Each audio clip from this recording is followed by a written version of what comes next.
Dumb hair, why are you doing this thing with this little fucking strand of hair over here? What is this? Get out of here. Dumb hair being all dumb and stuff.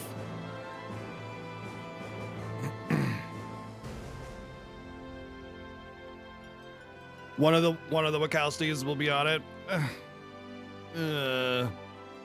I mean, I think it's really important that they're part of it. It's huge that they're a part of it. I mean, they're the original creators of it, of course, and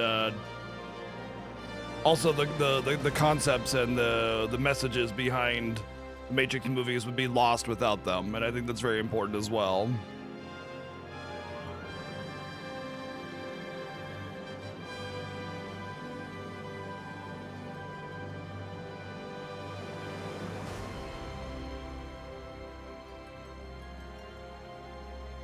If they're on the project and they have say on it, then we'll see. I'll probably watch it regardless, but I'd like to look further into it.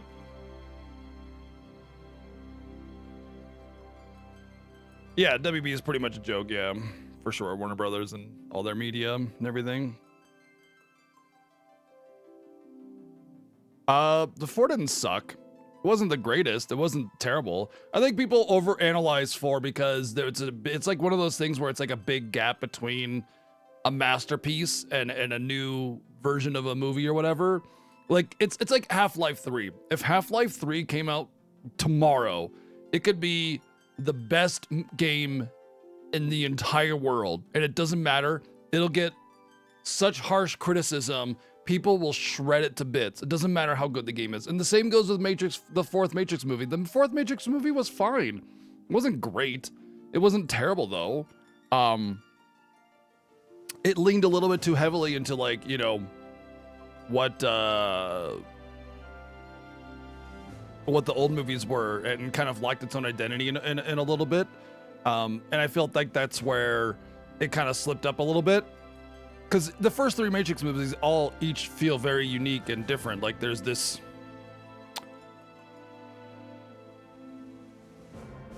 I don't know, feeling that you get with each 3 of them. But I think we as like people, whenever we have nostalgia for something, or there's like this masterpiece or something, I think we hold any future media in too much scrutiny if it doesn't like release like right after the other, you know what I mean?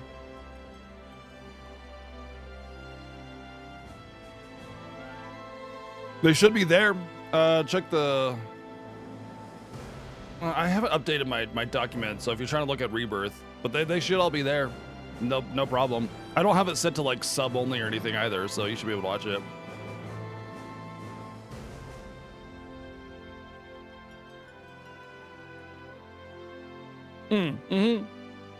I don't watch a lot of movies either, no name. So I get it.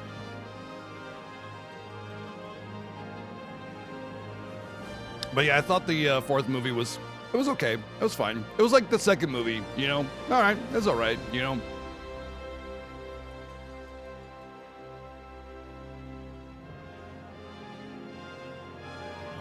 Oh, that sounds like a Twitch issue.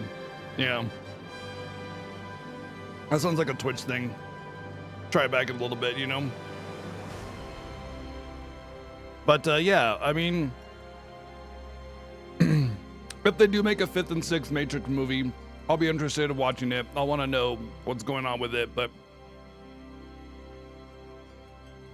without the creators of it being on the project, it'll lose all of its identity. They'll just turn it into another generic action flick without a good message.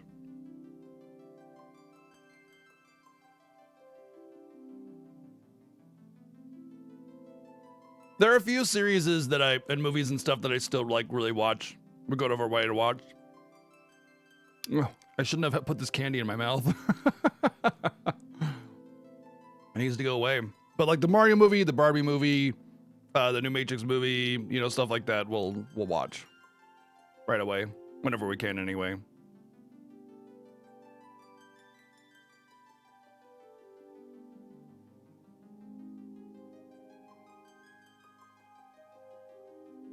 The new one? Do you not know about the new Mario movie? It's good.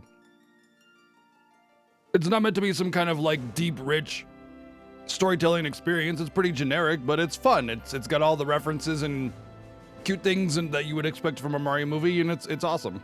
Yeah.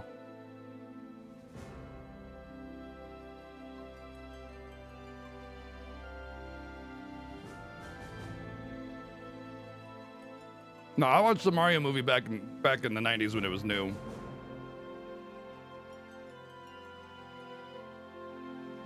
I don't care about the game series Five Nights at Freddy. As sure as fuck don't care about the movie.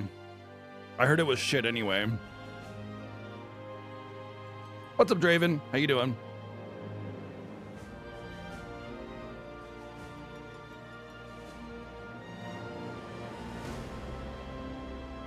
I'm pretty sure the creators of the Matrix movies didn't want to do a new movie, but something about, I want to say something about like, they were going to move forward without them, and they decided that they would rather maintain the movie's identity themselves rather than let it just go to WB and let them turn it into another overproduced garbage heap, you know? So I think that's why like the fourth Matrix movie happened. I can't remember the exact story, but I remember there was some reluctance.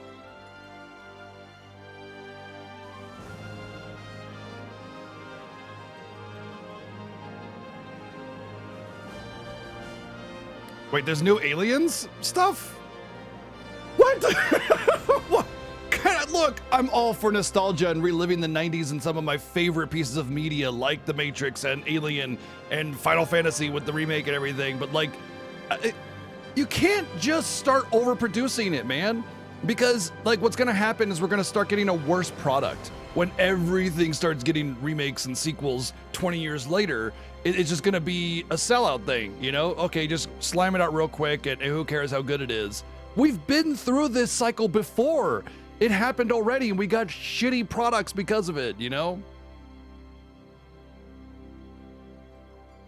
Right, exactly. Yeah, that's exactly it. And it's important because the Matrix movies are trans allegory, right? It's about self-identity and reflection. And without the creators who are trans, it's gonna lose all of that like subtlety and message that the Matrix movies have. And not only that, but it's like it's got really strong like I want to say it's got a lot of other strong messages in there that aren't so prominent. But yeah, if you take it away from like writers, you're just gonna get generic rehashed garbage.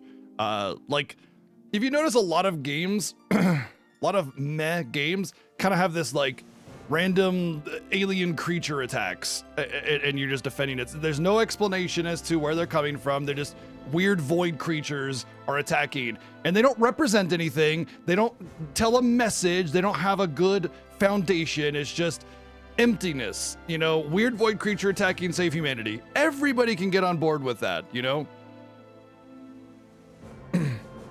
And I'm noticing a lot more of that in stories and film and everything. You know, it's just this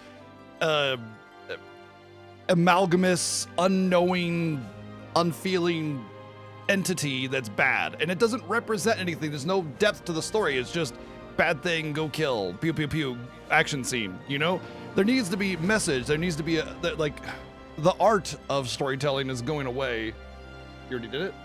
All done? Cool. For the sake of, you know, ooh, cool action, you know. So we'll see.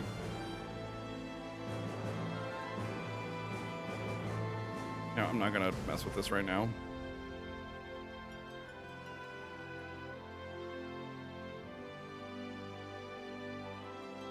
But if they do end up going forward with Matrix 5 and 6 without the creators originally, you know what I mean?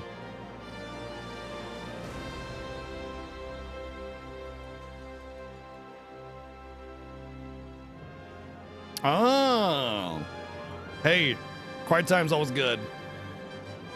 It's like Finally some time to get one of your own, fun games or projects done,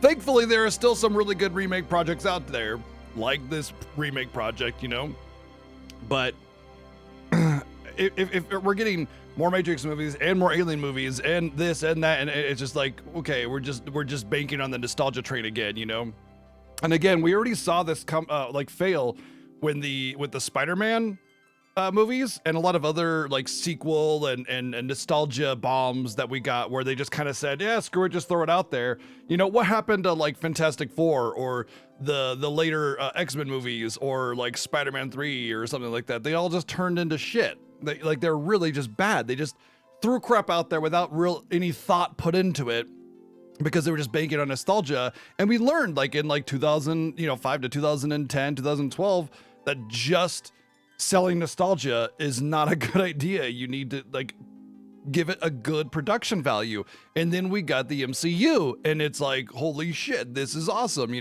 And a good example of that in video games is the Final Fantasy VII Remake project, You can't just throw out nostalgia. You have to respect people's memories of that nostalgia and the message that it originally had in some way, So we'll see.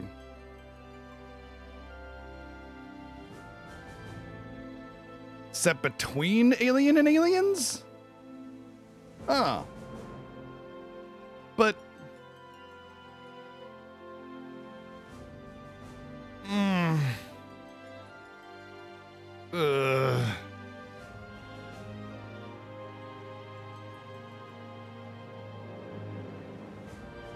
That was more, I think, for I think that was more just for silliness to do the whole multiverse thing. I thought it was a clever way of acknowledging the other Spider-Man movies without actually making them canon to the MCU timeline. You know what I mean? I think that was smart, personally. Yeah, I think it was a really, really clever idea to like kind of acknowledge it, but sort of still distance themselves from it, And that way people can stop asking questions. It kind of gives a little bit of nudge and it's a little bit of nostalgia and it's a good concept. And they had right now the current thing is the multiverse. That's the current MCU thing. I don't know who the big bad is though. I haven't really been paying attention and they haven't really released too many big movies recently to like help with that, have they? Oh, are you still playing this thing? True, Ellie, true. Playing Hasek, thank you for the 301 bits. And yeah, that's it. Oh, and Ferris, thank you for the Mega Tier 2 7-month resub. I just saw that, thank you. And we got another 100 stream streak with Ducky. Wow, awesome. Thank you very much. But there is that 57-year gap, but the xenomorph or whatever is like non-existent. They think they got rid of it, like there isn't another outbreak. It was a big surprise when they woke up 57 years later and, they're still dealing with the xenomorph. You know what I mean? So I feel like if you create another instance or situation, everybody has to die. Or it's just going to be, more of this eye roll, retconning, kind of thing. I hate retcon. I hate it so much. Unless you're retconning like bad plot lines, just stop it. Stop. You have established story and lore. Work around it, not against it,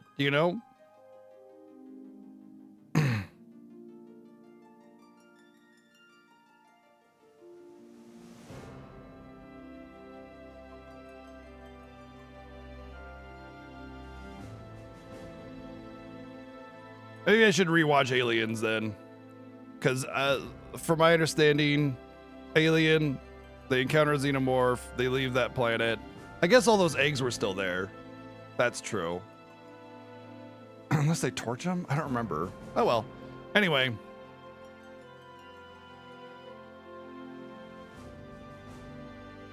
True.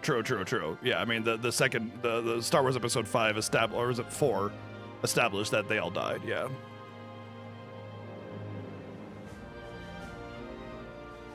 Rogue One was the only good side movie.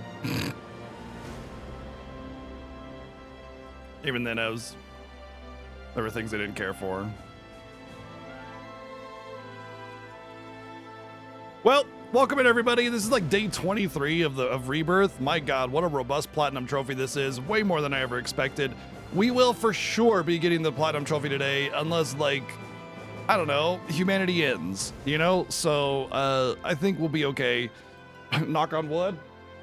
Let's knock on wood for that one, huh? Yeah. Okay.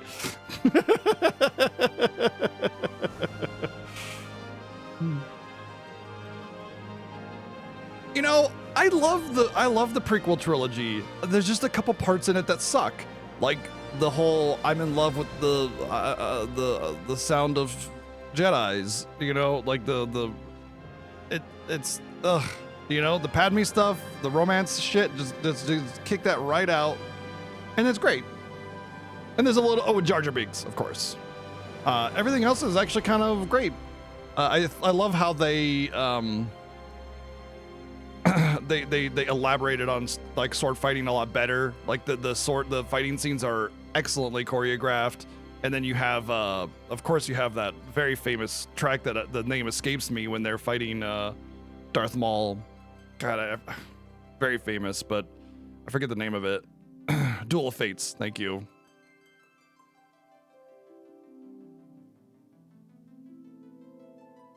Rogue One, way better of a movie.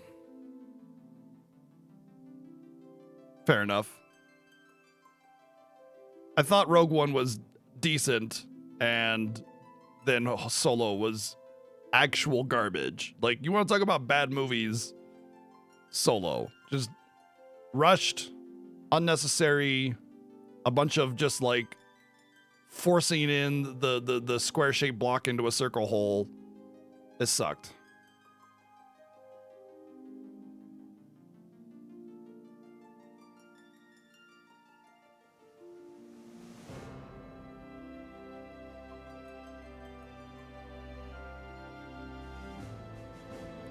Honestly, I think the best lightsaber fight in the entire series is Yoda versus Dooku, personally. That whole sequence was awesome.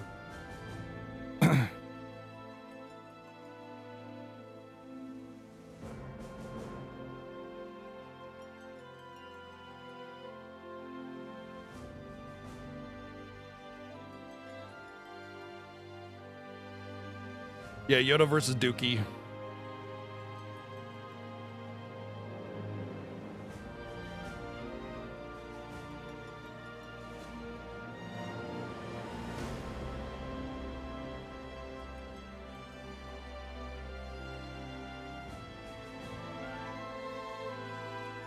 It's like the first time you really get to see Yoda pull some moves, you know? And it's really cool. Like to see the little guy move, you know?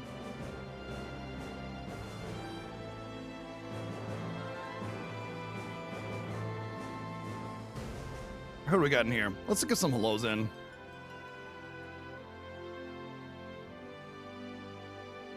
Let's see, we got Bullet Catcher in here. What's up, Romani? How's it going? Ryu Power, hello. What's up, Slayer Asher? Becca, how's it going? What's up, No Name?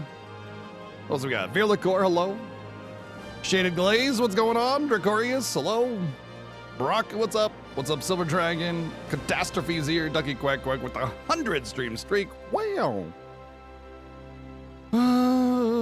Sweet Vidal, hello. Rue, what's up? What's up, Draven? Hope you're doing good. Seems like you are. Berserk now, what's up? Sajida, how's it going? Veer Liquor, what's up? Shohan, hope you're doing good. All right.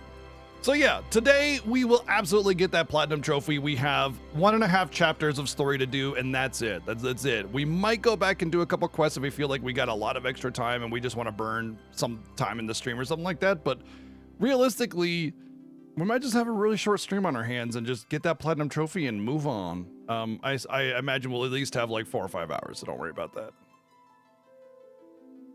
The prequels and sequels are bad fan fiction to you? You know, I used to think that at first too, and then I kind of rewatched them, and it's like there's only really a couple bad parts about them. But what they do to elaborate on the lore and world building of Star Wars is excellent and can't be denied. And aside from the cliche and the racial stereotypes and Jar Jar Binks, there's some great stuff in there. And like a lot of it could kind of be forgiven by like the times. But not really, you know. The prequels are very decent. It's the sequel three that really sucks. And honestly, the fucking biggest slight of the sequel movies is that Finn isn't a Jedi. Fucking literally The Force Awakens, and like you think that you're gonna get like all these people from different walks of life that like are awakening in the Force, and you get one. Really? That's it? Come on, man. That's so fucked, dude. Finn should have been a Jedi and he should have been badass.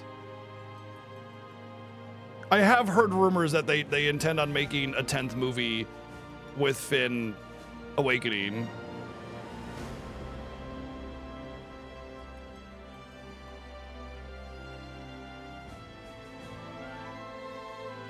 Oh, and no. Listen to that. No. It's fine. They said like they straight up admitted that they failed with the sequel movies. Like, yeah, sorry, we messed up. We have a clear focus for what we want for any more movies going forward. So that's what they said. Look, if they admit that they said they didn't have a clear focus and they kind of threw shit together, and they're admitting that, and then they said, okay, yeah, we do have a focus. I'm interested in seeing it. I mean, at the end of the day, I like Star Wars and I like Star Wars stuff. And if it's just a bunch of cool lightsaber battles, I'll be happy, you know? So they want money? Maybe. But if I enjoy my experience with a 10th movie that's kind of but has some cool lightsaber battles, fine for me, you know, whatever.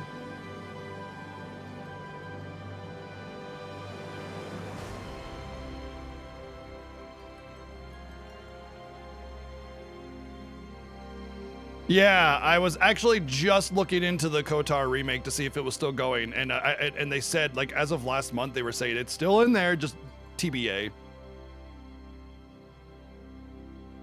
Yeah, we can have a solo sequel. They could call it Duo.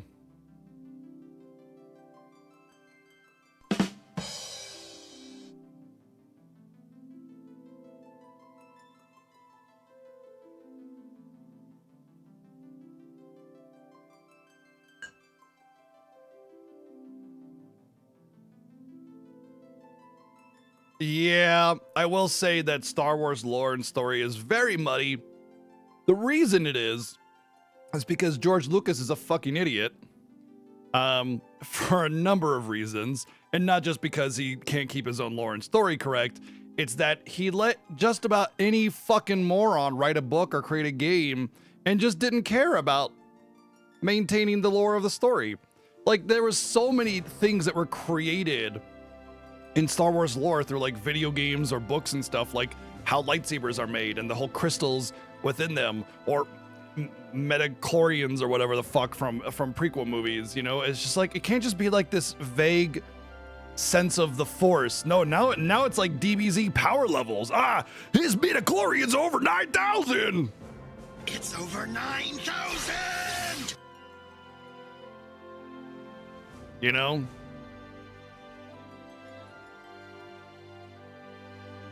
I know. I was prefacing that by saying Lucas is an idiot.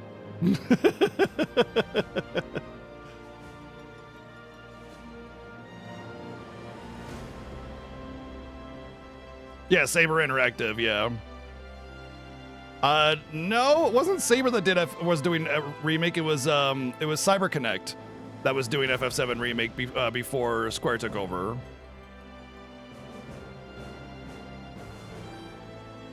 Thank fuck they took over. Oh my god. God. Can you imagine an FF7 remake like the FF4 DS remake or something like that? Yeah, we made slightly better models and everything's the same otherwise. Oh.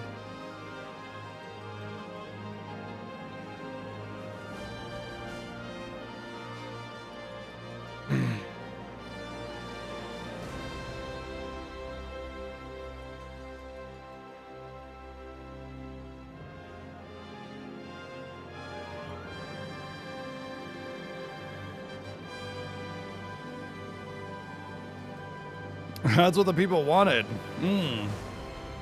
If FF7 Remake was made like FF4 DS, like just a very simple remake that's basically just like, I don't know, we made these environments in 3D and it just looks worse and the models are weird and goofy and the mechanics are mostly the same with a slight little alteration, it probably would have sold like 500,000, maybe 1 million.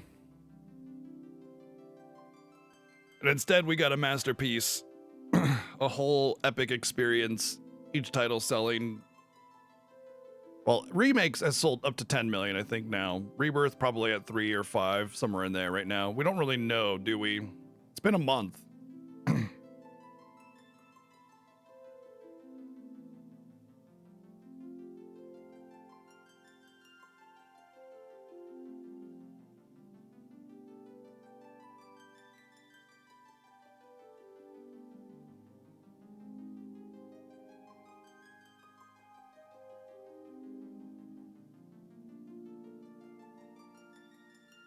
Yeah, we only know Japan's physical sales, which is like 20,000, because that accounts for virtually no, like 1% of the market of that.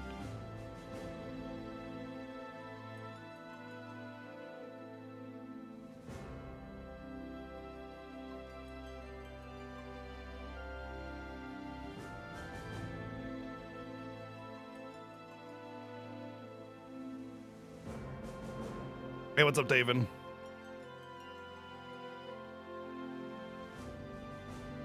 Yep, pretty much, Ellie. Exactly. That's exactly it. That's exactly the like the best point you can make. You know, at Mario RPG Remake, hey, it's neat. This is a cool thing. And if you go back to play Mario RPG, you play the SNES version because it's just a faithful, elaborate remaster, more or less. You know, if you want a remake to stand out, or any kind of remake project, you need to make it like this. I will say, though, in defense of a more faithful remake, if I were to ever play Star Ocean 2 again, it would be the remake version of Star Ocean 2, for sure, like, no doubt about it. So, you know, I guess there are just the right way to do a remake and then a wrong way to do a remake, and just an uninteresting way to do a remake as well, you know?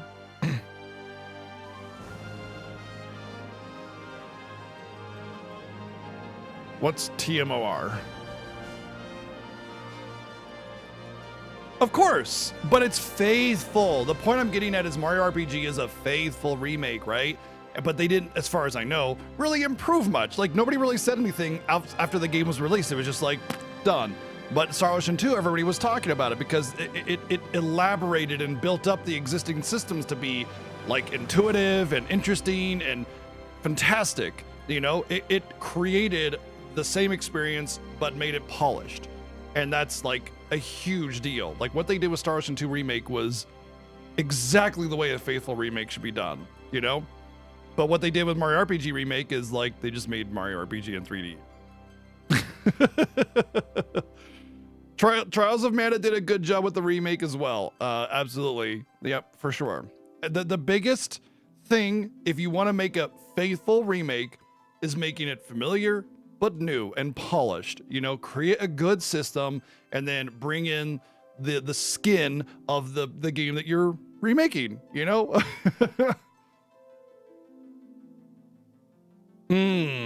What do you mean is remasters then, Sajida? You support good remasters. Because at the end of the day, like Star Ocean 2 and Star Ocean 2 Remake are different games, you know? But like, for instance, Saga Frontier Remaster, like, even though it's a HD remaster, so it's technically a faithful remake, it's done in such a way that it's technically a remaster, but HD. So like, that would bring the value of Saga Frontier down dramatically because you're getting the exact experience of Saga Frontier, just remastered, you know?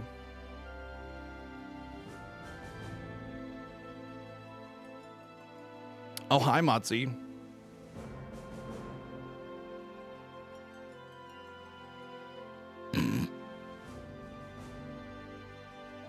God, I hate IGN so much. They're so fucking dumb.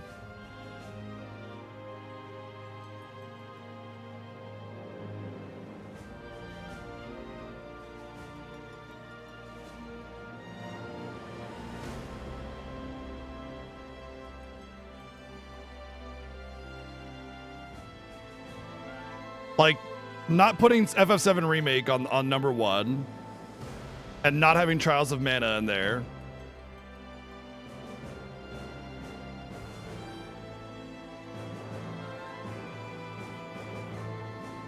And then, yeah, Pokemon Heart Gold Soul Silver is barely even a remake. It's more like a port, honestly.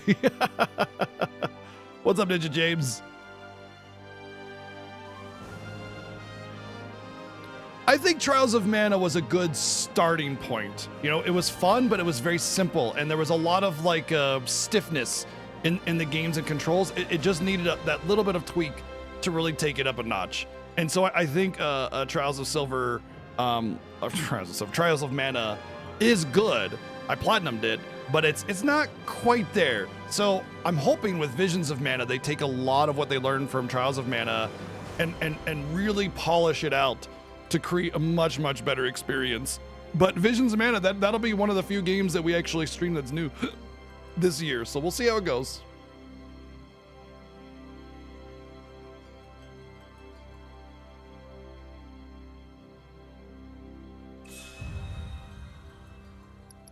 Yeah, I'm really excited for Visions of Mana too. I think it'll be good.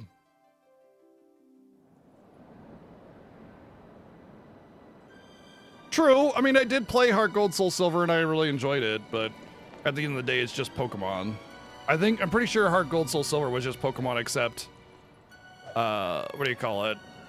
It was like Gen 4, except using Gen 2 stuff, you know? So they just made it on the Gen 4 engine.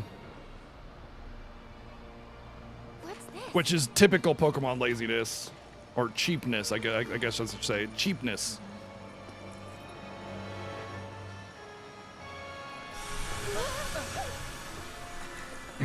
What's happening? I think Square very specifically said that they wanted to make more Mana games after Trials did so well. Well, did decently.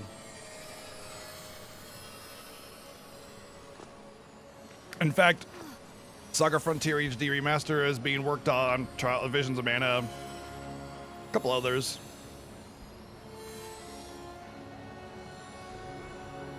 And I think when the CEO takeover happened earlier last year, and they said they want to stop making smaller games and focus more on AAA games, I think what they meant was like Teach me how to be at one with the light stream. the games that nobody's ever fucking heard of, you know, kind of things. I don't think they meant like Mana and Saga and stuff. I think they still want to make those as like filler games, maybe remasters here and there, but like there's a lot of games that Square makes that like literally just like get forgotten. Like nobody's heard of them, you know? Thank you. You really want to remake a Sword of Mana? Isn't Sword of Mana already a remake? Oh, I absolutely think that Xenogears Remaster is already under work. I think it's already being done.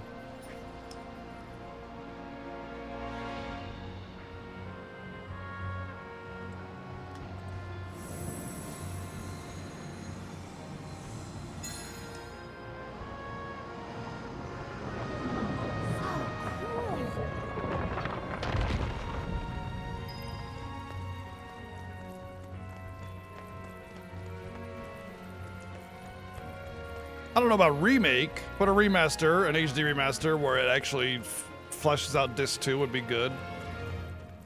A good HD remaster to polish things out and smooth it out and elaborate on Disc 2, I think would be perfectly fine.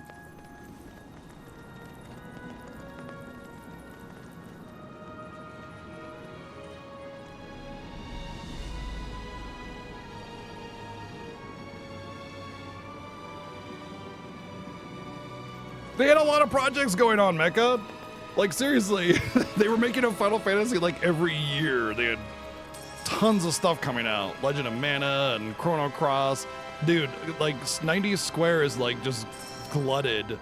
Like, there's a lot of shit going on. They spread themselves too thin is what they did. They didn't screw over anybody.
Who has the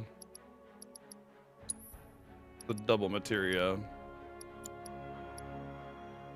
Lightning wind. Yuffie does. Was it an elemental thing? MP absorption. That's fine. She can still do lightning.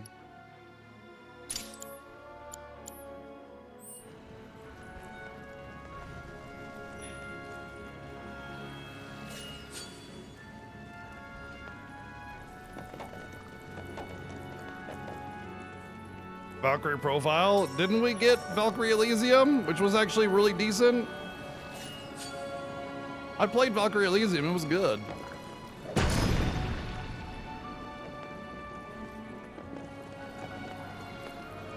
As Your Dreams. Never played it, but as far as I understand, it's like one of the first mystery dungeon type games ever made. I have it. I got it for Christmas, basically, but I never played it.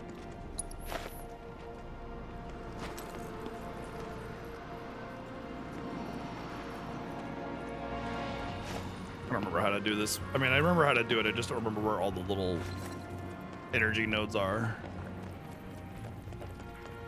Oh, you want a Valkyrie profile remake, like Star Ocean remake. I mean, I'd be down for that, honestly.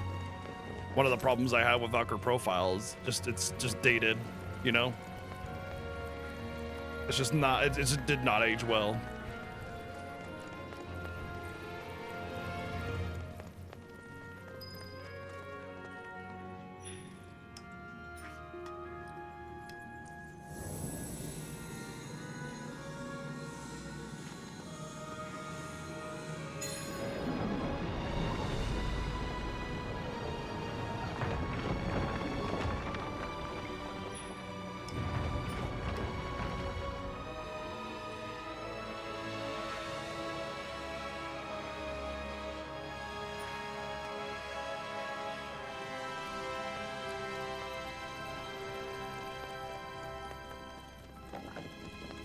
What's up, Nikki?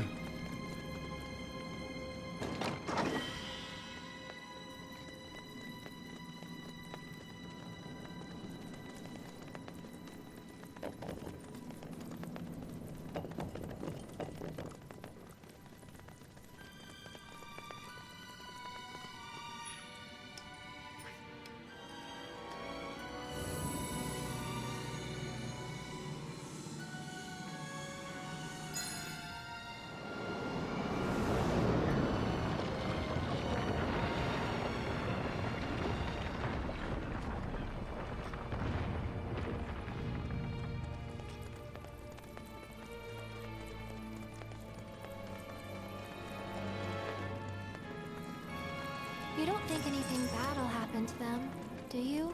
So long as Cloud can keep it together. Aside from the dying part, you know, they'll be fine. Tell him to snap out of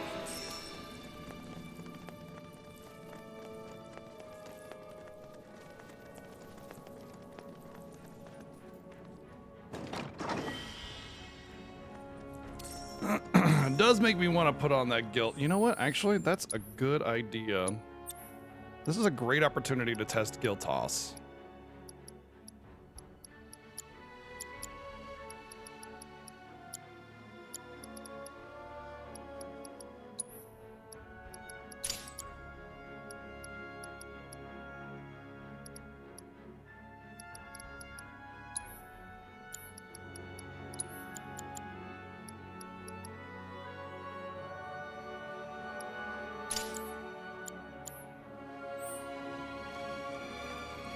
I mean, it could be. I don't know, man. Think you can take me?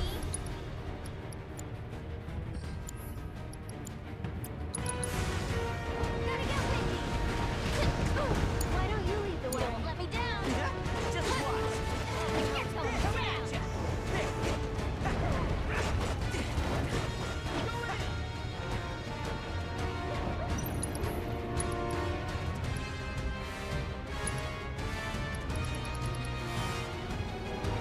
Okay, so does spare change 10k just do 10k? For you.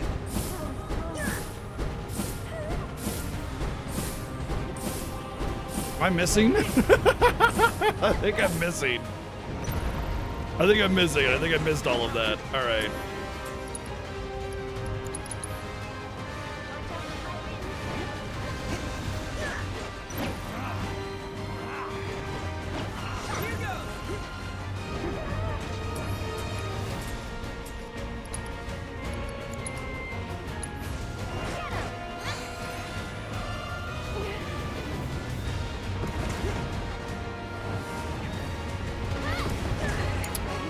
God, these enemies are so annoying. Get ready. Go on. Finish him off. I think we're almost done. All right, let's try this again. One more shot. Get him. That wasn't so bad. Didn't really seem all that good. You heard a person say the music sounded cheap. Holy shit. They should just be banned from like making any statement regarding ears or sound. Ever. Oh my god. Take of the absolute century. Holy shit.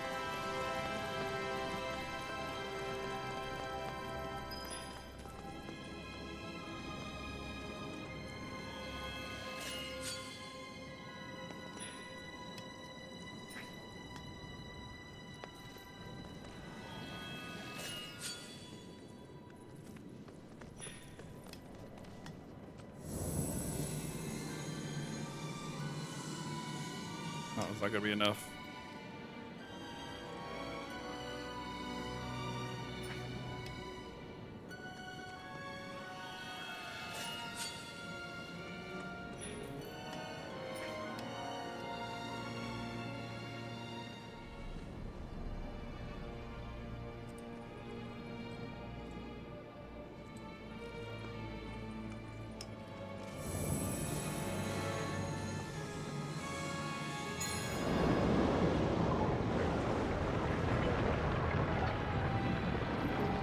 Yeah, they're like sitting there listening to the OST on their $5 Walmart headset,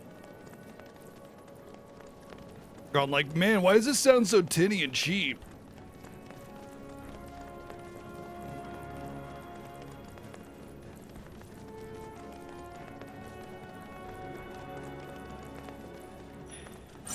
You asked for it.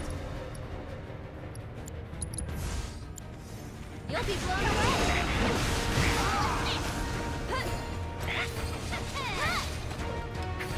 This one's for you.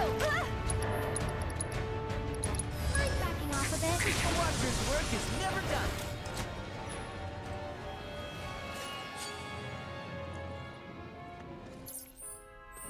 I'm wondering if Aerith has a weapon that gives me stagger MP and stuff. Because I definitely changed her weapon for her solo thing, so let's see what she's got.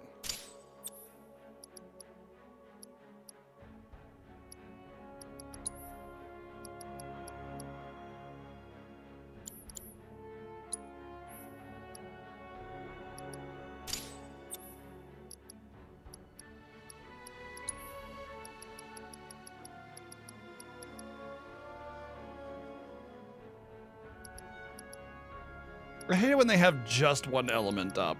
I don't like that. It's like you need to be kind of a little more fluid with that's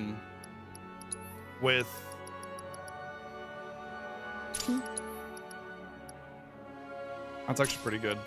With the elements that you use, it's dynamic, you know? Oh, you can get that twice.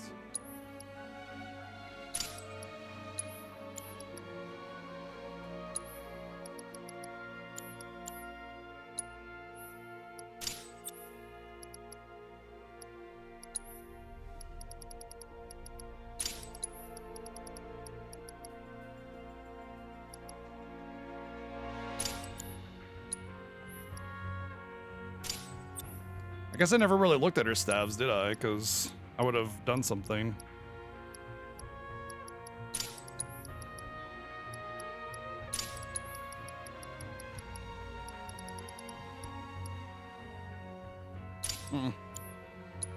What was it? Wizard Rod?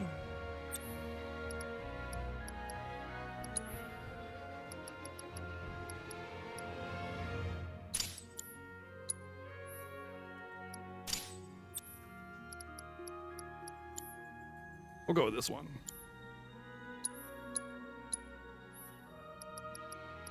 Oh, yeah, she loses a lot of magic power with this one, actually. Like, a lot.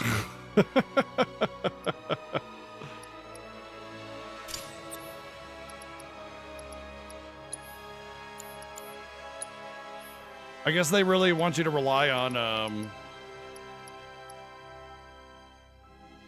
they want you to rely on Soul Drain. That's fine.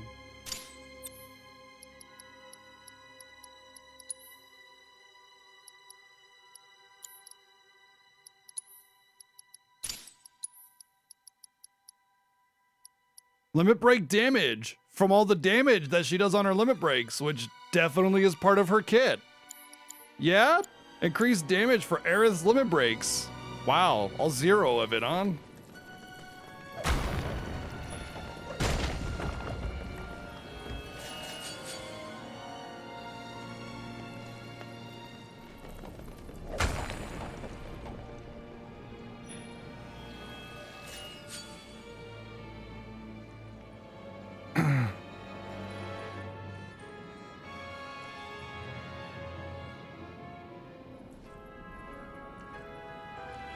Heard stories about audiophiles. Audiophiles are like routers, which are just Faraday cages around a router and then complain about their Wi-Fi sucks. So basically, like, they self-sabotage their own audio quality and they complain that it's bad or something.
I still think that's not enough.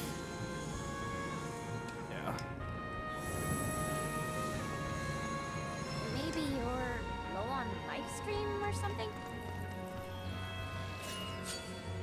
Gotta refill the live stream tank. How do I?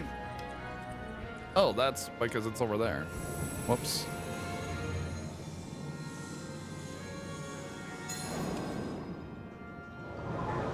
Yeah, if somebody is trying, okay, here's how you know if somebody is trying to just tear down Final Fantasy and not actually being objective. If they see things like the OST to Rebirth is bad, or like, you know, lazy or something like that, or you know, some of the factors that are just like so obviously phenomenally done, you just know that they're just trying to tear it down, and they're just throwing shit at the wall and seeing what will stick, which is a pretty common tactic for people that are arguing in bad faith, is to just throw a bunch of shit at the wall and see what sticks. They don't care. They don't care if you don't agree. They don't care if, you know, you find them out to be full of shit. They'll just keep throwing shit at the wall and see what sticks forever and all time.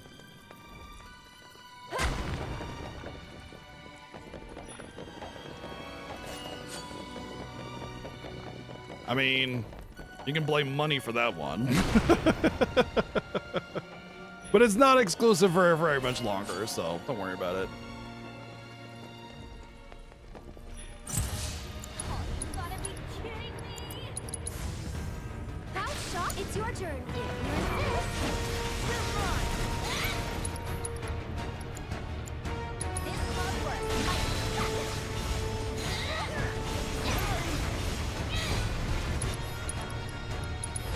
Now with extra. Oh yeah, I can get mana back with this, right? 41, 40. Okay, maybe when staggered. Oh, okay.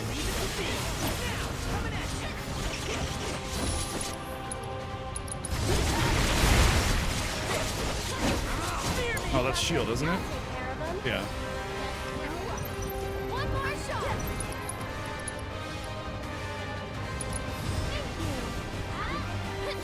That's it. 10 MP. This one's for you. You won't regret this. Stagger first.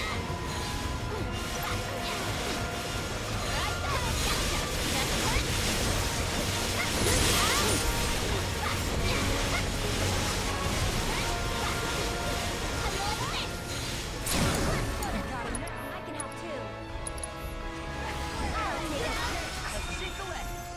That's better. What's up, North Rex? What?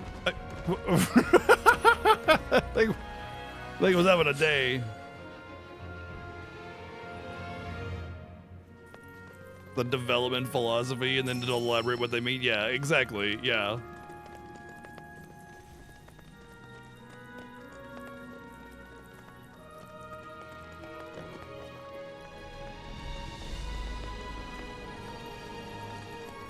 To be fair though, I do say things like game design philosophy, but then I elaborate on what that means.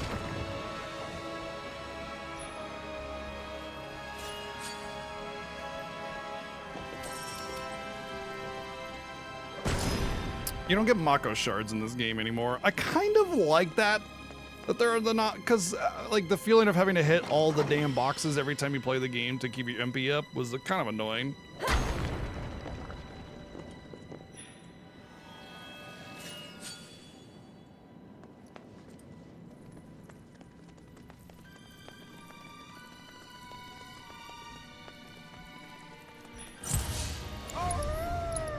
Why don't you lead the way?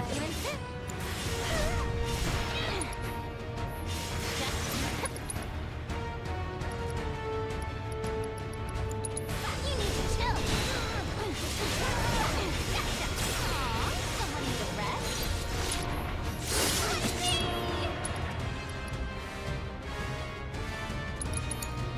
Don't worry about it. Look at him now.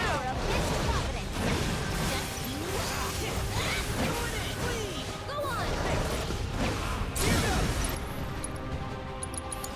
Keep up the pressure. Where's the right girl? Did ya?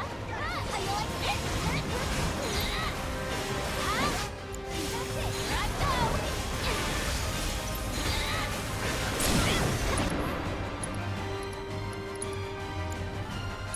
to right where I want. Let it go. Damn. Just back down. How you like this? All right, well I got Aerith's MP back up.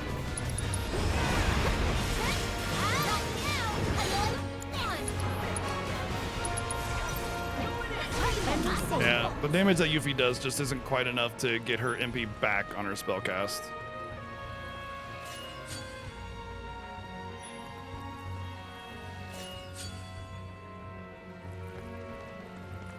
I'd have to drastically improve her magic power, I think.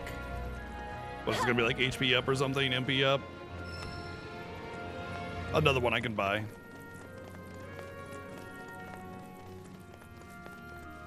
You know, yeah, I was talking about this earlier, no name. And I was talking about it when we played the game originally. I think they intentionally leaned into the similarities of FF10 and FF7 on purpose because of the very popular fan theory that a lot of people think is canon, which it's not. By the way, it was debunked many, many times. But for anybody else, yeah, that hasn't heard me talk about it, but like, you know how like Aerith does like the little dance and everything with the staff, very reminiscent of Yuta's dance, how she's carrying around a sphere, looking thing, almost like, you know, the Cloister of Trials. This kind of almost feels like a Cloister of Trials sort of thing. But yeah, I think they intentionally leaned into it because you got the portrait of Shinra in the Shinra Tower and stuff in Remake as well, you know. So I think they did that on purpose as a nod to the fan theory.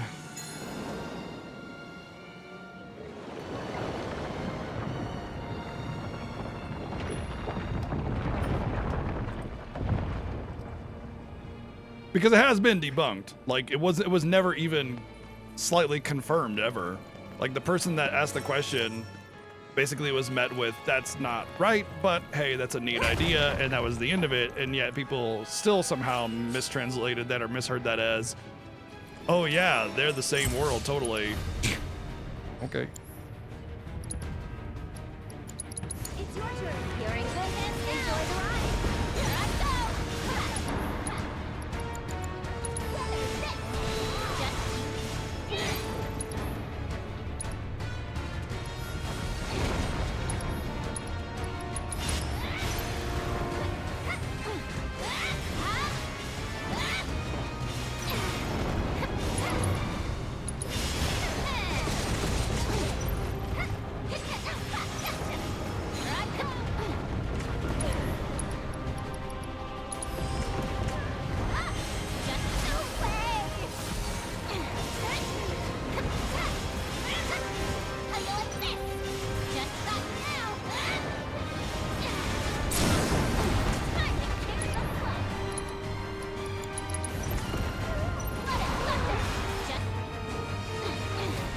Just losing mana on UV instead of gaining it back.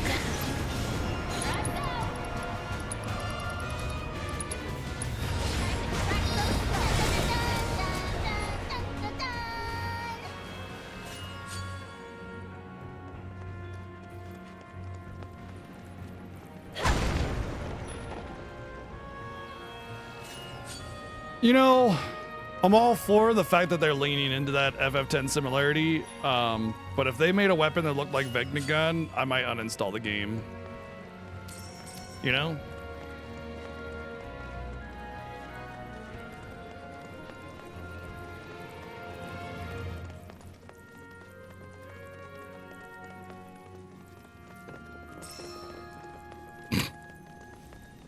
A whale having a bad dream? Wait, what? That's not how that works, man. I appreciate the attempt at the joke, but that's not actually the story.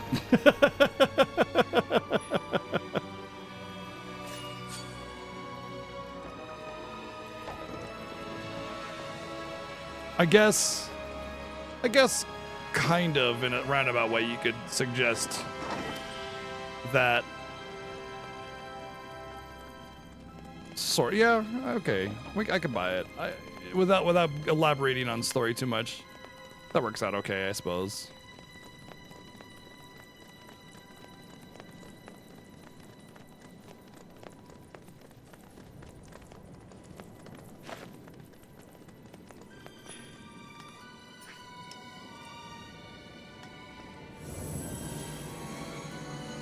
Well, I just got that box with the Cetra armlet, and it was indeed not an armlet, so we can avoid going for treasures anymore and just that was like the confirmation treasure right there. That basically said, okay, you can't duplicate the armlets, moving on, you know, kind of thing.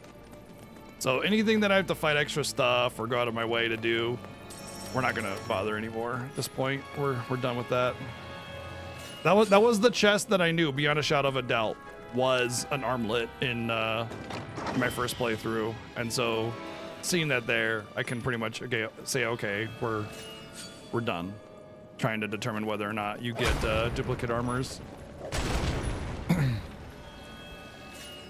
I'll still do it in the third game though, because like I have this hope that the third game will just let you go full on badass, get all, you know, as many of the cool pieces of gear that you want, as long as you do it with the content. Just cause it's the last one, it should sort of just like let you go hog wild, you know? Like really what they should do with the third game is like kind of make everything available.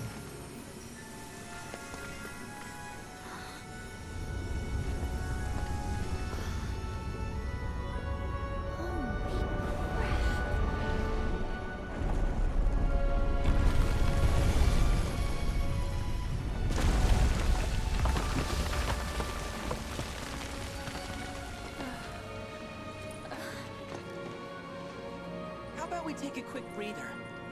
Good idea. Can't go letting our girl wear herself out.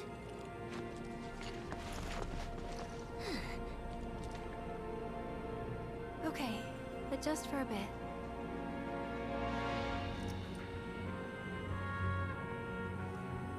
Taking a seat on the cancer circle. We're not getting a second Genji glove, no.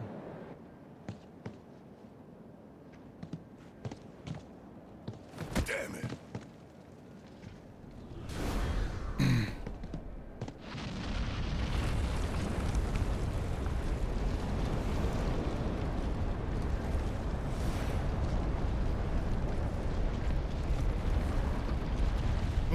Not having one is any useful, honestly. The only time you'd really want to use it is hard mode, and you pretty much need a ribbon, from what I'm gathering. I'm getting tired of this place. I think I have the God of Dumb Wrong on Cloud anyway. At least we have a way out. Unfortunately, the Genji gear's kind of meh in this game. I'm kind of disappointed by it overall. That part I don't get. Oh, what now? Is it like saying like people can turn into monsters like fiends? That was a little bit too FF at 10, you know? Something gets in our way. Kill it.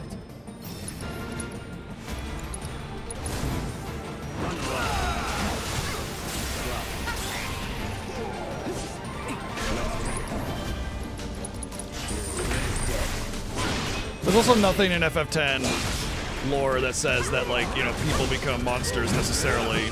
Like, yeah, because of Hojo and, you know, the live stream energy or whatever, but not like directly like fiends, you know, from FF10. Let's go. Right, yeah, the Hades armlet, yep. I mean, the thing is that you can also craft one of equivalent. You can just make the Yggdrasil armlet.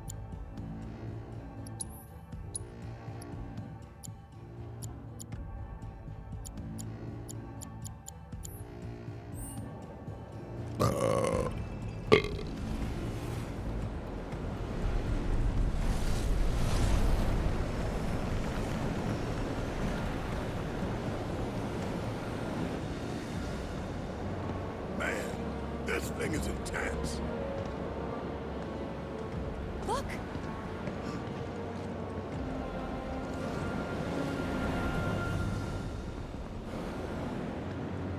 I see him. Maybe that could be it. That's actually, I like that description. That makes me feel like it's not so weird.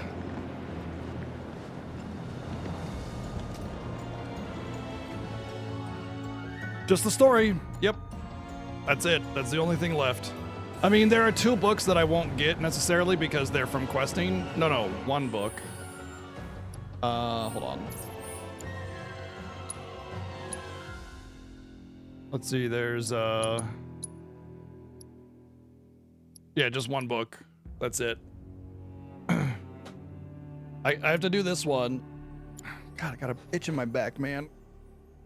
And my wrist is still hurt from when I sprained it, so I couldn't get it without hurting my wrist. I have to do this one to be able to do this one.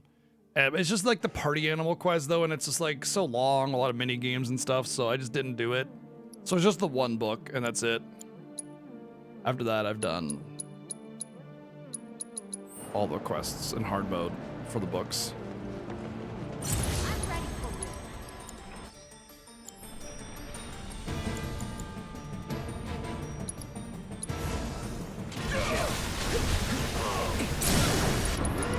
Let's finish this. Bundle up.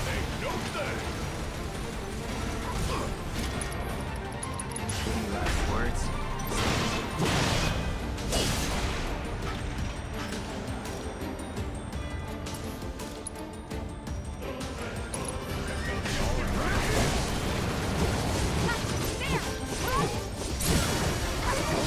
Got that.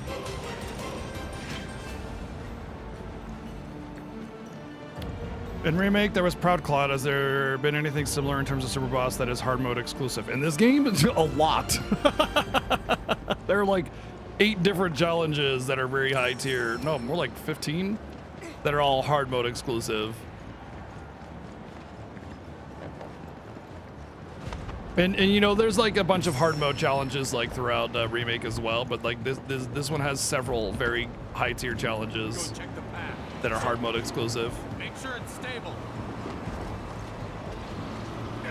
Oh God!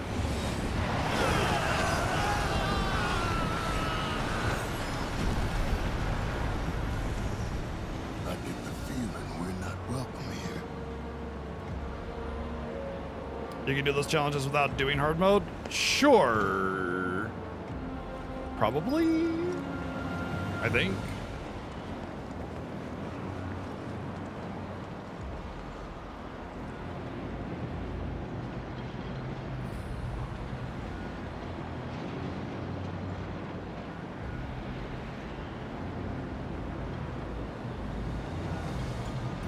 No, go for it, Nikki. Absolutely. For sure. Hit me up with it. I'm guessing I don't need to do all those mini games again if I've already done them, so I could do the party animal quest really quickly. If that's the case, then after I finish this chapter, I'll probably go back and do it.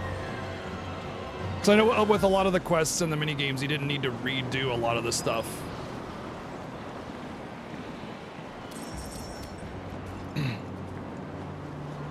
In fact, why don't you type that out while I go use the restroom? Because I gotta go.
Oh yeah?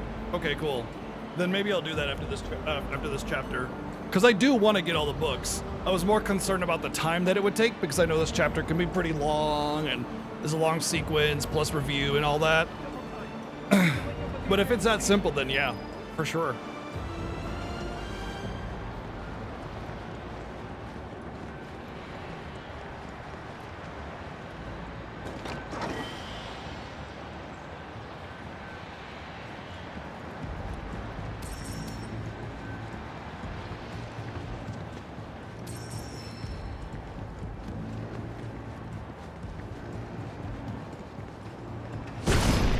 Oh, that wasn't it. Mako Shard. Sweet. Won't take long.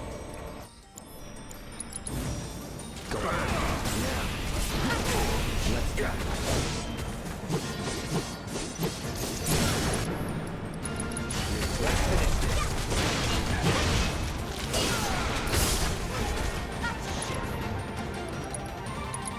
Brace yourself. That's it. Get ready.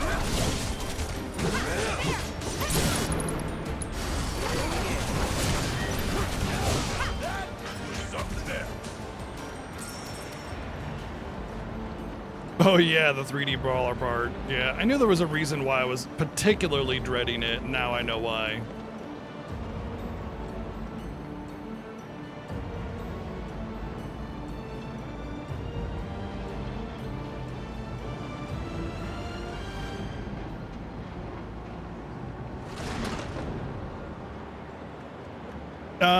The latest patch glitched it to where you wouldn't get trophy credit, but if you've already got credit for it, it doesn't matter. The trophy's already mine. I just need to complete it for the book. That's all.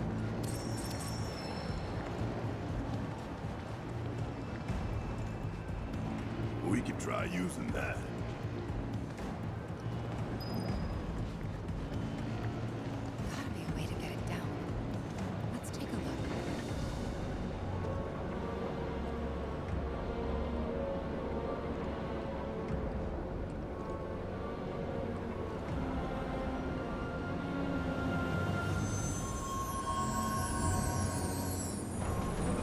No, of course not. Glitches and stuff are very important.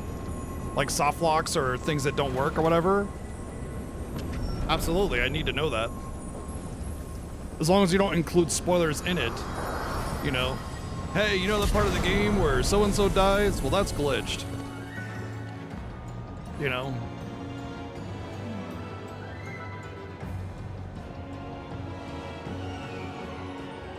Tower doesn't look too sturdy. Think we can knock it over?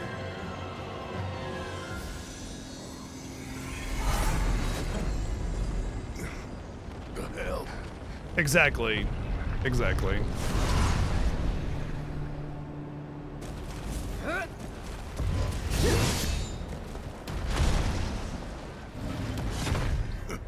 I say we put this big asshole to work.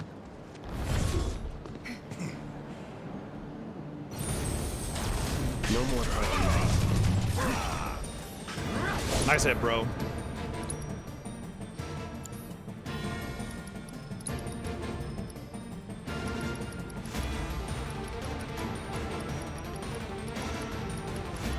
We should put enemy skill back on him. Ready?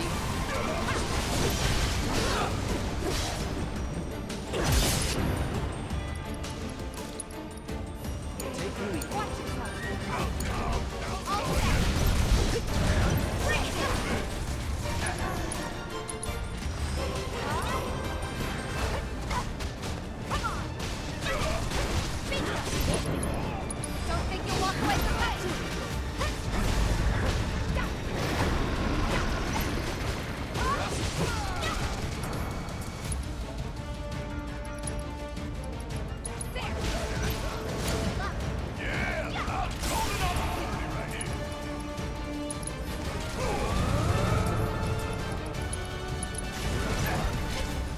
Bring it to here.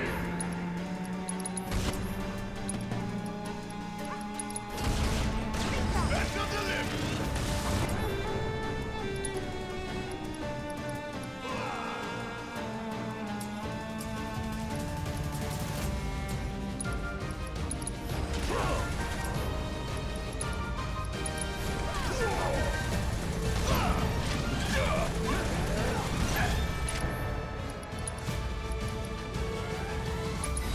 Whoops, that was the wrong one. I got this. Good job.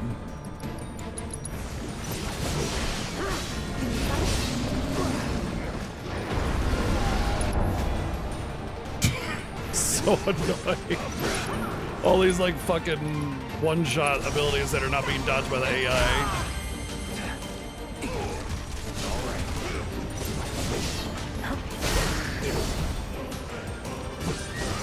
Oh, is the counterattack better in on Prime stance? It's not a big flourish or anything, it's just a hit. I think it's better in Prime stance, which would have been great to know beforehand. God, that's so annoying! He just fucking attacked, bro!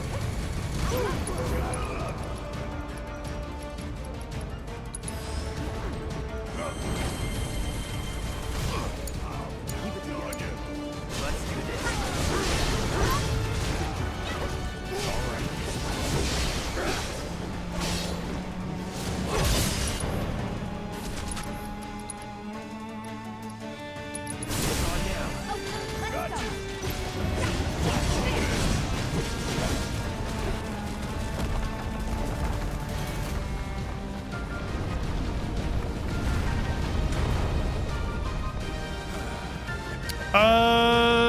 That's not correct. That's just an effective way of handling it. You can do plenty of damage outside of stagger. Stagger only increases your damage by 60% here. That's not like game making. You can do plenty of damage outside of stagger.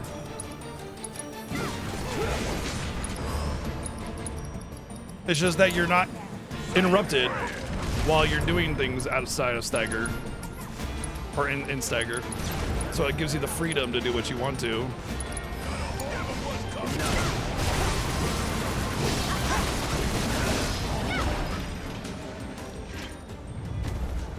All right, it's time to get pushing, people.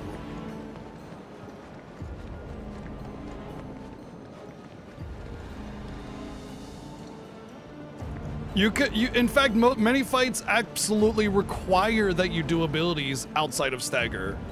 Or rather, are heavily reduced in difficulty by using your abilities outside of stagger. Like, you absolutely need to do damage outside of stagger. In fact, there are enemies that I kill without even staggering plenty of times, you know? It's not like FF13 where stagger's like plus, 1000% damage or whatever. You know what I mean? Like, they absolutely 100% make the stagger mechanic flawless in this. Like, it is incredibly well thought out and balanced. Stagger is an effective means of doing extra damage, but it is by no means required.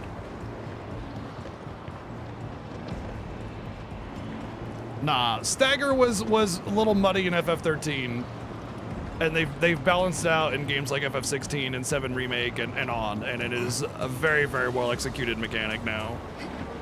Not only is it much easier to get staggers, unlike FF13, which can be a pain due to the game balance, but it's not essential, not even close.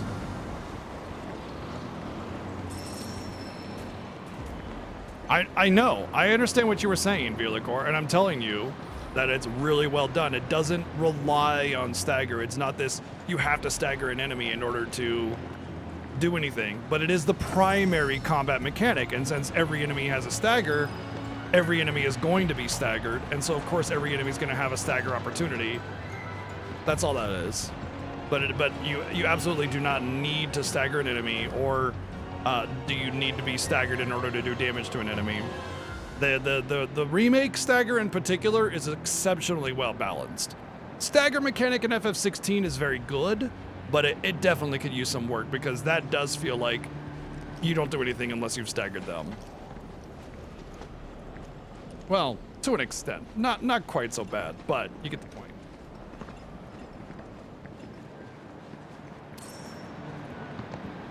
I think that's another Cetron armlet box. Yeah, I think if it's potion, it's pretty much what that it was. So yeah, all I'm saying is that I know what you're saying, and I'm saying it doesn't feel like that at all.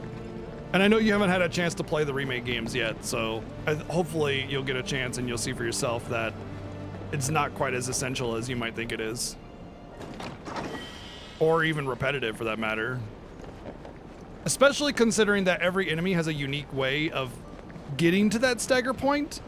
It's not just, pop into Ravager and do some damage, you know what I mean? Like FF13. There's a unique mechanic to each enemy stagger. I mean, obviously most of the regular enemies, it's kind of like just do damage or whatever, but hit weakness, block an attack, hit them during a attack that they're doing. You have bad experiences with stagger mechanics? I mean, my first time playing FF13 was a pretty bad experience with stagger as well, because it's one of the reasons why I initially didn't care for it, but then I realized what I was doing wrong, and I was like, oh wow, this is phenomenal, But yeah, stagger mechanics are very strong. They're very clear mechanics to the player on how to engage the enemy and perform well without being overly elaborate and without without requiring too much from the player, while also still providing unique challenges and the possibility of more deep and rich combat options. You know what I mean? Like, some of the enemies that need to be staggered and some of the bosses are pretty rough, but it's the same mechanic, it's just stagger, so. All right, I guess.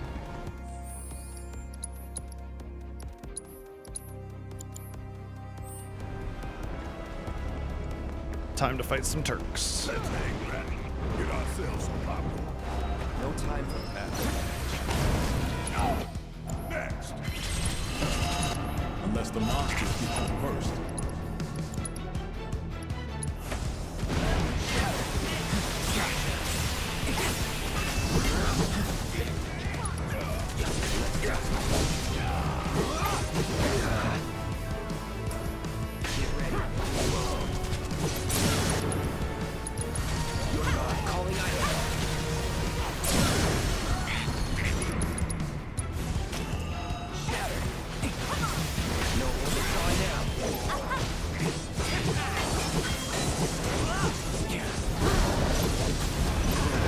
Reno, you are knocking him out of my attack range, which prevents me from staggering him, which prevents me from getting my MP back.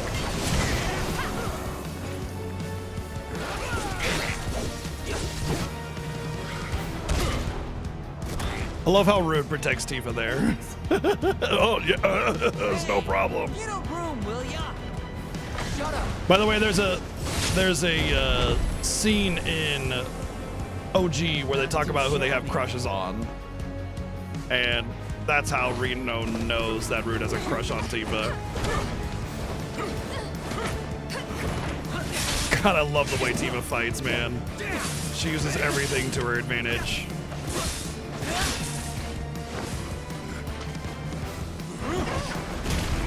Rude is like in heaven with having Tifa crawl all over him too.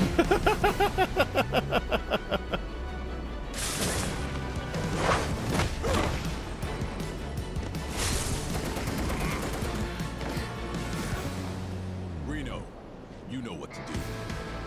Kick ass, take names.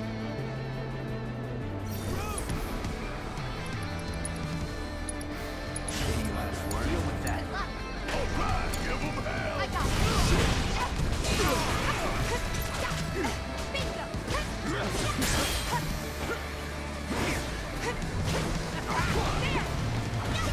Once I time it right. Whee!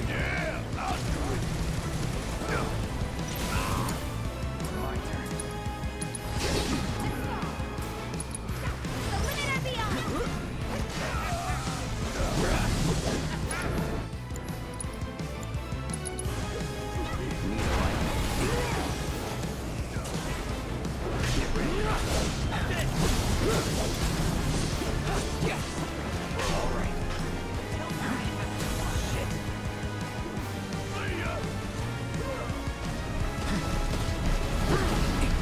Come on, do something.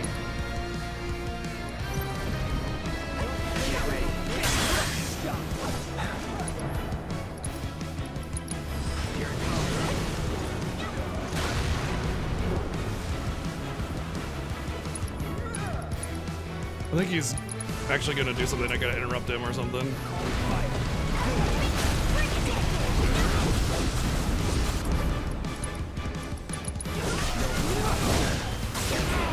There we go. Wasn't sure what was going on there. Excuse you? Got some fight left in you, Dora. Whoa, whoa, whoa, whoa! Why did the AI just use Rise and Fall for me? Bad AI.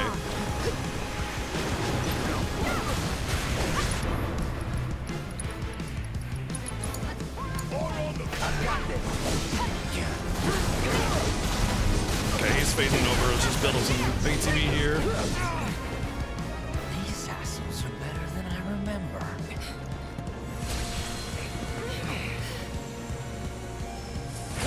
But still not good enough. Whee!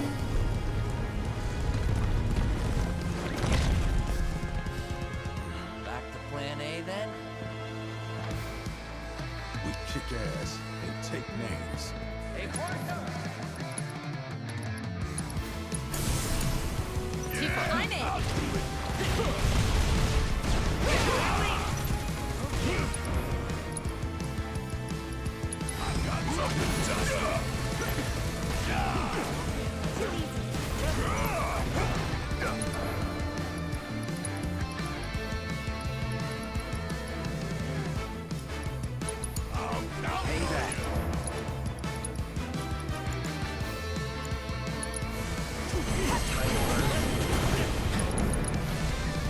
No escape.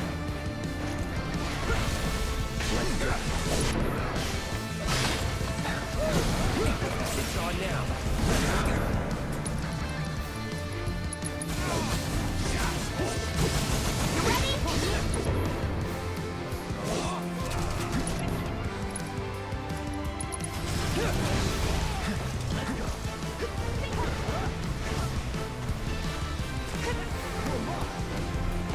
Come on over here. Get out of your electro orb shit.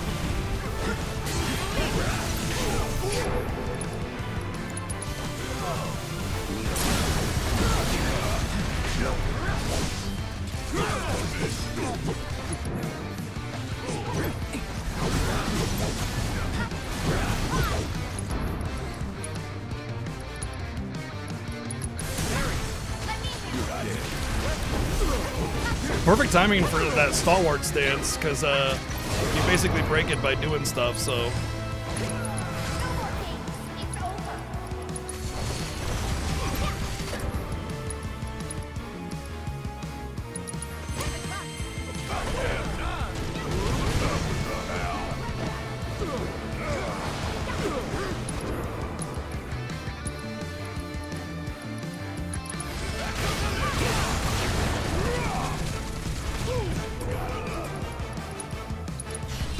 Gotta give it my all.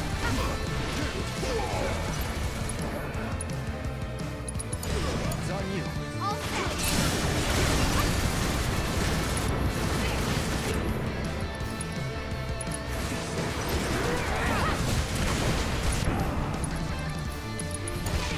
Don't you let up. This is. Don't stop till it's done.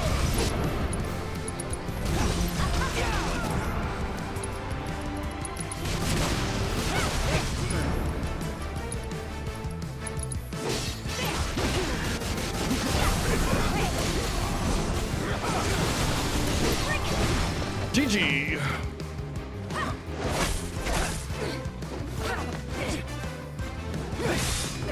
Interesting that the books that you get aren't necessarily keyed to what's going on. I'd figure I'd get a Barrett T for a Cloud book here. 'Cause I've been waiting for this.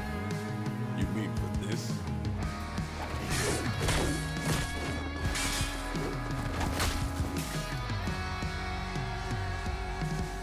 This is the Sector 7!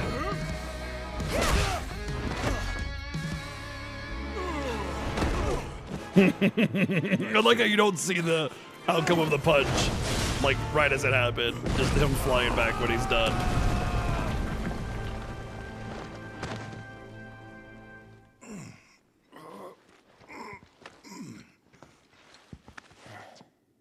It's them.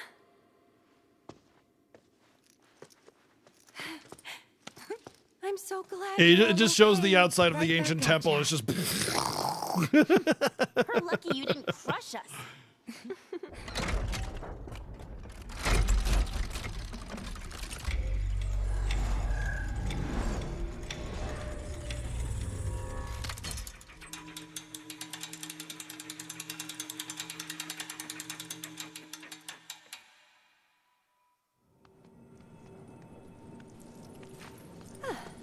Well then, shall we? You sure? Yep. Can't keep Cloud and the others waiting.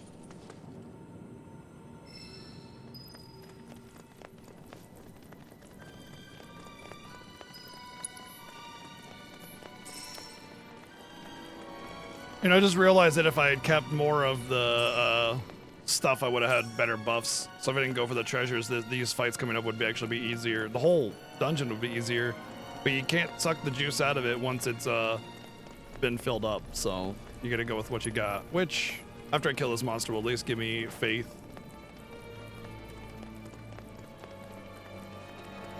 Nah, you know, Rude's a little bit more have more depth than just I quote loveless. You can do it. You won't regret this. Watch out for high winds.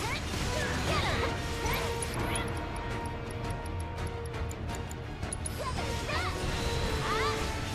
Here I go.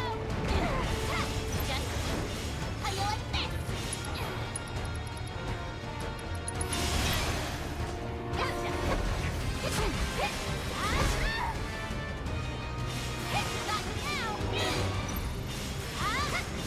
Here I go. Coming in hard and fast.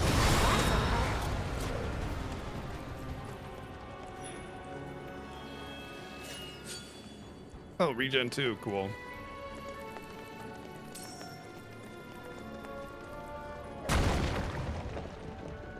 Yeah, it's possible. That's a lot to account for, though. All four Turks. Although Sung does get pretty wounded here, so it's who's to say that he'll actually be in fighting form anytime soon?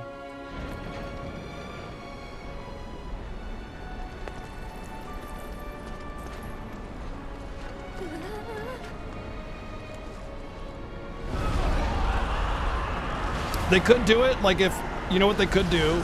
What if there was the mechanic that I was talking about where you could swap people in and out with like an ATV charge? You know, you have like a buddy system. Like I always use the example: Cloud is paired with Sid.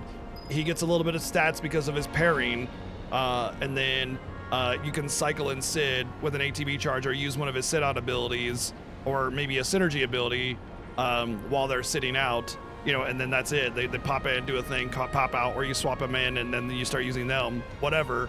Anyway. It's possible that if they do all 4 Turks, they would bank on that like whole concept, you know, they would sort of like elaborate, or not really elaborate, but like,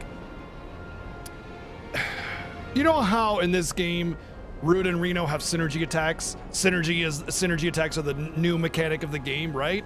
It'd be like that. It'd be like, you know, following the theme of the gameplay with the Turks. Like they would they would do little back and forth abilities and stuff as well, like tag team kind of thing, while we also have the tag team. So it's like, oh damn, Sung was swapped in, well he's weak to ice, so I'm going to bring in Yuffie or something like that, you know what I mean?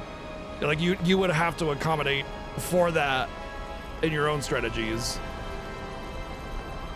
But I think that would be a cool, I really hope that that's what they do with the 3rd game, because it would allow them to create dungeons where everybody's a part of the dungeon instead of it being like, oh, everybody conveniently got separated again, you know?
What happened?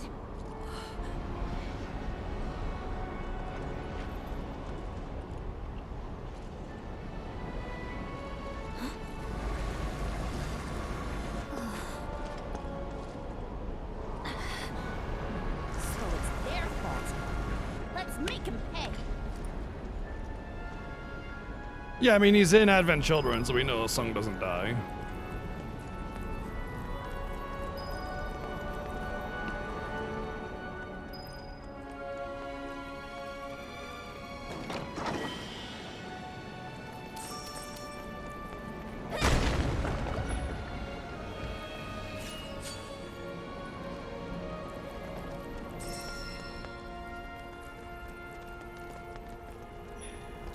Get ready for the meeting of a lifetime. Enjoy the ride.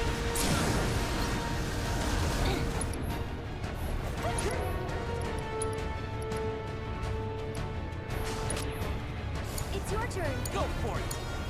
Don't ready?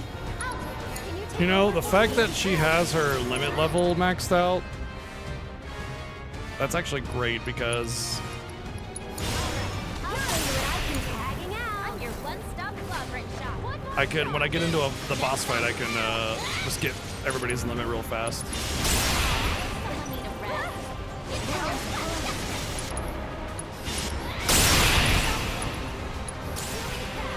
Can you take over? That wasn't so bad.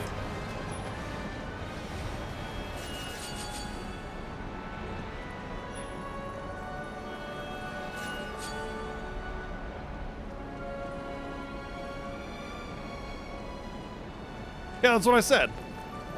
I literally, that was the first thing I said is, you know, there's a good chance that we don't get that just because Sung gets pretty damn beat up. He gets gutted.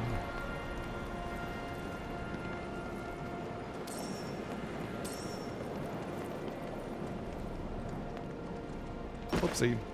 But yeah, the first thing I said is it's very possible that we don't get it just because of how messed up he gets. Working on that streak. We're going streaking.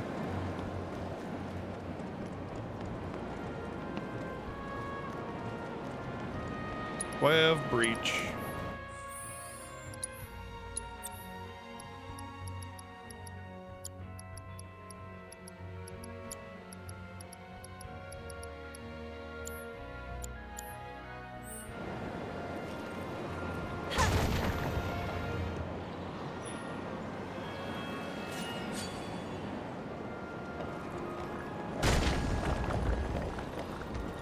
It's no worries.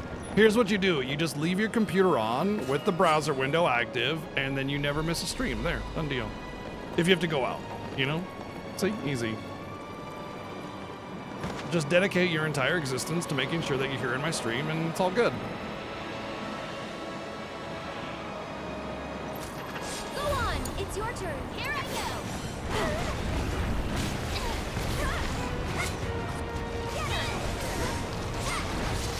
Got you now.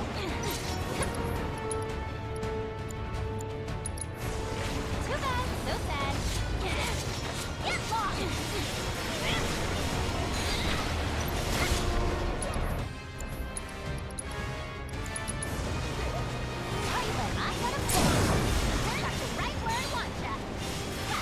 Good opportunity for Yuffie to get some MP back. Oh yeah, that's good stuff.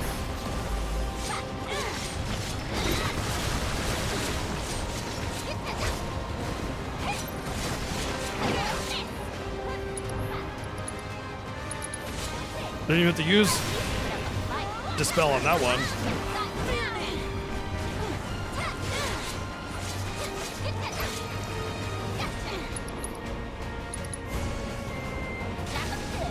What? Dodged.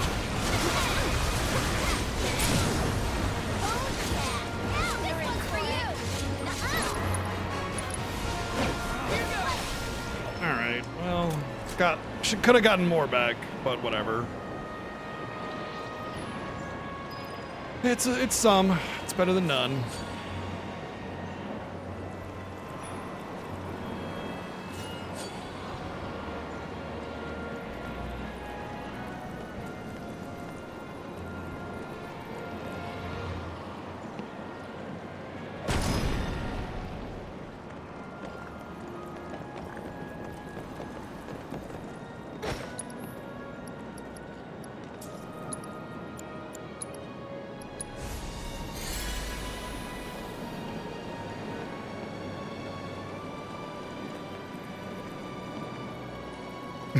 Those were like legs, yeah.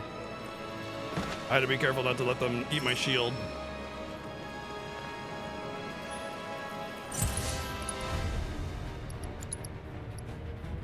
Can you take over for me? You're in good hands now. Gotta dig deep for this one. Mercy. Get lost. The Watcher's work is never done.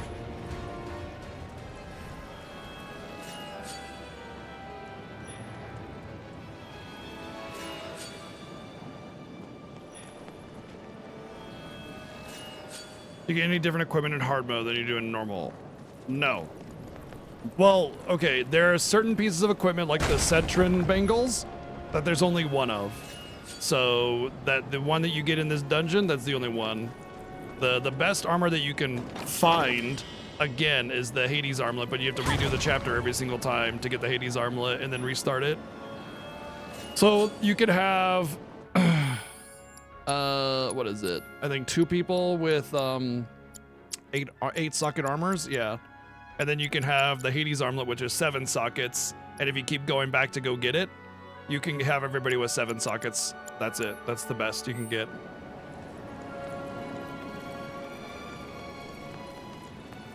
Just like in Remake, the really treasured items, there's limited amounts of them. No, I figured it out when I opened the box. There was a test box that I needed to open. It's that one when you start Aerith's like little block building quest. You build something off to the right, but you can't get to the treasure, and then you go further in, and then you build another path with like the 5-pronged builder part, and you build the second part of it and go behind, and then get that box. I knew that that was a Cetron Bangle of some kind. So once I opened up that box, then I knew that you can't duplicate the art. Armor's just like remake. Cheers, Armani. Have a good one, dude. Get some res, bud. That's basically why I wanted to just kind of figure it out on my own, because I knew that once I looted that box, I would understand what it is, you know? For real? For Eel. Thank you, None, for the 144 bits.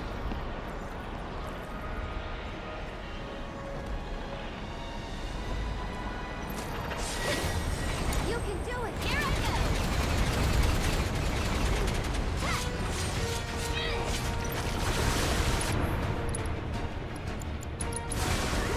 even things up. Here goes.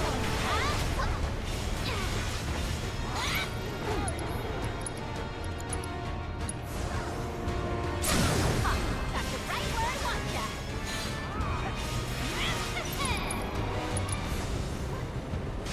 Yeah, there we go. 77 mana. Also weak to lightning. I doubt I can actually get a stagger on him though.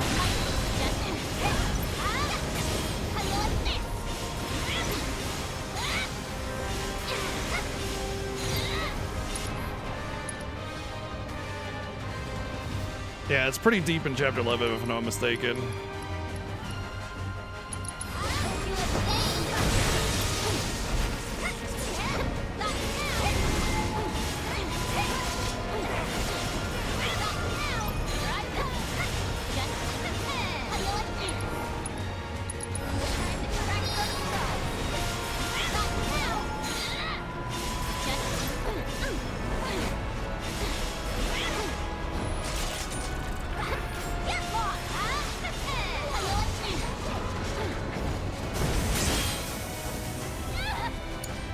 Go for it.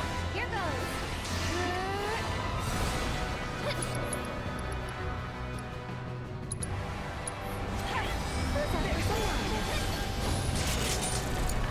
Wow.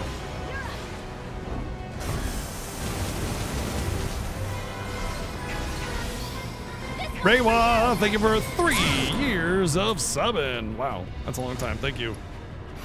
We'll make it quick. If I make an arcane ward, and then Yuffie gets in the arcane ward, and then cast Thundara twice, do I get... That's it. Oh, you do. You get mana for both of the casts. Nice. So arcane ward and MP absorb is like a busted combo. Get back to it, shall we?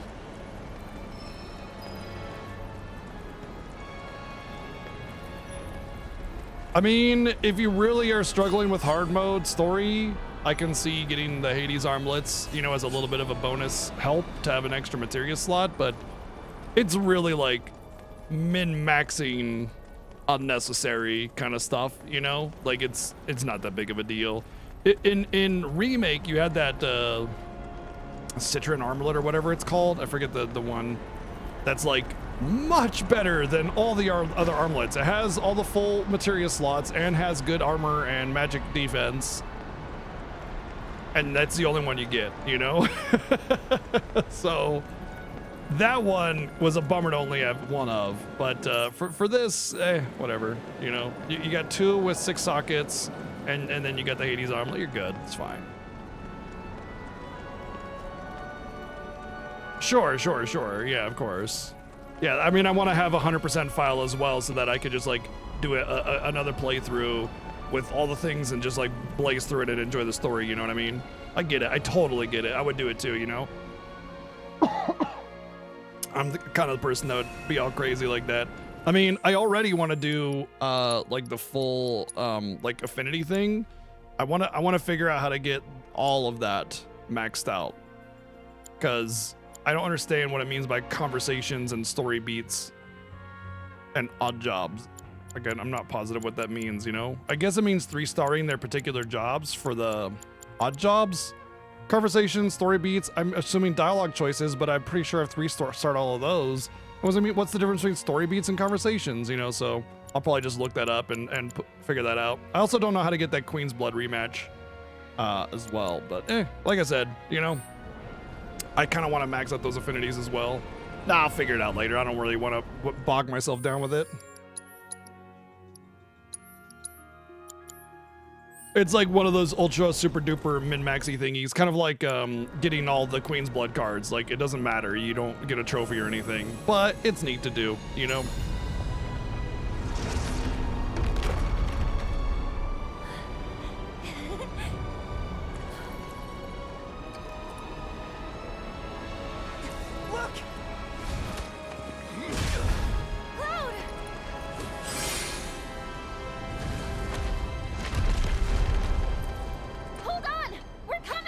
Yeah, I mean, I absolutely adore this game, so of course I want to play it as much as possible, doing as much of the content as possible, you know? It's the same deal. The more I love a game, the more I want to do all the tiny little things, you know? If I play a game and I get your platinum trophy, that means I loved your game. It's not because, you know, I got it because I get platinum trophies a lot of the time. So when, with a game like this, I don't want to just get the platinum, I want to fucking do everything. Ah, shit. You know what? You're good.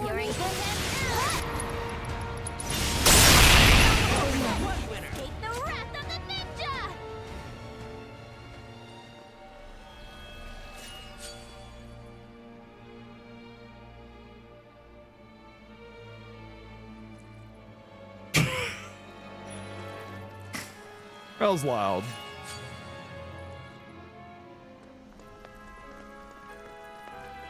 That's what happens when you stagger 8 enemies all at once.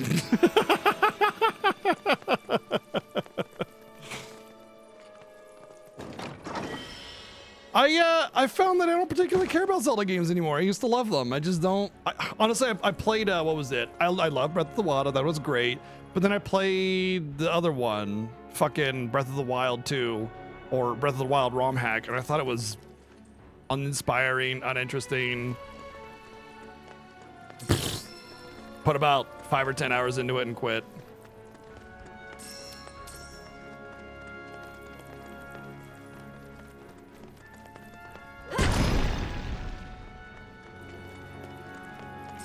Remarkably overrated, that's for sure. They should have been here by now.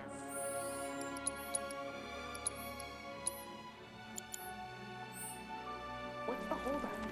I don't know, but time's wasting. Don't. We finished our hard mode challenges last night. Oh. Look at him go! Sir, it's time we made a stand. Leave it to Yuffie and Elena to make a combat out of where there was no combat, you know? The promised land Yuffie belongs being to Yuffie and Shinra Elena now. being incredibly Sorry, prideful. Ancient. You snooze, you lose. I thought there were 6. Oh dear, did you 3 get lost? 3 is still greater than 2, you know. And? So what if it is? Between me and Sung, we got the strength of an army. Spare the ancient. I'll try. Hun shot first. Hey, what's up, Crystal?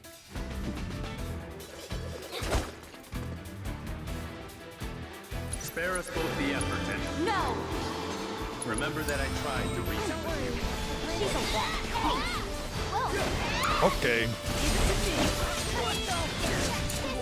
Why don't you lead the way? I'll show you what I can do. Here it comes! I'm your one-stop shop.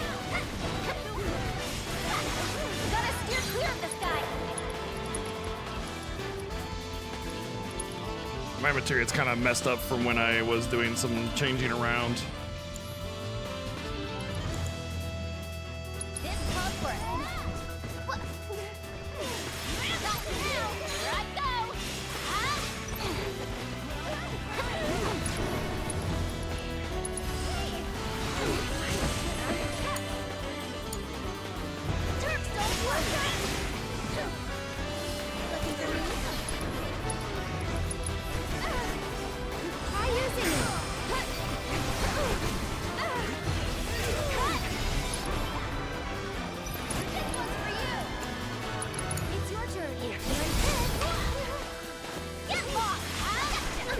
Does she even cast anything?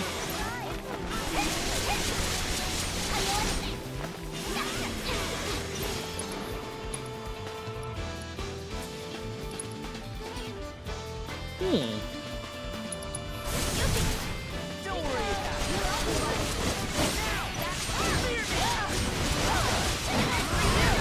Howie.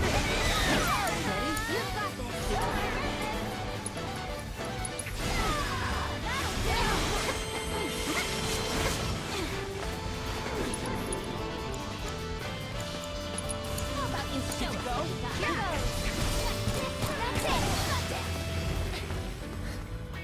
Elena, with me.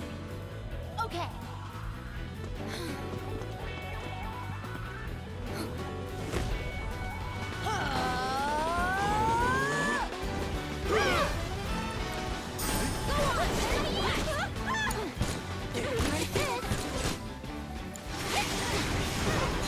Oh, she's dead.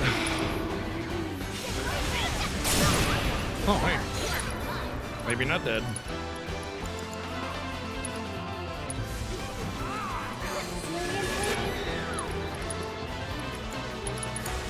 got him now.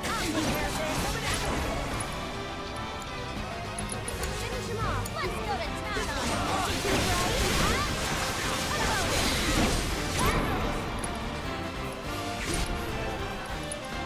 I can help you.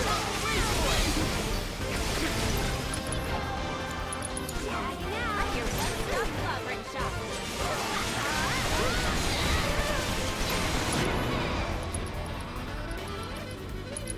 Oh, you're gonna feel Bonk.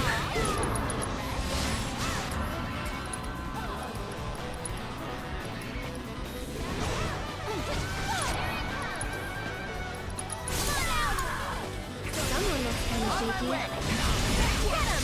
You're up! One more shot! Sorry, but I gotta. Okay, you ready?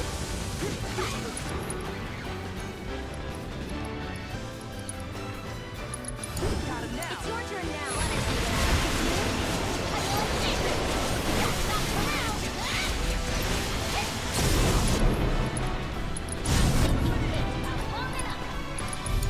Let's finish this. I'll take care of this.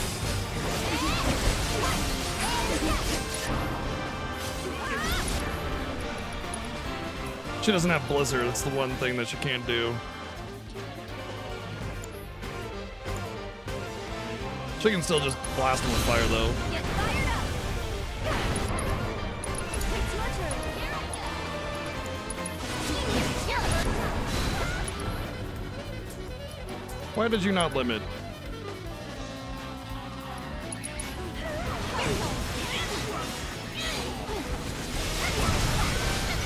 Another one for you. Here it comes.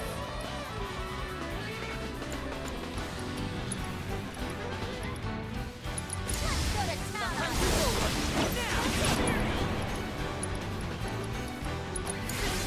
Ready or not, here it comes. That'll do. This is gonna hurt. Easy peasy. Stay down! Sir! Go on without me.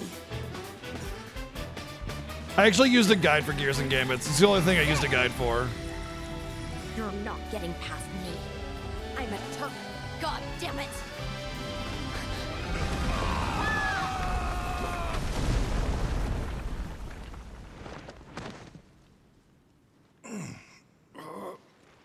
The reason I didn't like Tears of the Kingdom or whatever is it because it just felt like a cheap ROM hack of Breath of the Wild. I'm They so even glad they you're even all like okay. the I got progression of the that game jack. was the exact same as Breath. lucky you didn't The crush concepts, us. the gameplay, everything, all the frustrations, like, oh, you're carrying a metal weapon? Well, I guess you're fucking dead. You know, that kind of stuff. And it's just like, it's just annoying, you know? And they didn't fix any of the annoying things like weapon durability and stuff like that. So I just said, fuck it. I'm out. I'm done. You know? It's just, I already played this game. I already dealt with the frustrations. I'm done with it. But just because it's called a different name doesn't make it a different game. Don't be afraid. It's not death. It's a homecoming.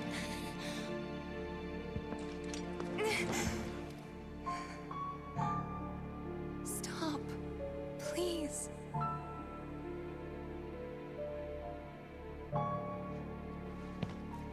There's no time for this, like you said. One of them's still ahead of us. Right. No time. What's wrong with pink? You got a problem with pink? You can't be tough and wear pink? I'm not wearing pink, but I would totally have repped it if I was. Oh, here we go. Yeah, baby. Pink controller. I actually even got the Princess Peach pink Wiimotes.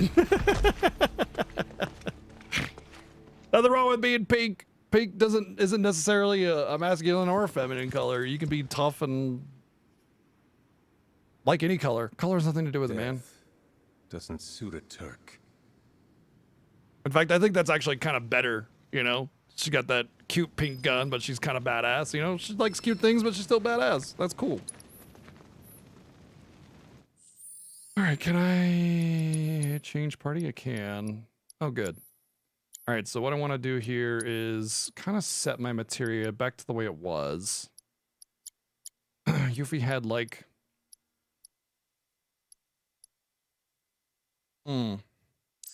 like AoE bravery, right? You know what? There's still like the chapter, right? There's still the other chapter.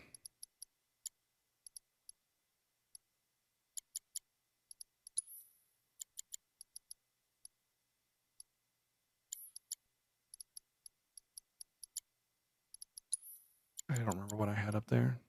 Oh, magic up.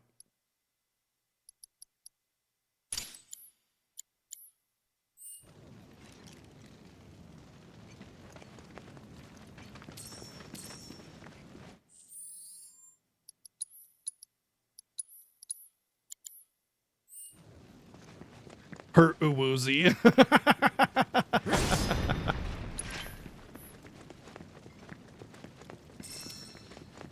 Nice, got UV Max MP by the end of it. I find it so hilarious how like you try to be so conservative with MP on hard mode, and like if you figure out how to do that, you can kind of sort of get through the game without actually even really spending a whole lot of MP. And you're sitting there like, my precious MP, I'll never let you go. You know, and like, you just never use it. It just kind of sits there. I mean, it's kind of almost like an emergency in a lot of regards. That's why I have like the AoE heal on Tifa, because it's a single ATB heal as opposed to Prey, which is 2, you know? Honestly, synergy attacks make like the whole concept of like banking on Prey to keep yourself alive like way more viable to keep damage out. It's not a temple, it's a fortress. Nice feather. You see the feather there? Uh-oh. These? Worse. Humans. Humans feared and coveted the power of the ancients. And so they slaughtered them.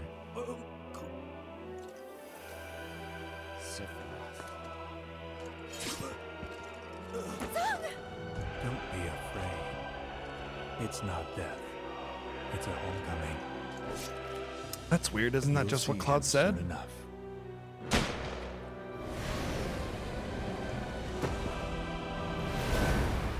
Oh man, I can't believe Sung killed Sephiroth so easily.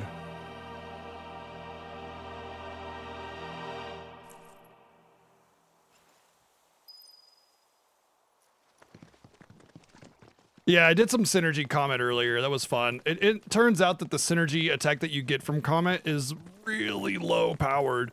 So the synergy materia can be good with the right spell if you like. If you know what element you need to exploit, or with like poison or something. But I found that overall it's kind of.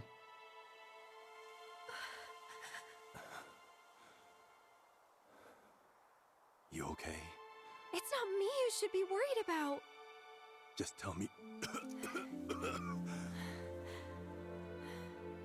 No, he doesn't die in the OG. He lives in OG. Is it He never dies. the promised land?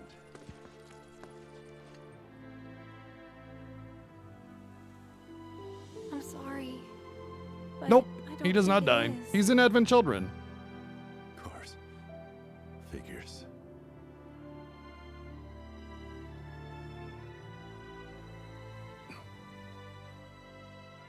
always did take my word for it. I never hated you, you know.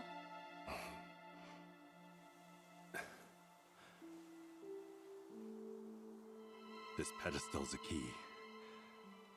One only an ancient can use. You don't, but it's Where because are you he's going? very wounded, and so he just kind of takes a back seat. A report to make. But there's a mistranslation. Actually, we were just talking about it, where Elena in Icicle Inn says, "I'm gonna get you for offing my boss or whatever," but the PC version correctly says it, "I'm gonna get you for messing up my boss."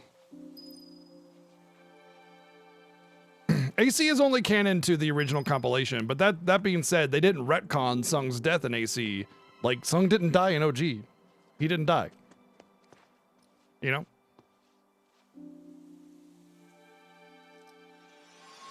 We already know that they are representations of them.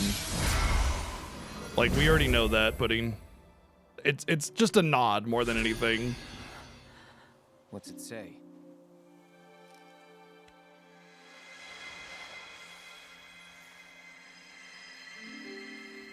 Yeah, we were just talking about that too, Fat Man, about having like a buddy system, like Cloud pairs with Sid. He gets a couple stats, and then like you can use an ATB charge to like tag team in Sid, or use some of their abilities or synergy attacks or something. Like a whole variety of things you can do with that. I would love it if you could have all 8 party members active and part of the engagement, you know? For it shall remake thee. Pretty sure Geostigma is trying to be excluded as a lore thing because it was stupid to begin with. Not to mention, Remake Part 3 is going to end when OG ends. There's not going to be... That's just a remake, man. It's not anything else. Sorta. We're each supposed to face some kind of... Yeah, what do you mean only... Oh. I guess you get to sit this one out. Typical. I'll wait out here. But make it quick. Well, no point delaying the inevitable. Right. See you on the other side. Can't be called Reunion. We already have Crisis Core Reunion. I mean, I guess they could call it Reunion, but it'd be really confusing when you have Final Fantasy VII Reunion and Final Fantasy VII Crisis Core Reunion.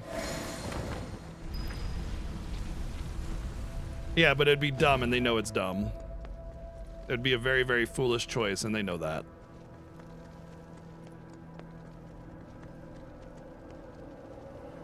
Revengeance. Memes.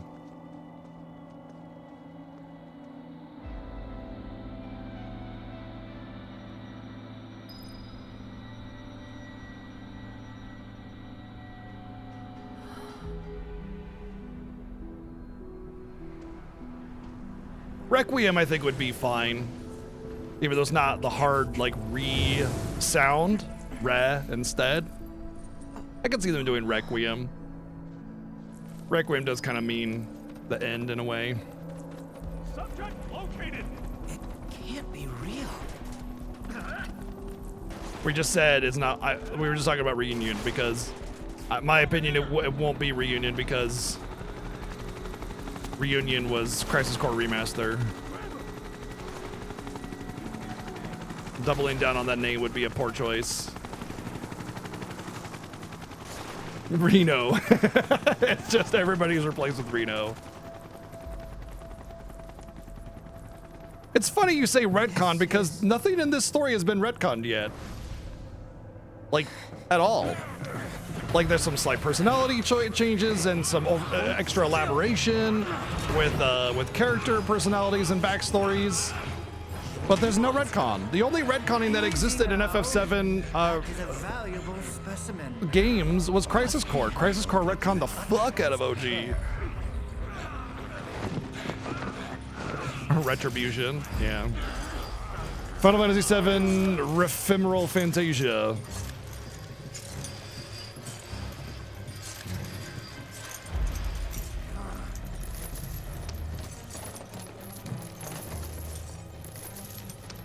You know, I didn't particularly have a problem with Chadley.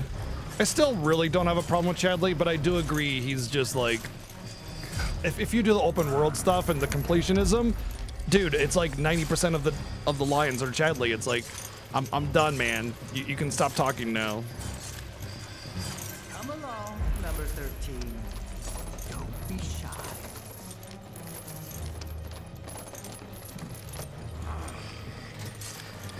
I don't know if it actually matters that you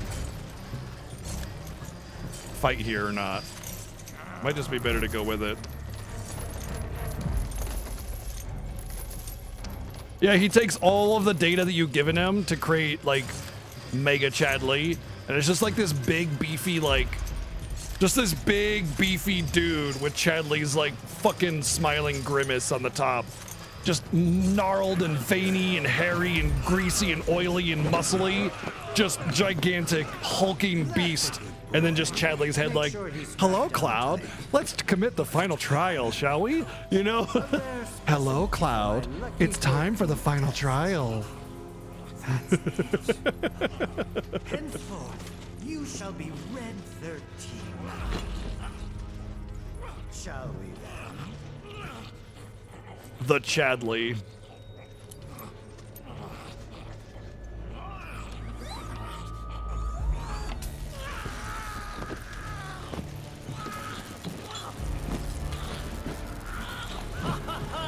Hold still, my pet.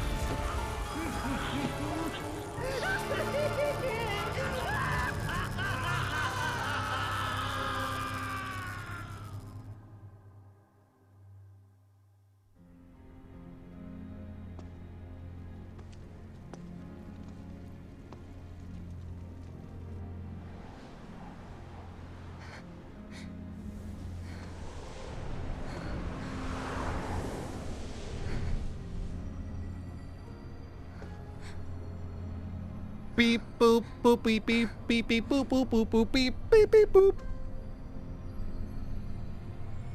That's the new Sephiroth theme.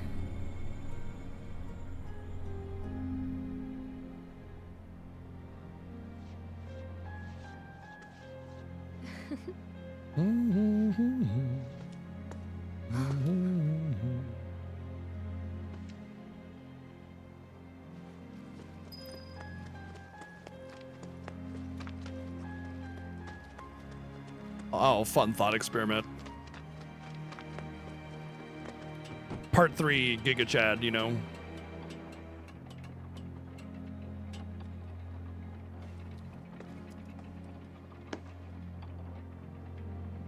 We need revenge on all the things Chad put us through.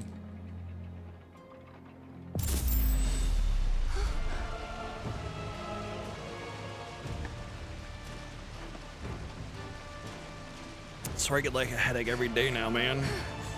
No!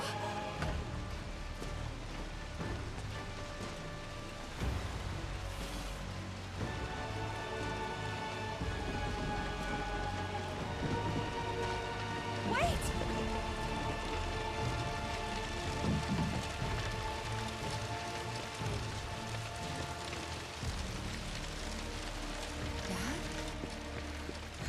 No!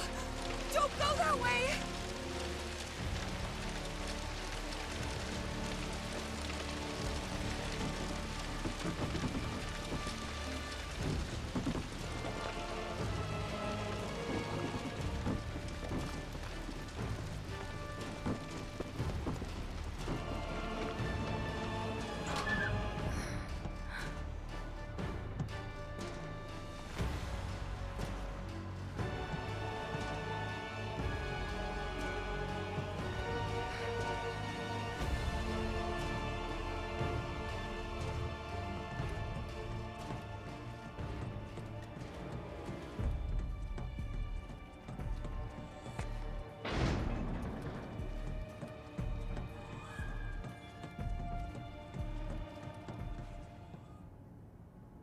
Dad!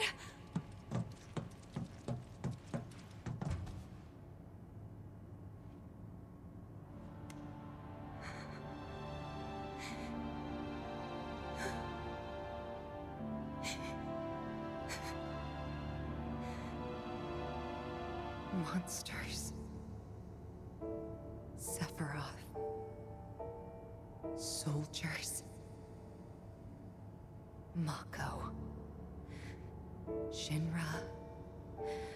I'm sick of this. I'm sick of all of this!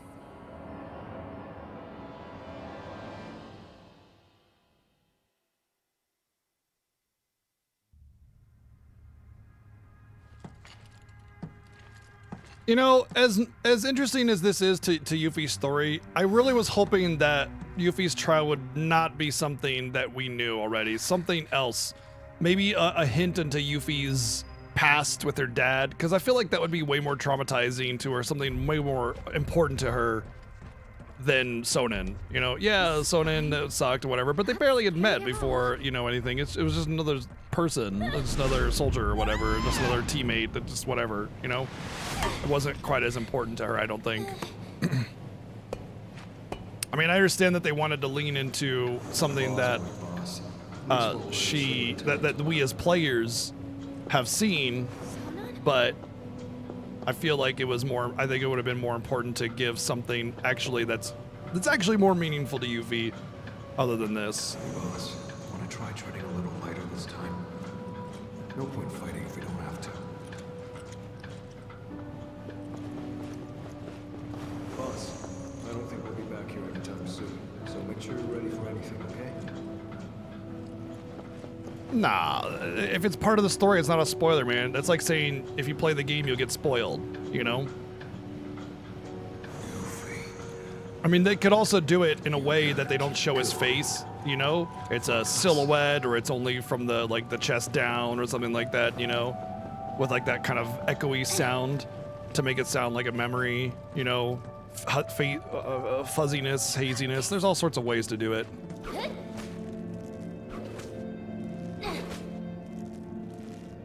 There's a lot of great ways to represent that without being so overt, you know? They do that in this game all the time.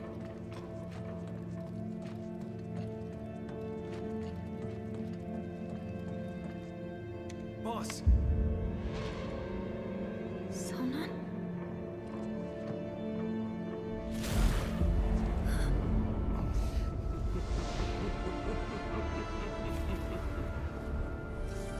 Yeah, Shinra's takeover of Wutai, well, they didn't take over, but Shinra's attack on Wutai would also be pretty traumatizing to her. The way they handle it in Crisis Core is so sad.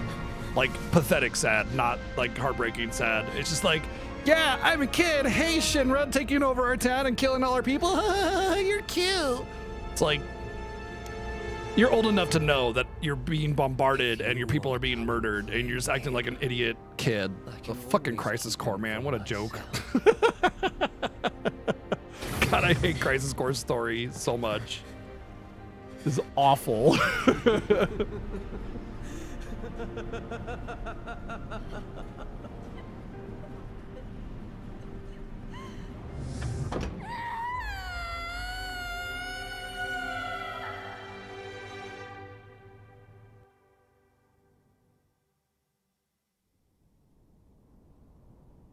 You mean the Dirge of Cerberus bads, which is Nero, which they'll almost positively bring back?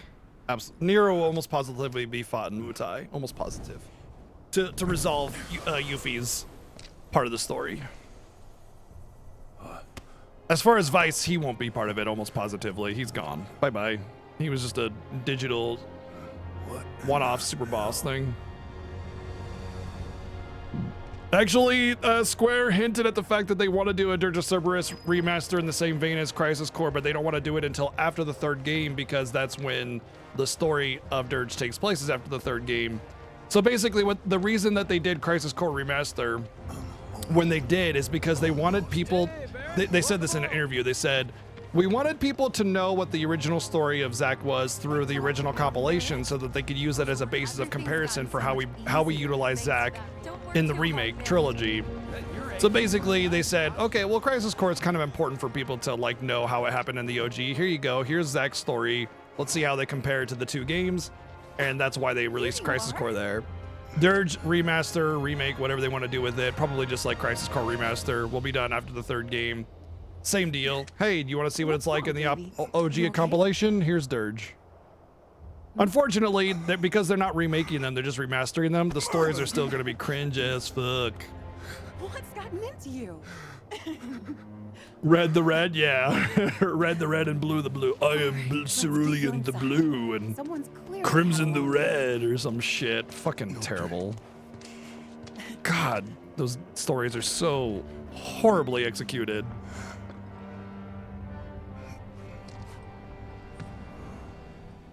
What a sad thing to happen to one of the most memorable plot lines in all existence, right? True.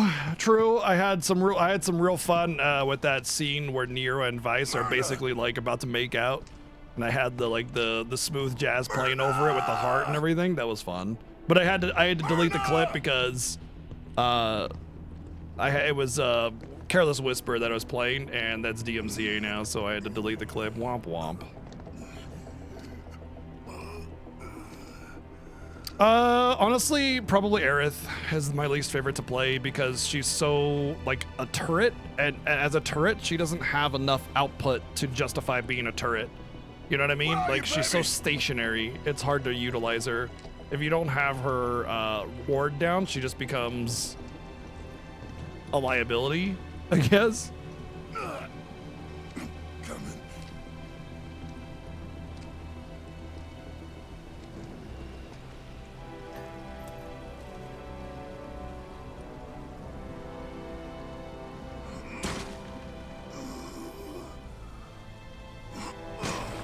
Out of my way.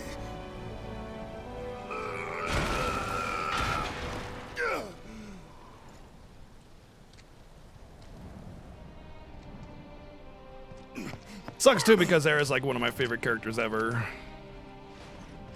Wake up, baby. Wake up. Don't leave me. Not again.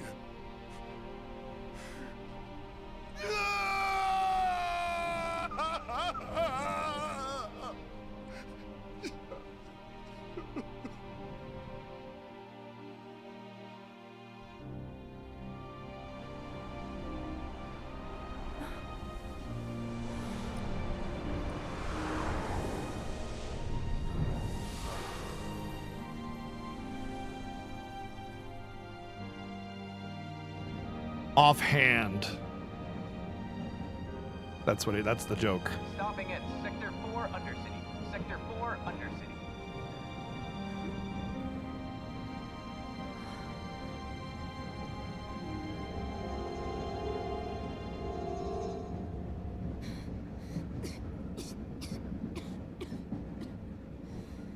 It's good. It was good. It was solid. I was just being emotional because John Bentley always fucking just like tugs right at my heartstrings with his touching scenes, man.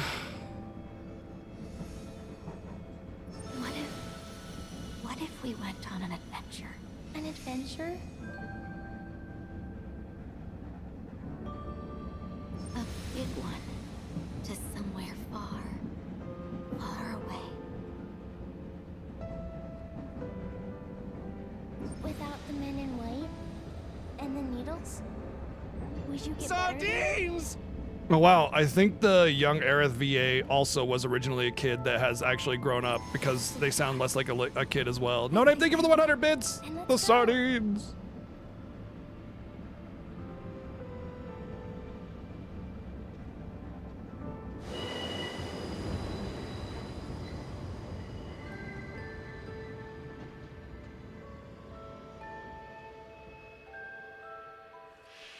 But yeah, I don't know if you guys have noticed, but the Marlene VA was an actual kid, and she just sounds much less like a kid now because she's like 12 instead of 9. So it'll be interesting to see how they do Marlene in part 3. Does it hurt? But yeah, young Earth absolutely sounds different. Sorry, sweetie. I'm spoiling our adventure. They'll probably need to get a lot of the voice lines out as soon as possible for part 3, for if they're gonna do any young Aerith stuff for Marlene. Just wait here, all right? I'm gonna find a doctor. Huh? Hello? You know what I find really interesting about this part? is that the only one in any of these stories that sort of detects a presence is Aerith. Everybody else does not detect their own presence or whatever. It's only Aerith because of her connection to the live stream and everything and this whole concept.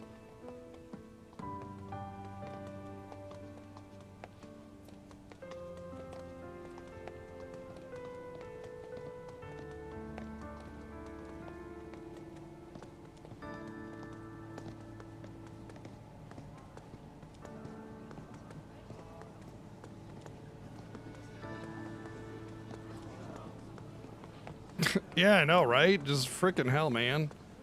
God, kids, stop growing up if we need you to voice a character in another game. Jeez.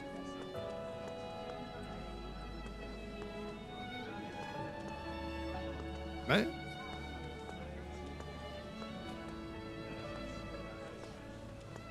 Where do I go then if it's not through here?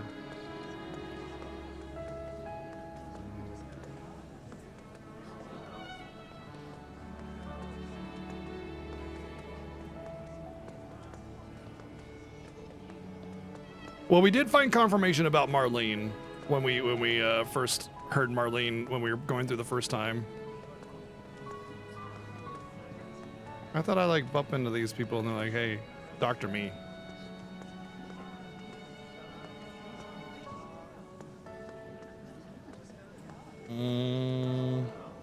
Oh. Can you help me?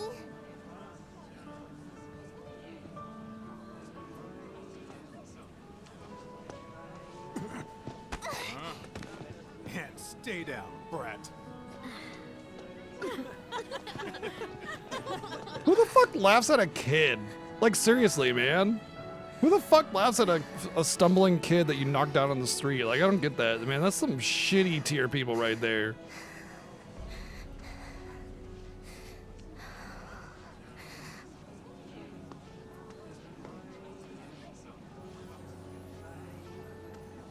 Are you okay? I'm fine.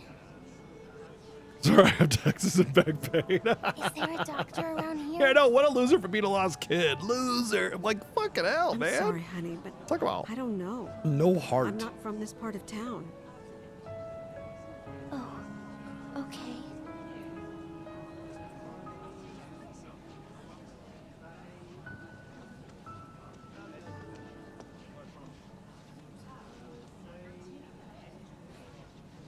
I could help you look, though. No, thank you. I have to go. I don't want to leave my mom alone too long. Your mother?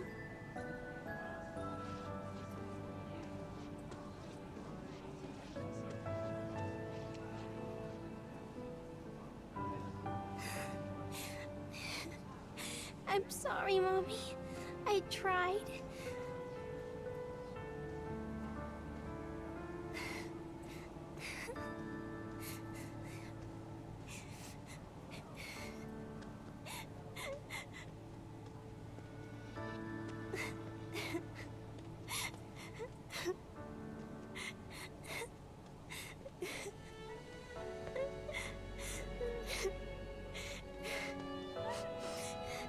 I really tried.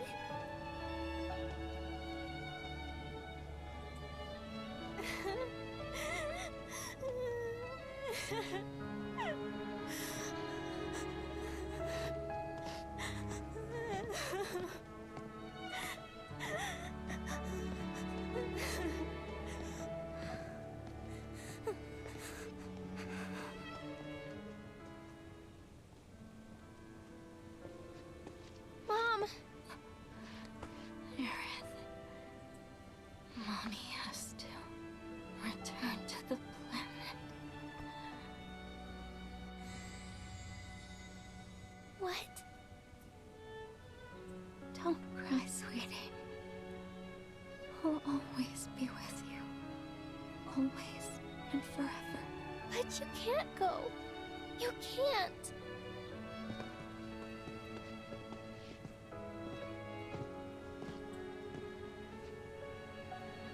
about our adventure.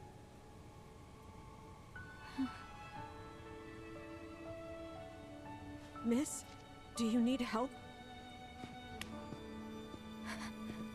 Please, take Aerith somewhere safe.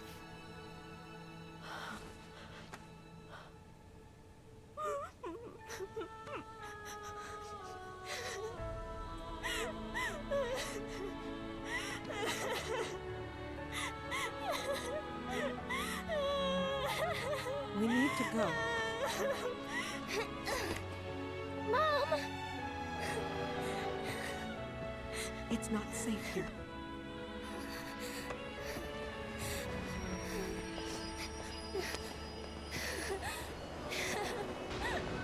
Mommy!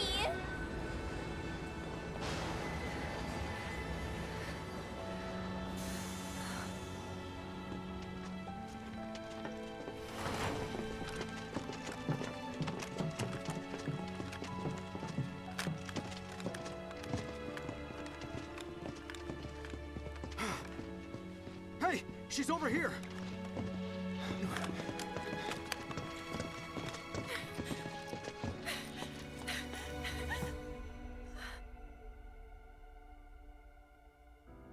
Mom!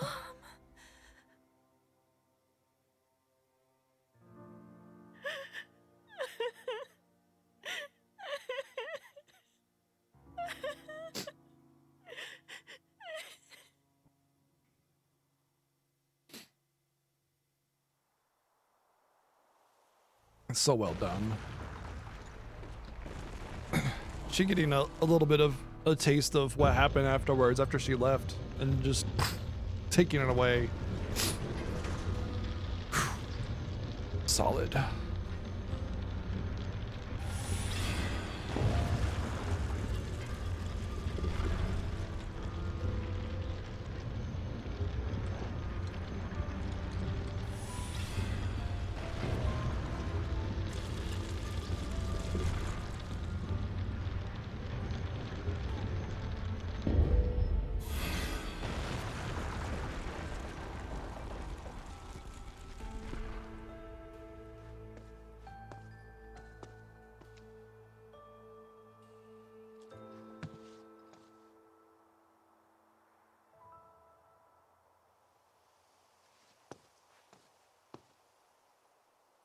You know, if you think about it, life and death are just two sides of the same coin.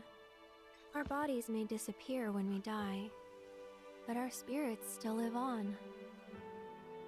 We return to the planet, rejoin the life stream, and in time give rise to new life. In time, yeah. I get it, I really do.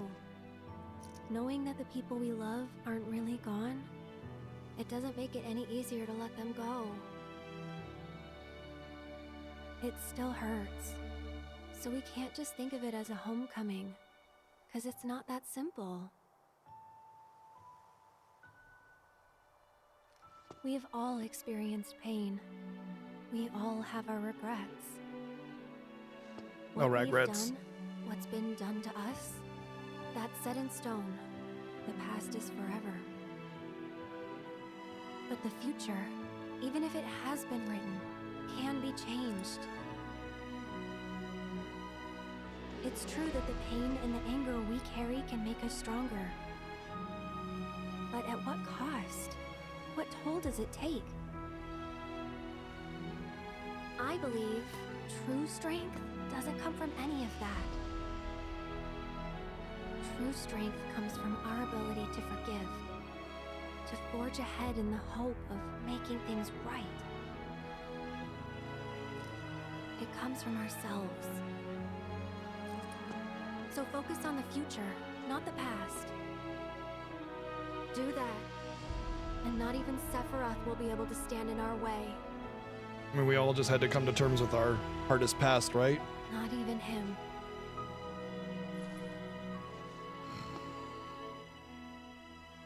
Are you done? finished? Clock's ticking. Come on.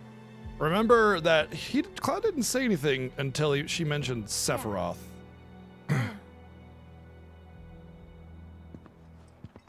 Then he got a little defensive.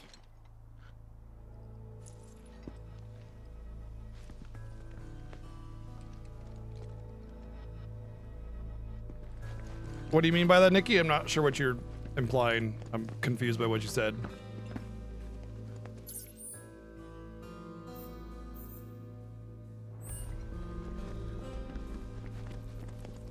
Do you think Aerith is saying that not only to the crown, to Sephiroth as well, considering Cloud's condition? I don't understand what you mean by the crown.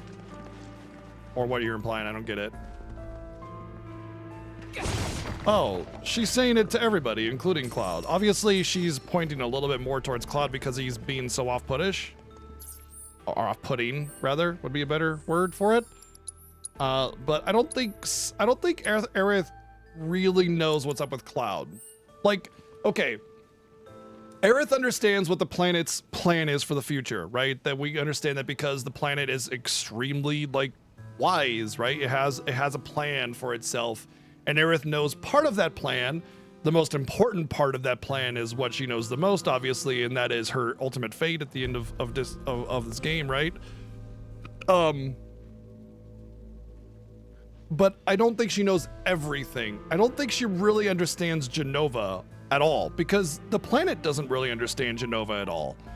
So she can't have that information. However, Sephiroth not only understands Jenova, but also understands the planet because he's been in the live stream for 5 years absorbing all that information and power.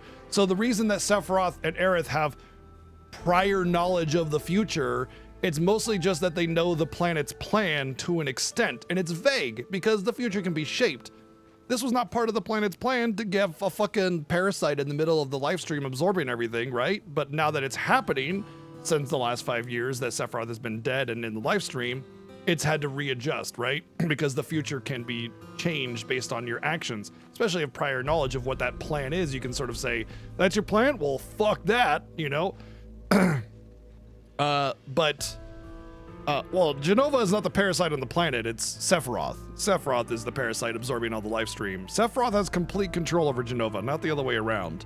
But like I said, I don't think Aerith has enough knowledge about Jenova to know what's going on with Cloud.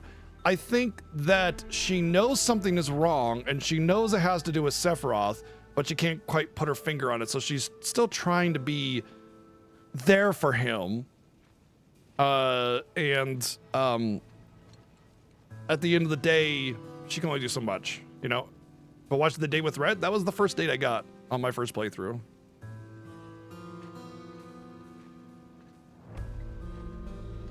Jenova is kind of like Lavos, a little bit, yeah. But there's specific things about Jenova that are important to note. Like, Jenova has the ability to manipulate memories, and that's what's going on with Cloud, you know, I think it's more like Sephiroth is using that aspect of Jenova to fuck with him and make everything very confusing, and if he's all screwed in the head, then it's easier to manipulate him, and that's just what he's doing. He's manipulating Cloud using Jenova, the Jenova cells in him, and just in general. The reason Sephiroth particularly messes with Cloud is because he's obsessed with him. Sephiroth is 100% super duper mega obsessed with Cloud because Cloud was the only one that could kill him. How could a lowly soldier like Cloud defeat me, a soldier, the greatest soldier that ever lived, you know? And I use the lowercase version of soldier for Cloud and the uppercase soldier for Sephiroth, obviously there. But that's why he's obsessed. And he knows that Cloud has potential, just not to what extent he doesn't know. That's why he underestimates him frequently.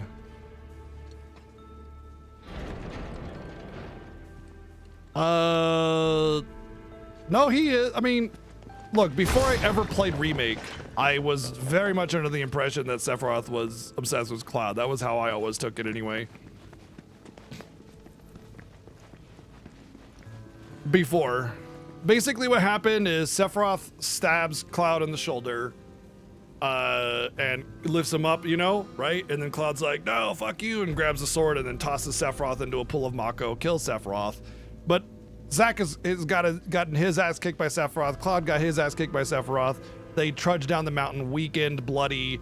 Hojo finds them at the base, goes, experiments, throws them into the test tubes, and then there they sit for 4 years or however long, 5 years, 4.5 years.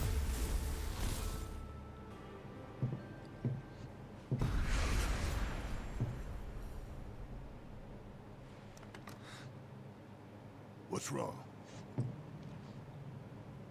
Yeah, they elaborate on the obsession Sephiroth has with Cloud a lot more in this game because, you know, better storytelling and everything. That's what happens after 25, 30 years of storytelling evolution in video games. Tell me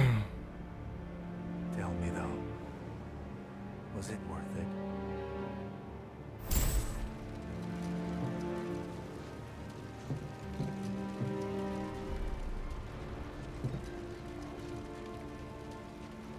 Oh, it's only that way so you can get through the game. Remember that there's a lot more time between each little moment, Batman, so when you get to near the end of the game and Sephiroth really has that hold on him, oh, he's got the hold on him. Think about that scene after the Temple of Ancients, man. All those lives cut short at your hand. Most of it is just Sephiroth kind of letting Cloud go. Like that's part of Sephiroth messing with Cloud, is only controlling him and messing with him so much until there's something that he really needs, like the black materia, you know.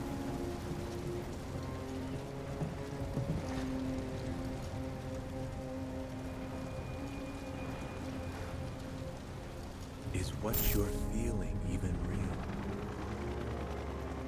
It's time you stopped pretending, Cloud.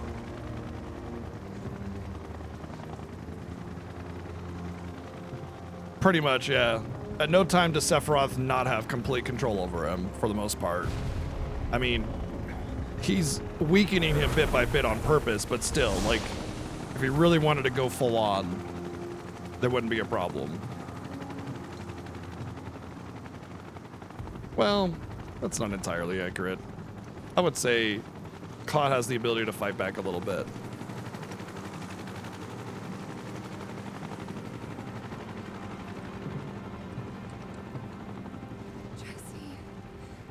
Well, it's more like they write him into that concept more rather than him being unaware of it. It's just much more easily picked up on in the plot line, I think, because the writing is much more elaborate.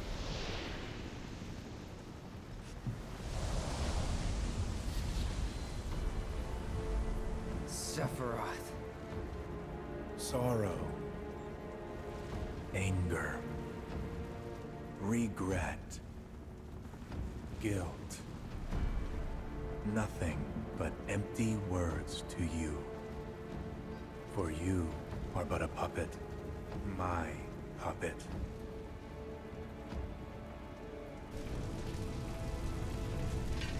I'll kill you.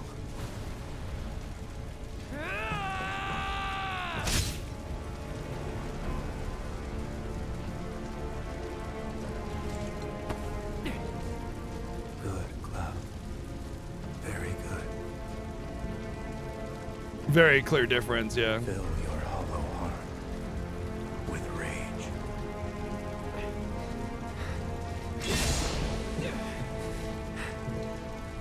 Let it engulf you.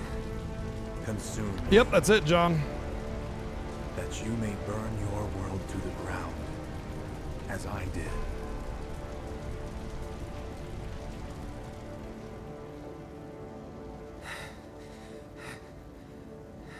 I don't know if being around Mako or Livestream has anything to do with it, honestly. Sephiroth doesn't really need that to do anything. That's not really where he channels his power. I'm not like him. I'll never be like him. It was a lot, indeed. We know. It's okay. I know, No Name. I know where you're coming from. No need to elaborate. I got you. Right.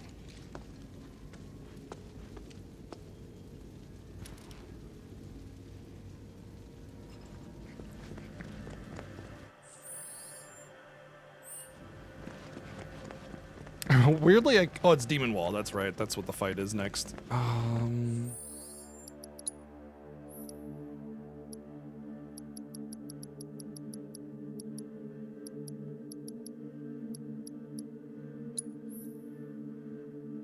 Resistant to all elements.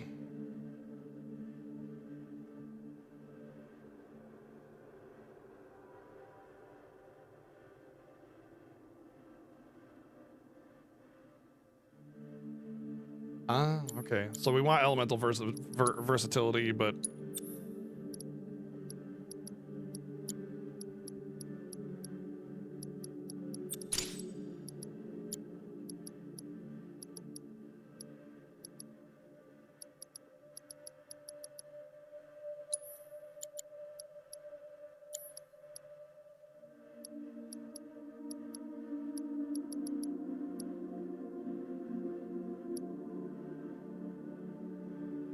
if I got lightning, fire, ice.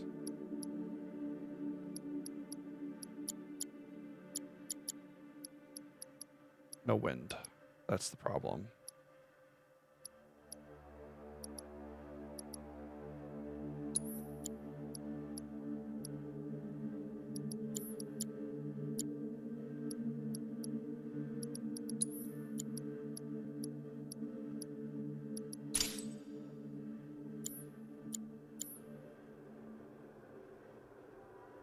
In Remake, I absolutely, like, Barret was a requirement to my party. It was like, Cloud, Barret, somebody, usually Tifa because of multipliers. But in this, Yuffie's just a better Barret, you know? She can dodge and has much more utility, I think. Some reflect modes, yeah. Spoiler, motes from FF12 go through reflect. Had to learn the hard way.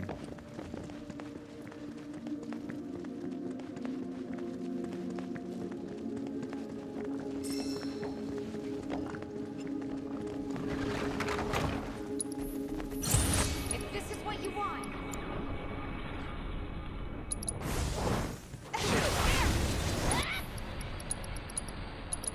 Take the lead.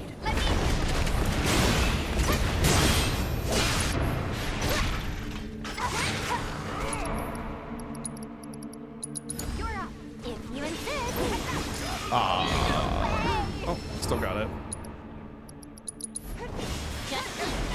Damn it, I should have used the other one. Let's do this.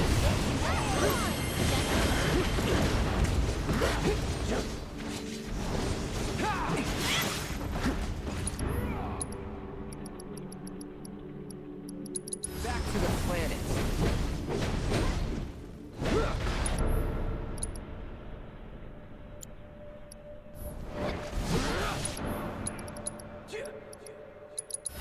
Sorry.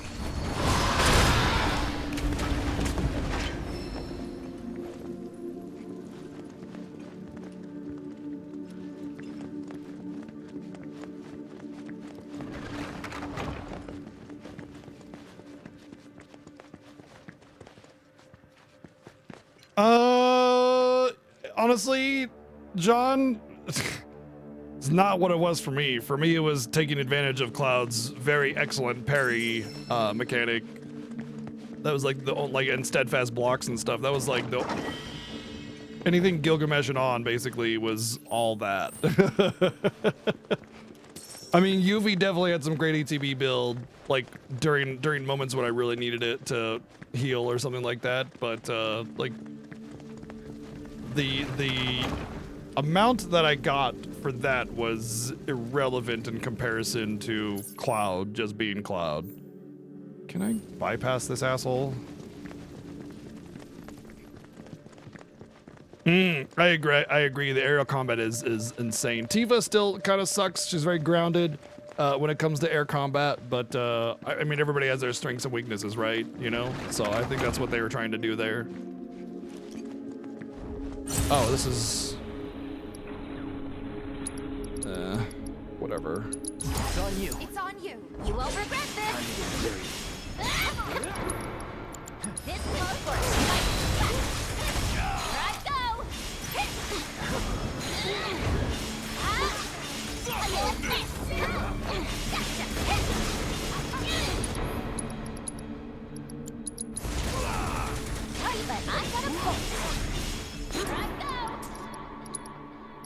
Oh, that's a shield.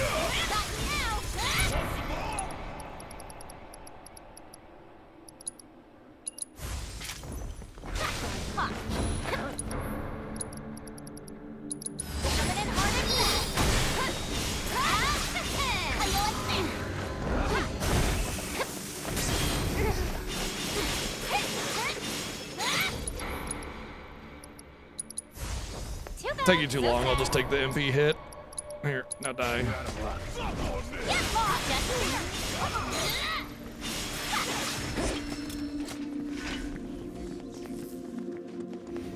Oh, this was the wrong way. I guess I gotta kill that dumb turtle.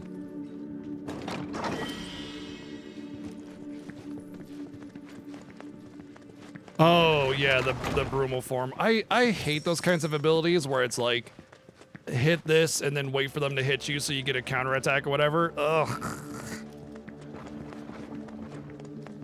Like Red has that as well. There's counter stance on Cloud. Counter stance is a little bit better just because you can like really pop it dynamically, you know? Oh, I should have seen if I could avoid this actually. Probably not. Now that I'm in combat. Still here. Gotcha.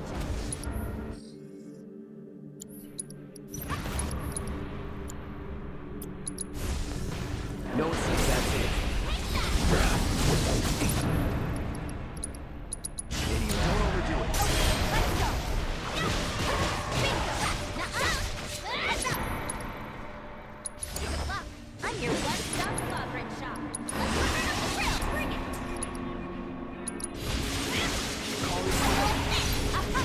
Come on. Just don't let me down. Hang back.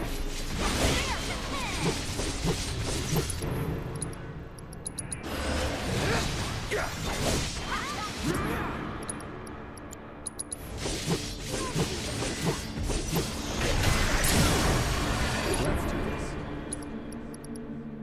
Keep it up. Strike hard and fast. Here goes.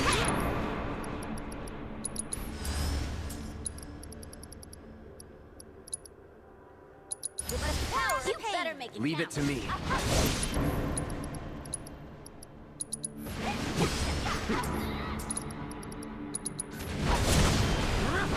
There.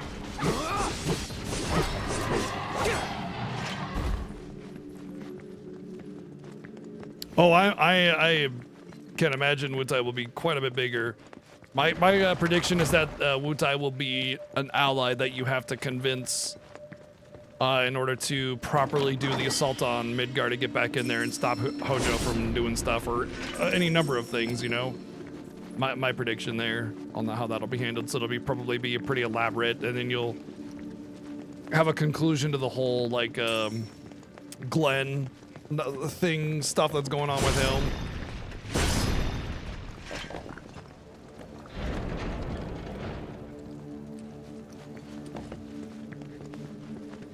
I just want to go back up there to check on something, 'cause I know that I actually got the strength to magic materia on my hard mode playthrough. I just want to make sure that I actually did get any loot that was up here on my first time through.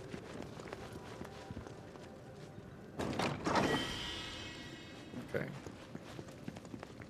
But yeah, I don't know if there's any materia that I never got, but I know that on hard mode, I found this magic to strength swapping materia.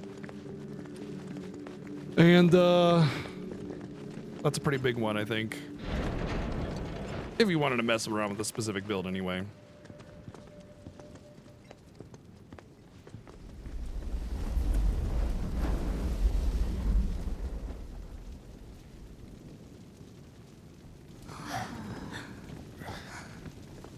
Gramps would kill to see this.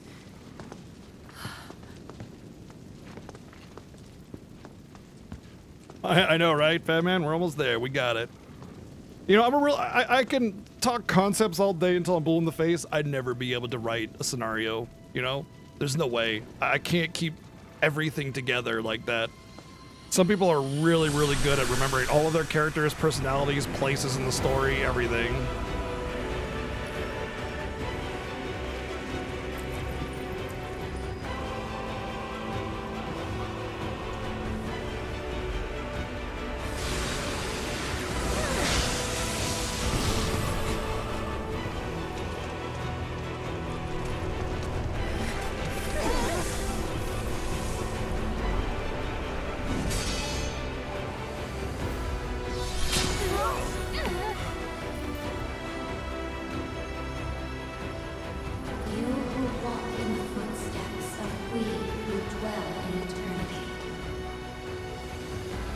Yep, that's why there's so many mid games from a story perspective, because there aren't enough great story writers that can hold this whole world together and write it correctly. Others shall rise to claim stewardship of this planet. Others who pay no heed to history. That's why you hire professional writers to write your story.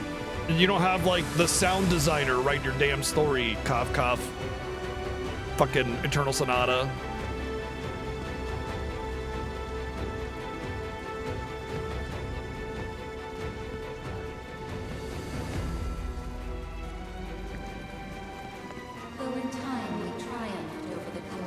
Every time I have a problem with a game story, somebody will do research in chat and be like, "Oh, looks like they didn't actually hire a professional writer. They have the sound designer as the writer or the main programmer as the writer," and it's like, no surprise. For the children of man envied us. Perhaps their enmity was fueled by our celestial adversary. None can say.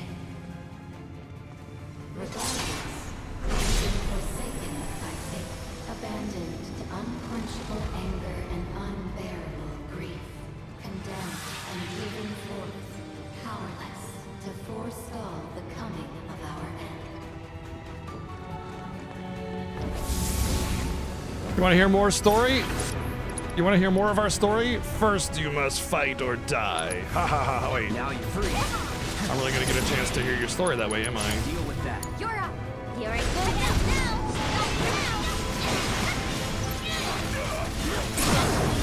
Ready for a smackdown? Let's go to town on it. All set.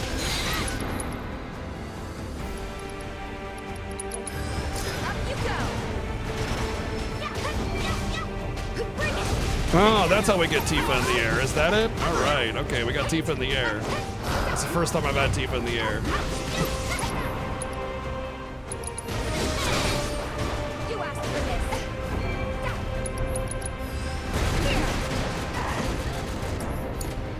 I'm your one-stop progress stop. Come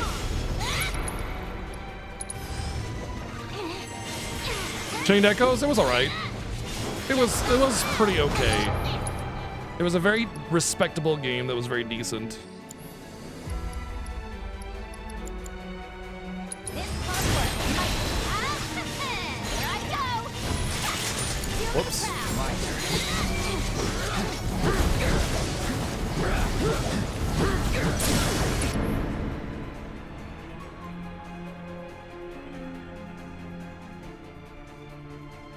Yeah, I was specific, like basically what I was saying is that like I play a lot of games. I stream full time, like 40 to 50 hours a week, right?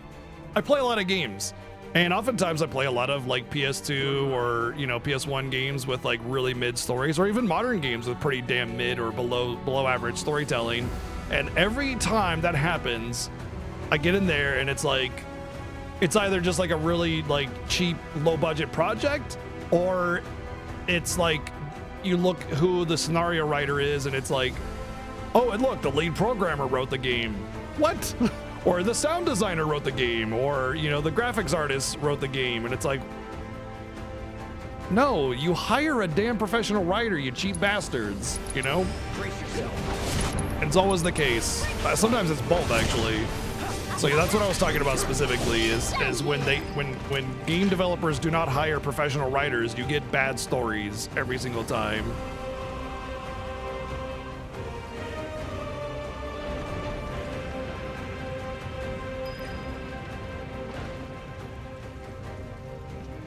Long ago, a wound marred the northern lands. And to mend it, did many venture forth, only to meet with disaster. A deceiver that stole the faces of the dead, of mothers and fathers, sisters and brothers lost. With their voices did it sow the seeds of discord among our people, among the children of man. For the planet did we lay down our lives in battle, then returned to her embrace. Yet our adversary did not.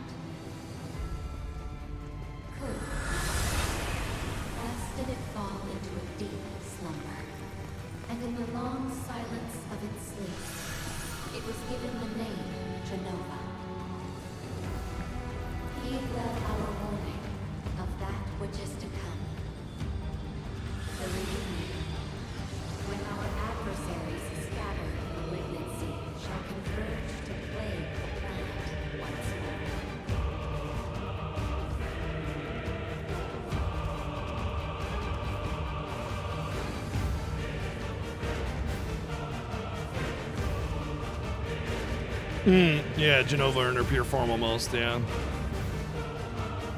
Gotta use the restroom again, I'll be right back. Coffee doing its work. You can enjoy the epic tunes. And yeah, I agree. Like, sure, you can specialize in many different things, and you can be pretty decent at writing, but like, writing a story, like a short story or even a book, and writing a game are two entirely different things. You know, you're talking about like the cinematic approach to writing and story writing, as opposed to just like putting words on screen that give an image to somebody to go somewhere in their mind, you know, that's a book or whatever. But like, also, if you're a jack of all trades, a master of none, you know, you're gonna do a lot of things okay, but none of them really well. You know what I mean? Like, that's the whole point of the whole jack of all trades, master of none. You know, is that you're not going to be a master of any of those trades. So, sure, you can be a programmer or a musician and a writer, but chances are you're not going to be able to create a story memorable enough. Like, for instance, this or something like that. You know what I mean? And even so, that's not really what I'm getting at. I'm not getting at the whole, well, they could specialize in multiple things. I'm saying that specifically, these are non-specialized writers writing games, and surprise, surprise, they're not very good stories, you know, kind of thing. So that's what I really was getting at. Anyway, BRB a minute.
Well, in this case, young blood, there's nothing stopping us from completing the platinum. Like, there's not like some ultimate challenge in our way. So there's a lot of bad writers who are professionals. That's also true. That's also true. There's also the budget factor. You might have a great writer, but they give them no time and no budget and bad concepts. And it's like, what the hell do you want me to do with that? So yeah. There's a lot of factors in play, and there's a really good reason why we only get so many games with really excellent story writing. It's got to have all those things coming together, you know? It's obviously not so black and white.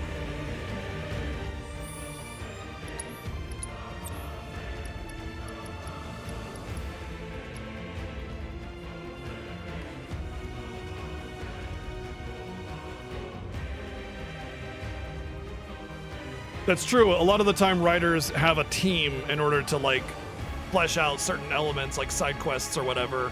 Which is why you often get like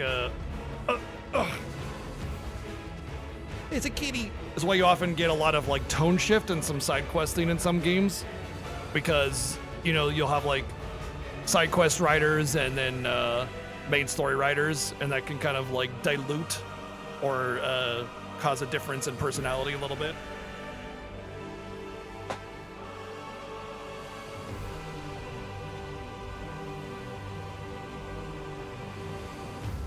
Not even just old games. There are plenty of modern games that have shitty storytelling, and it's always RPGs. The genre that should have the best storytelling often has the worst. Frustrating.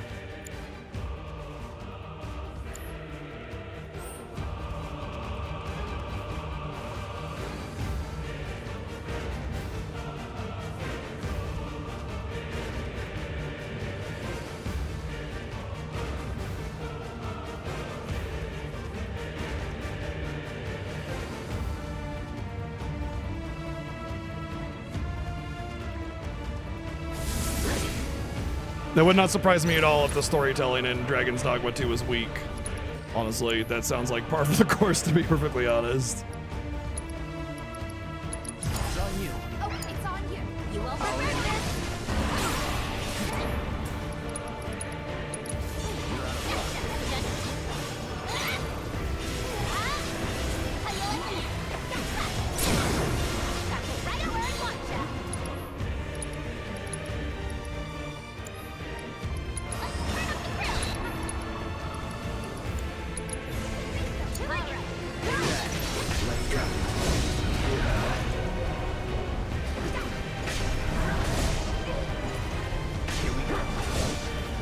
This thing was an asshole when you had to like solo it with some of the characters. Shit was crazy.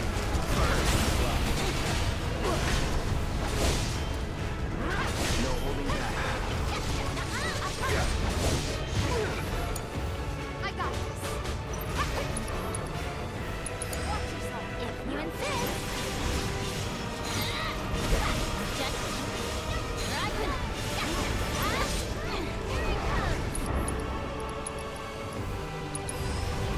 You can thank me later.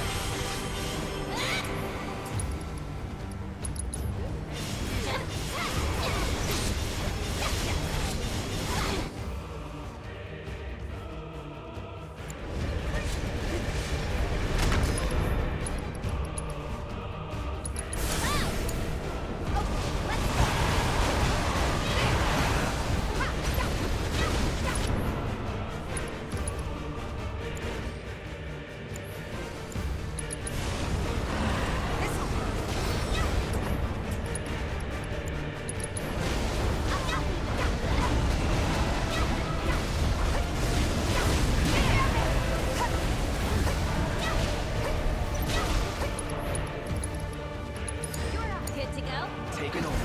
No need to.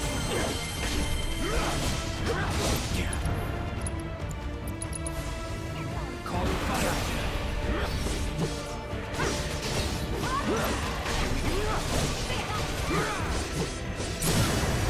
Let's finish this. Let's finish.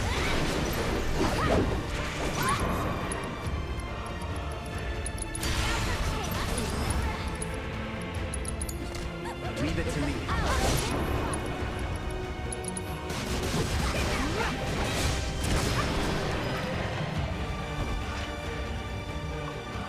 From my understanding, Protect and Barrier is like just being able to really lay on the defenses if you wanted to, or Protect and Shell rather.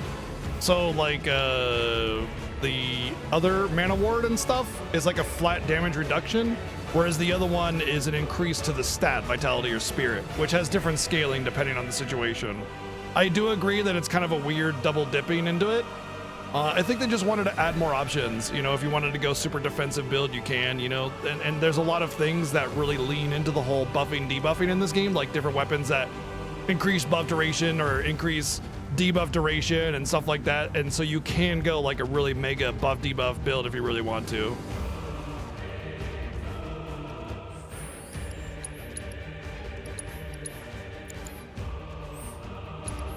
All right, mana situation is good. It has ever been our sacred duty to protect our planet against any who would threaten it.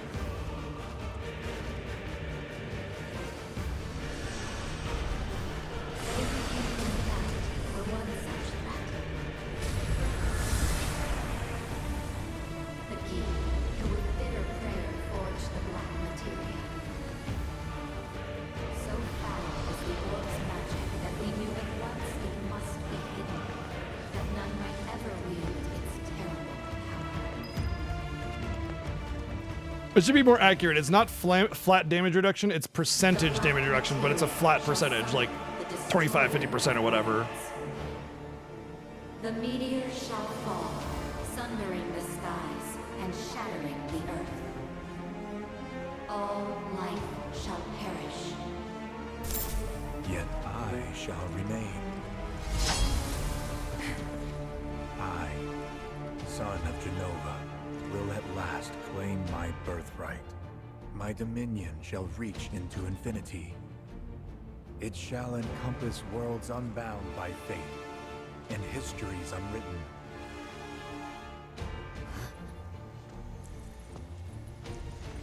I don't know what the percentages are.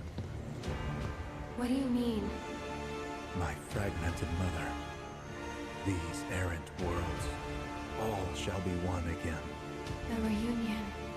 All made whole forever. There's no such thing as forever. Ah, but there will be. No. You're wrong. Your day of reckoning is here. Yet, you need not be afraid.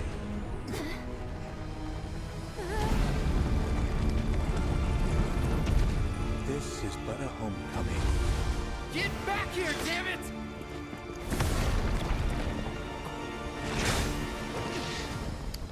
Well, I wanted to do Magnify Barrier, but I forgot about that. That's all right.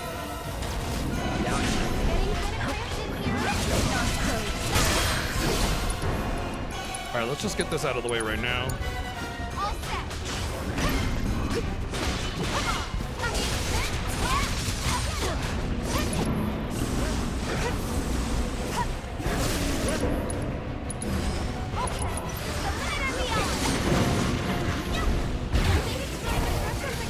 We gotta stop it!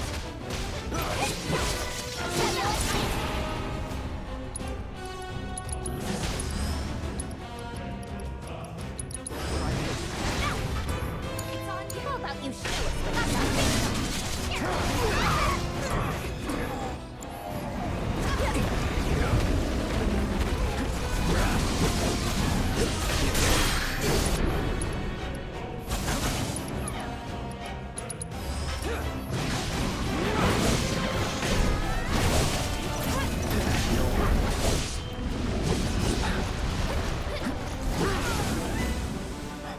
And this is where Wall 2 comes in, right?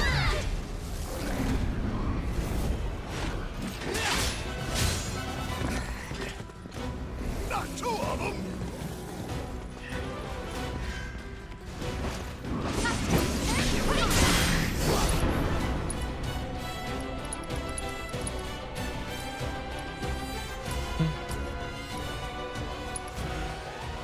You're into poison as I thought, yeah.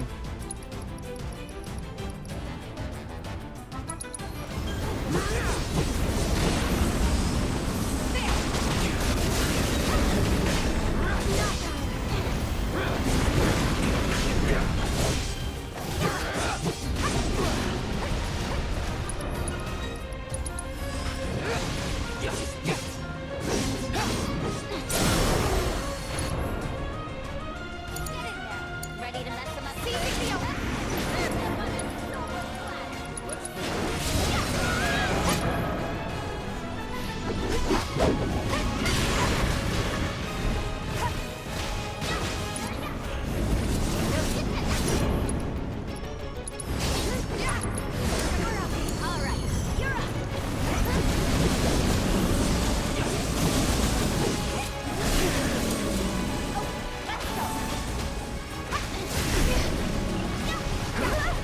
I don't think the other orb or gate goes away in hard mode. I think you just fight all of them the whole time.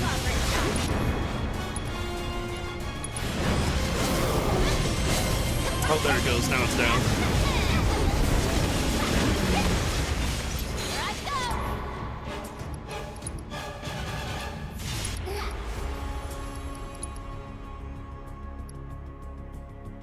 Where's my increase limit rank attack? Oh well.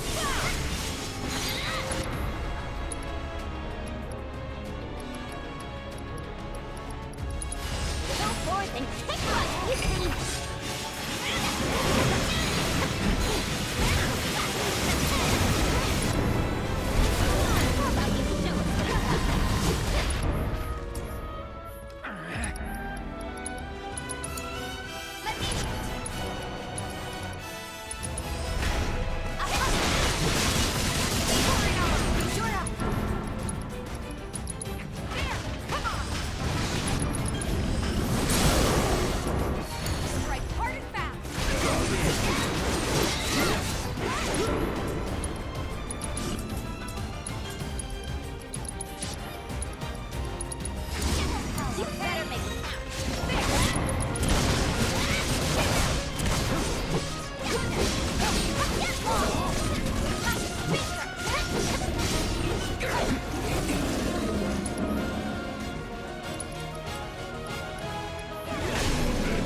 I don't know who died or anything. No homecoming for us today. As if we were ever gonna lose, we're unstoppable. I meant to have a barrier, magnified barrier, because I had it on cloud for a long time, and I just forgot what I had, and because I've been adjusting things for the whole everybody is on the story here, you know. But it seemed fine.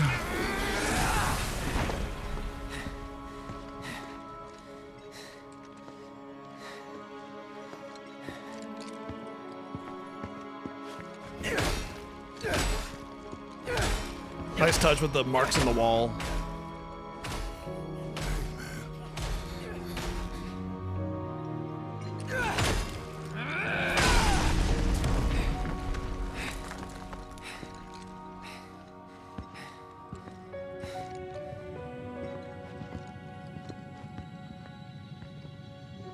I wasn't worried about that as well, Katie, when I first fought the fight, but that's such a hard thing to do with the way ATB works in this game and stagger. Also notice the protag swap. That's a really interesting part there. Like, it's really important that we kind of see that. The reason is because the protag swap kind of insinuates that Cloud is not all there, you know, he's not with you right now, you know. They do that like after Madame M gives the hand massage where you stop controlling Cloud and now you're controlling Aerith because Cloud is just, he's gone, man. He's cool, whatever, you know. All these little tiny tidbits that suggest what's going on through the use of game mechanics. It's really, really important. Like, it's not just, hey, Cloud's over there, let's walk up with Aerith. It's intentionally shifting the focus away from Cloud as you start controlling Aerith.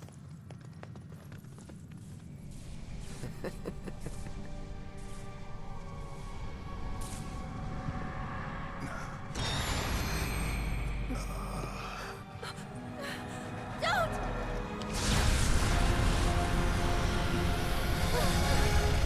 Wait, what? What's happening?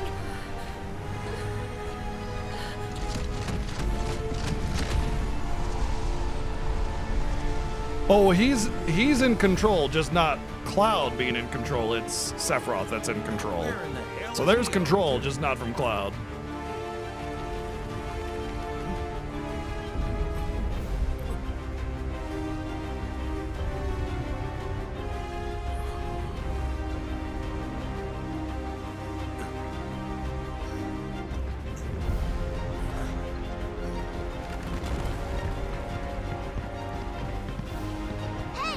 Watch it!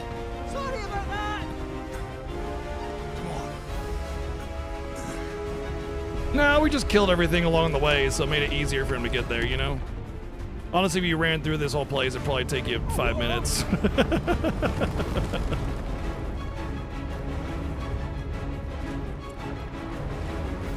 Like how Vincent is so close to us, just tailing us the whole time. How come everything started shaking? Let those who seek our star's demise find herein their rest. If the black materia is removed, the whole place. Stomach comes down. injuries usually take many hours to kill you, and they're very painful, but are recoverable. Calm down. We just have to Because return what to the happens is the acid from your stomach starts seeping into your bloodstream. Let go. Necrosis occurs. You have bleed out. It's fucking terrible. It's too late. We can't stop it now. Besides, there's no point fighting over a fate.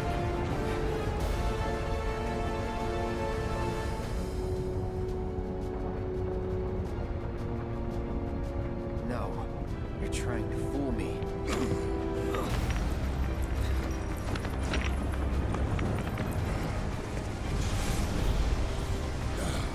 Damn it. I think we're screwed. I'm back! Just in the nick of time! You double-crossing. Hold that thought!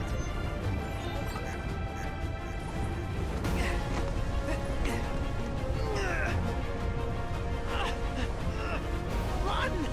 Well, there's still time! Leave the heavy lifting to me! For real?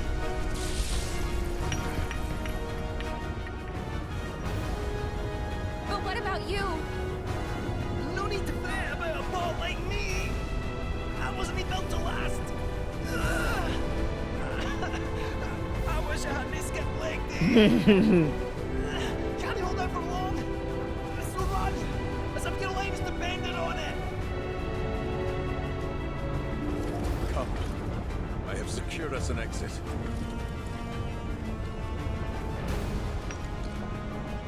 Come on.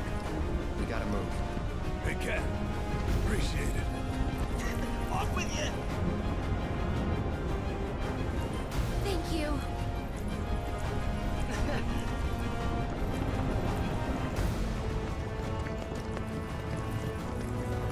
Yeah, man, he's got those pain receptors on.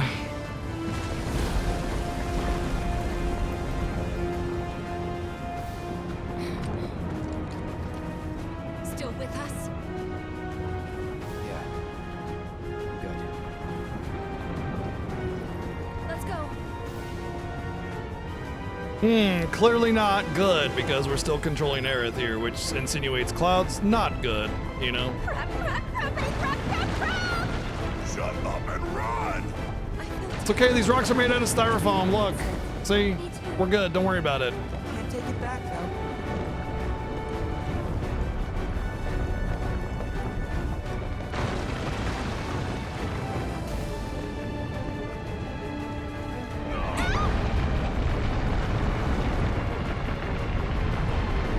Don't worry, we'll get a therapist in part 3. It's called the live stream. And probably Zach, based on my prediction. My prediction is Zach is basically being prepared to provide the restoration that Cloud needs. Like, in my opinion, the Cloud and Zach's little dream world, which is the live stream in my opinion, that's my prediction, is Zach's memory of Cloud that the live stream has manifested that it will use to help restore Cloud's memory and who he is, you know?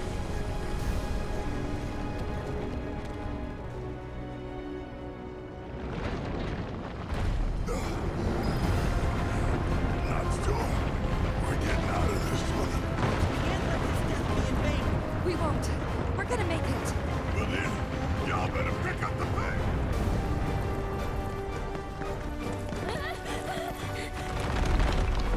Almost there!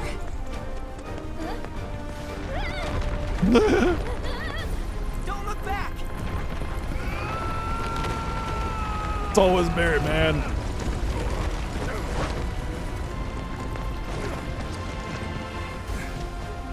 He's a big dude. Hard to run. Not to mention you don't have both arms to swing, you know. While it lasted.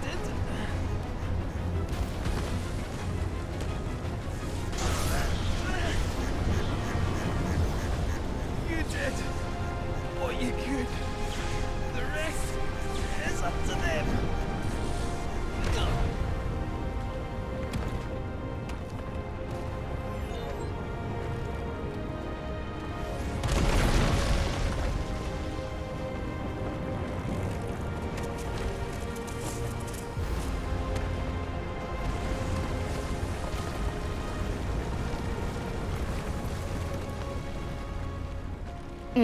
Well, at all times, I don't know about that. Probably can only control one at a time, but yeah.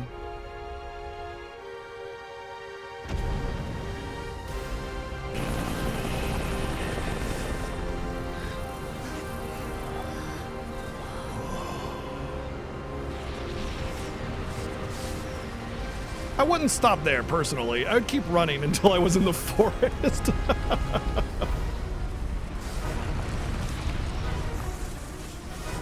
I love the way it folds in on itself, which is what it's implied in the OG, is that it folds in on itself. And the temple itself is the black materia as it folds in and compresses. And the other one is just a key that handles that.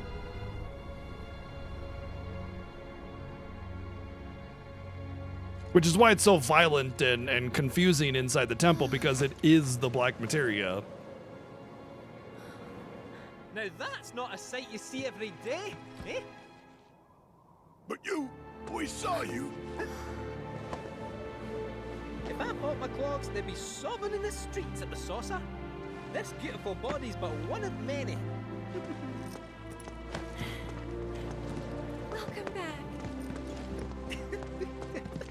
All right, knock it off, you.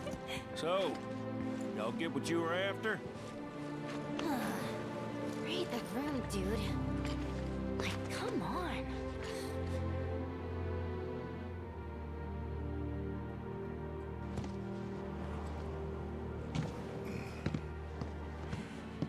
Hey, what's gotten into you? Didn't you hear what Aerith said? That's mine. Fine, fetch.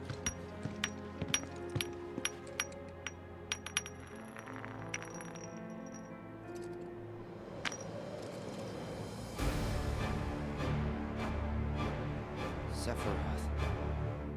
Huh?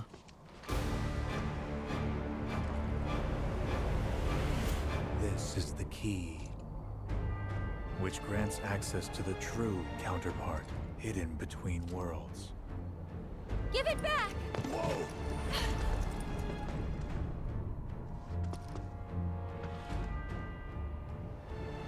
At last, the time has come.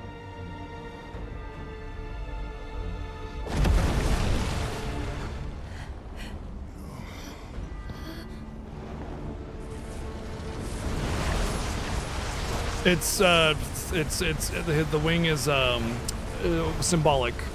It was always symbolic. I don't like the fact that they gave him a wing and he should only have it as Sephiroth when he's actually become supposed god that he's trying to become. What in the world is going on? But the one wing is very symbolic. It's something about fallen angel and stuff like that. Could it be? Has it finally begun?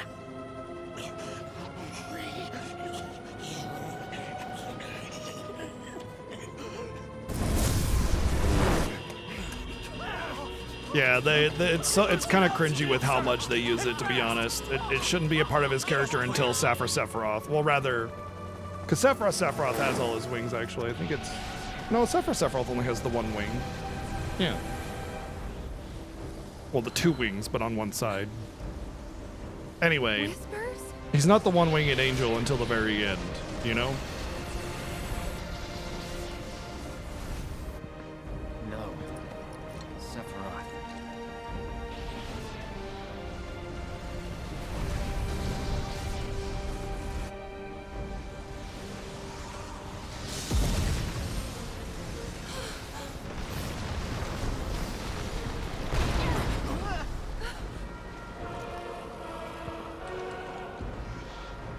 I'm waiting.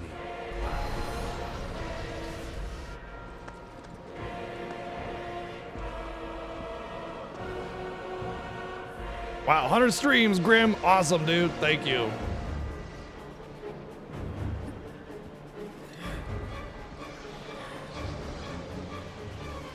Let me saunter over here real quick.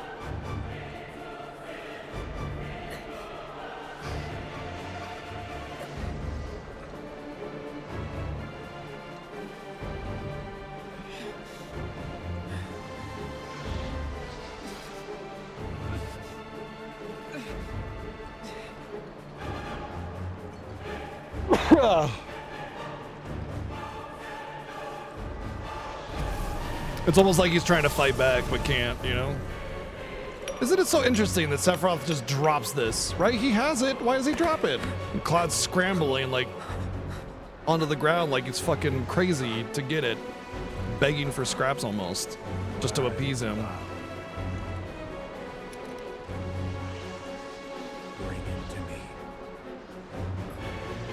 So there's nothing here. It's all a symbolic gesture. It's not even Sephiroth. Sephiroth just wants to make him grovel. He just wants to make him do it. He just wants to know, and he wants Cloud to know that he's in control, you know? He drops the materia and says, fetch. Aerith, please. Cloud, snap out of it! Yes, Cloud. Snap out of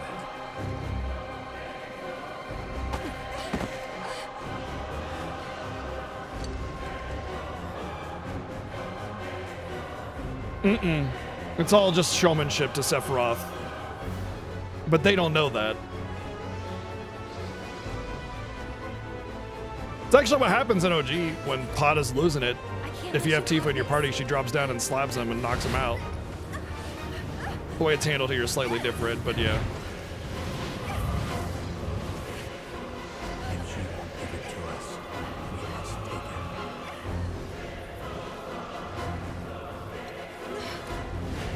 All he's doing is whispering in his ear, right? Like he's not doing anything. Why doesn't he do something? He could just take it himself, couldn't he? You know, just Aerith by herself, it wouldn't be a problem for Sephiroth. And yet, he insists Cloud goes and get it. Let's talk. I just want to talk. Come on, I just want to talk. It's like a drug to him to appease Sephiroth at this point.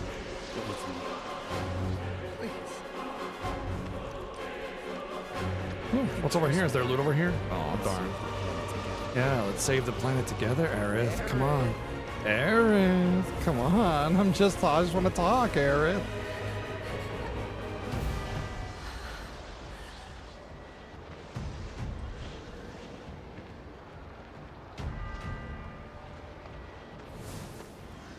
Yeah, people think he was beating up Aerith in the OG here, but that's not how it happened. But the fact that he chases after Aerith specifically is a nice nod to that scene, him being after Aerith in a way. Showing that he might be a danger to Aerith is more accurate. Whatever happens. Yeah, those blocky models.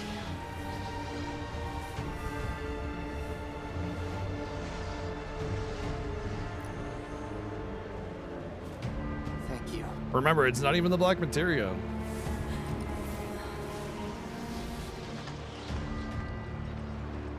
I got it for you, Daddy.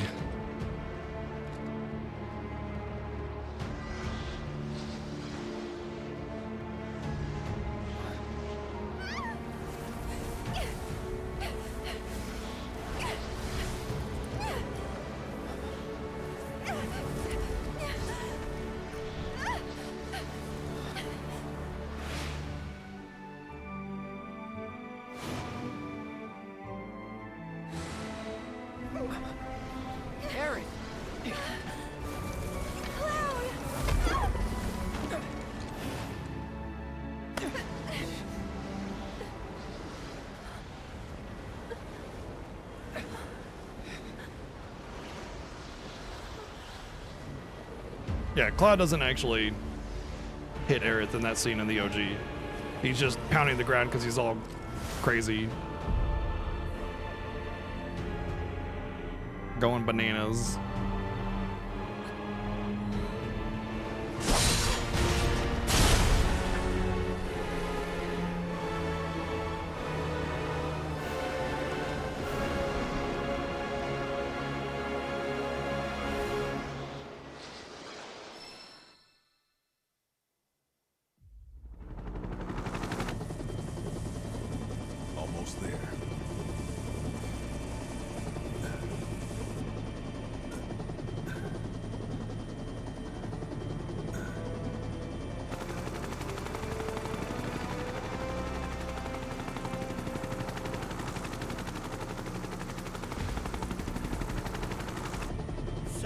in grave condition.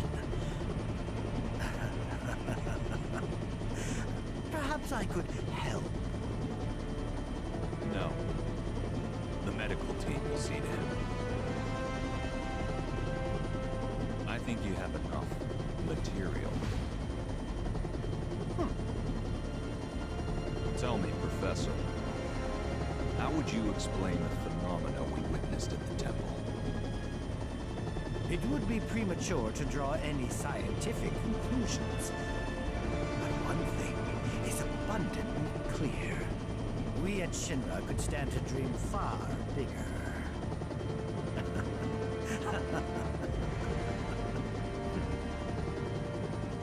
I would have to agree. Yeah, he knocked her down. That happened because if you notice, they're standing up and then he gets knocked down. To the right, Shinra HQ, where Hojo should be, along with a cure for Cloud. To the left, Reactor 6, which will get blown up along with Biggs unless I stop him.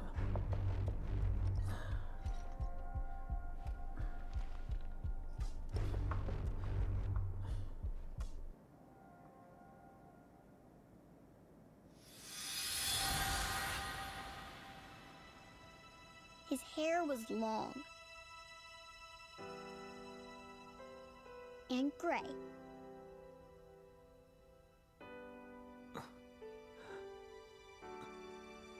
Yeah. Of all the people.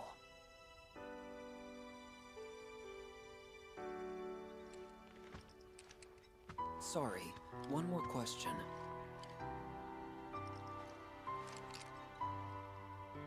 Does Aerith... does she have feelings for Cloud? Yeah, she likes him.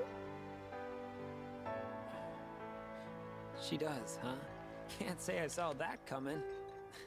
'Cause you weren't there.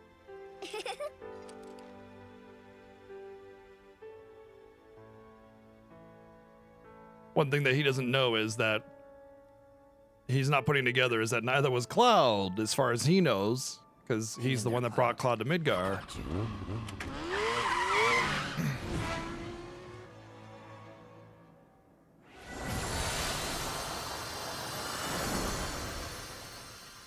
Hello? I know you're in there. Time's a wasting, Cloud, and it's not like we have much left. Up and at him, soldier!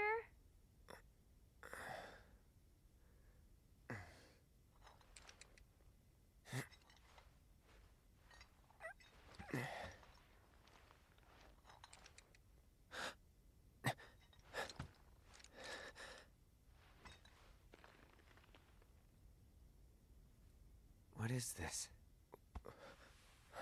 Are we? We could call it a homecoming. Or homeward bound, maybe? Not quite dead, Let's just call it a but dream. going there. My dream, to be precise. What the hell are you...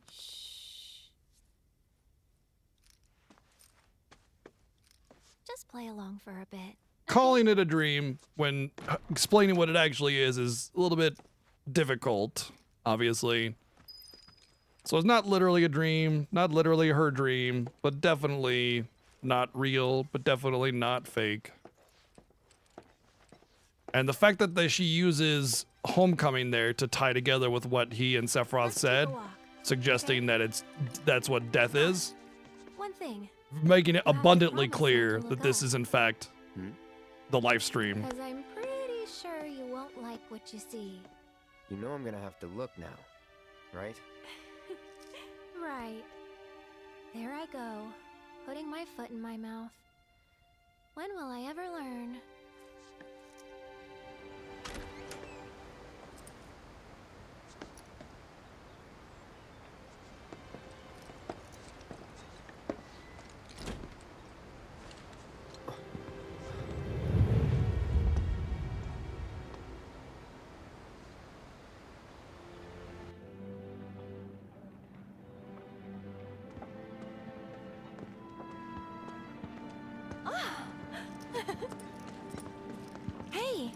Let's check it out.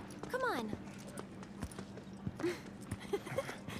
I think if you consider the fact that, like, how did Cloud get all the way to Sector 7, and why is this the same kind of place that, like, Zack is in? I think that really makes it easy to tie in, like, oh yeah, this is the live stream. Zack is dead, you know?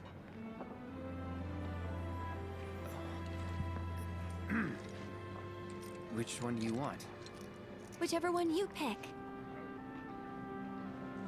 Why are you acting so weird? Well, you are. This isn't you. If you ask me, I'd probably say, this piece. I don't know. No, this is actually the song that she sings at Golden You Saucer. choose.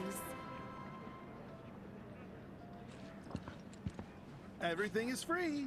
But remember, it's one per person. This is it.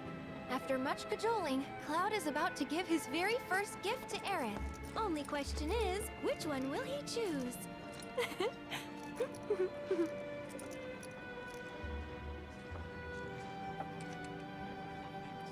That one.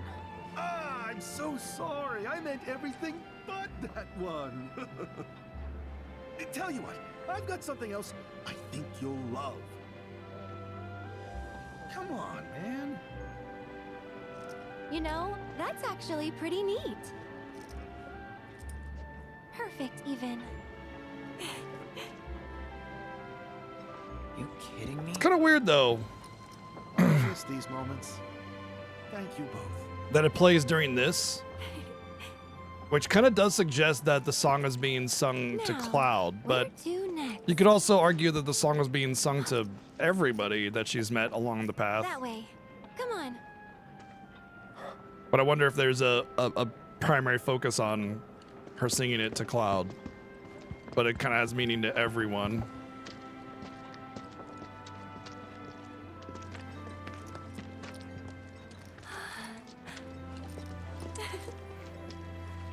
It's your lucky day, you two. They are indeed holding take hands. whatever you'd Better be like. careful, she might get pregnant. But only She one might get per Pergonard. person. Then we better choose wisely.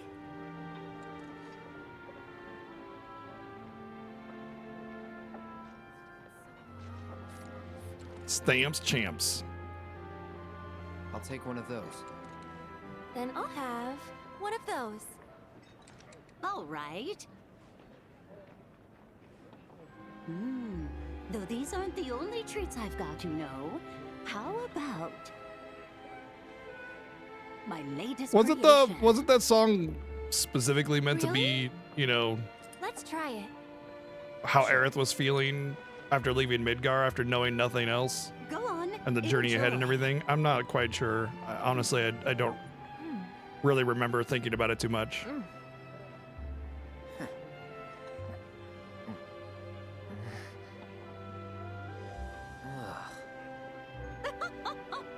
Figured I'd pull out all the stops for my last hurrah.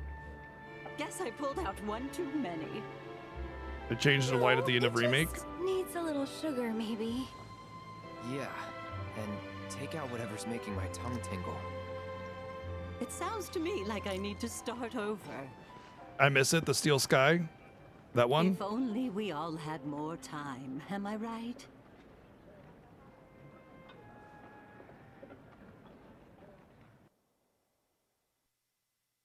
Pretty sure I only asked to meet with Professor Hojo. Not a whole platoon. Whatever. The world's about to end anyway. Got nothing to lose and everything to gain. I don't think who's singing it really matters, but I never really put much thought into it. You know, there's this really great interview series that they just released on YouTube. There's 4 videos, 15 minutes each, and it's like they talk about the development, they talk about the characters, they talk about everything. I haven't watched it yet, but I'm willing to bet there's something in there about what that song actually means. Both of them, even possibly. What's that? I have the Ultimania, and I haven't read all of it, but I've read about half of it, and I haven't gotten to anything about the song yet, but it's making me want to read it now.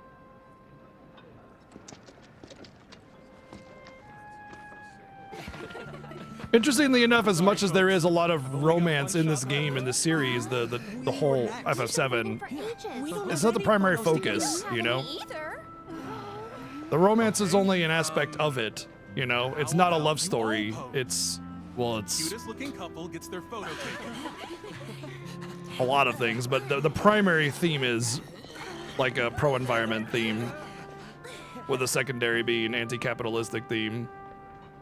And then there's also the theme of trauma, which is heavily throughout the entirety of the of the game, because every character in the game has a significant amount of trauma, and they each have to tackle it in their own way. Those are the major themes of the game, and the love story is just kind of part of the narrative, you know, experience to get you invested in the characters.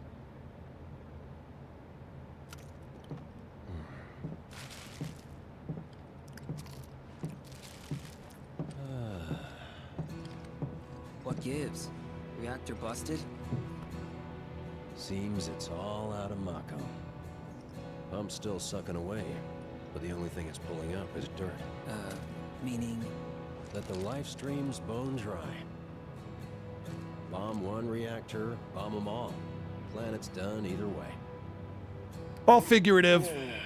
We know that that's not really the case in the real world yet, but it's figurative.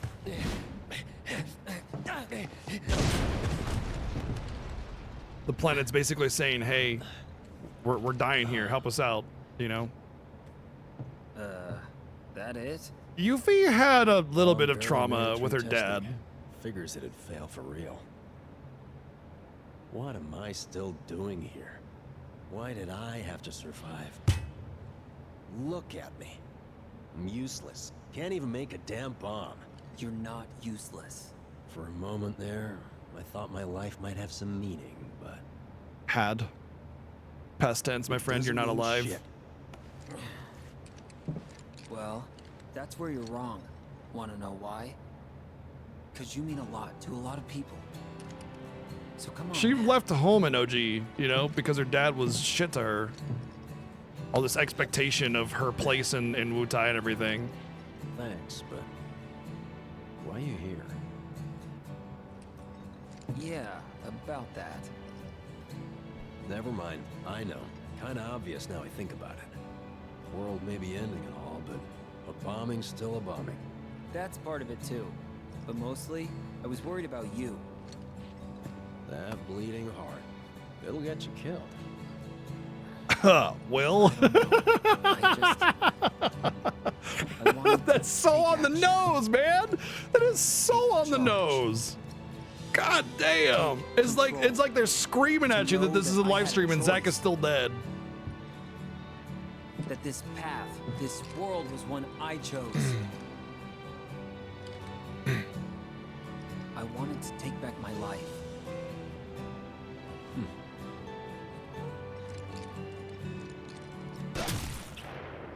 Wrecked. Biggs? Buddy? No. No. Biggs, get up!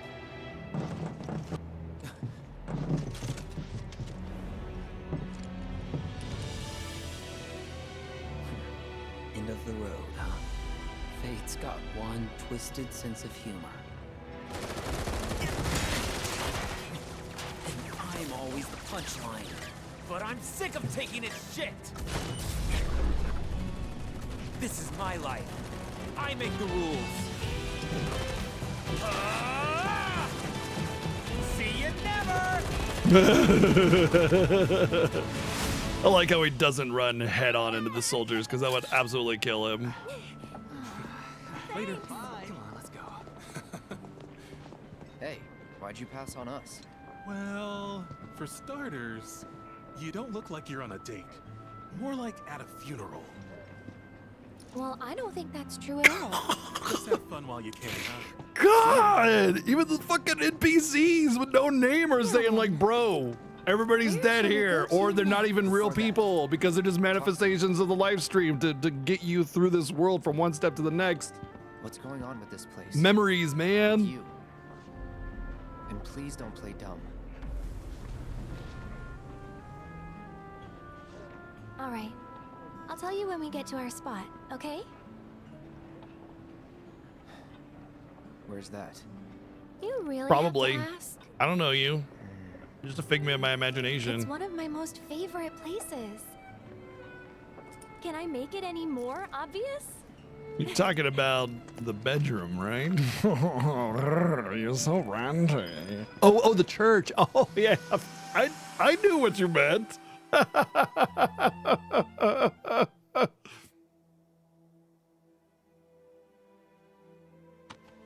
Cloud.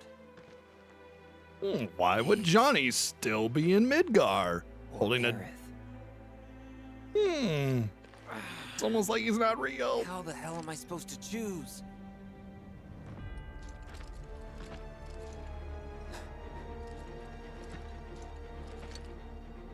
Sephiroth! Hey!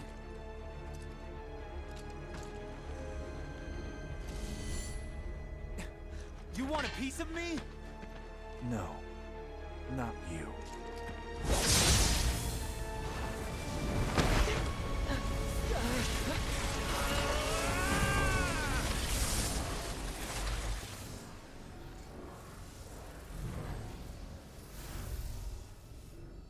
It was all you, wasn't it, Sephiroth? Also, the whispers are a manifestation of the live stream, clearly showing that like he's kind of breaking the seams. You know, oh, behind the scenes here, it's just all smoke and mirrors, and what he knows, whispers. You know. Also, this sort of scene is portrayed. This like smoky white is portrayed many times when Cloud is sort of in between life and death. It's portrayed in Advent Children when Zack and Aerith are kind of sitting there like, "Hey, we got you, bud." And a lot of other times, like this is basically like the without the smoke and mirrors live stream sort of thing, you know?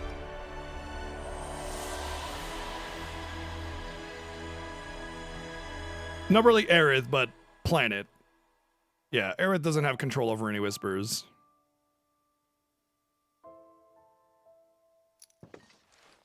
Not yet, anyway. Maybe when she gets a little closer. Our spot? Bingo. That was easy. I told you it was obvious. Well, you'll have to give me a harder one next time. Oh? Next time? I mean, why not? Yeah. Why not? Yeah, next time.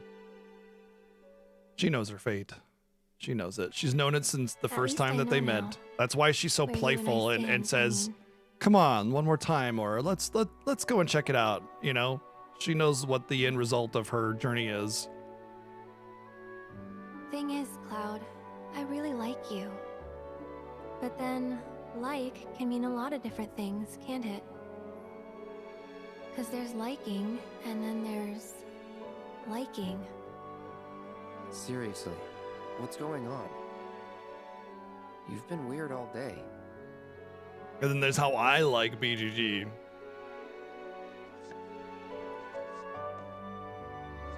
I'm sorry.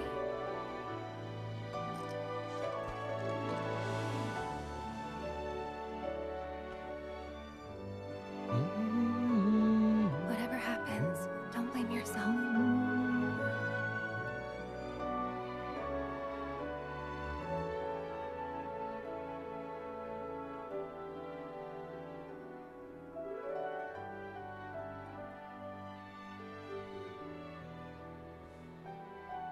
Cloud. Thank you. Sorry. I'll be okay.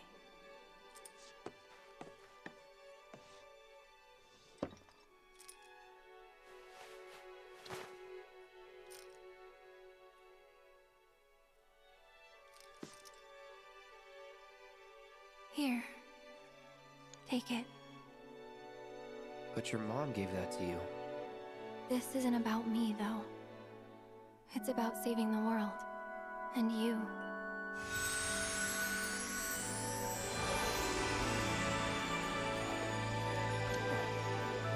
Thank you, Cloud, for everything. What is this?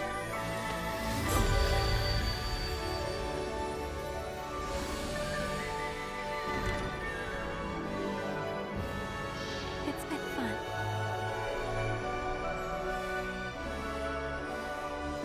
Eric!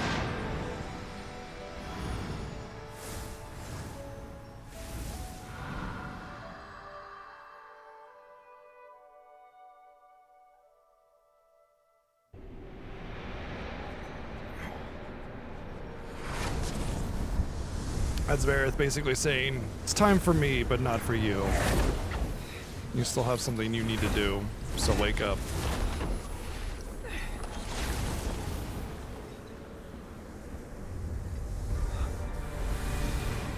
Behold, the true nature of reality.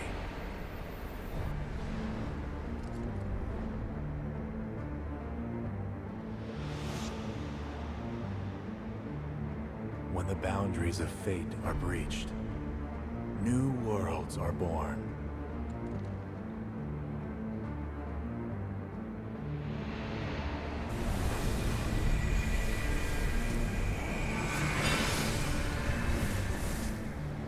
The planet encompasses a multitude of worlds, ever unfolding.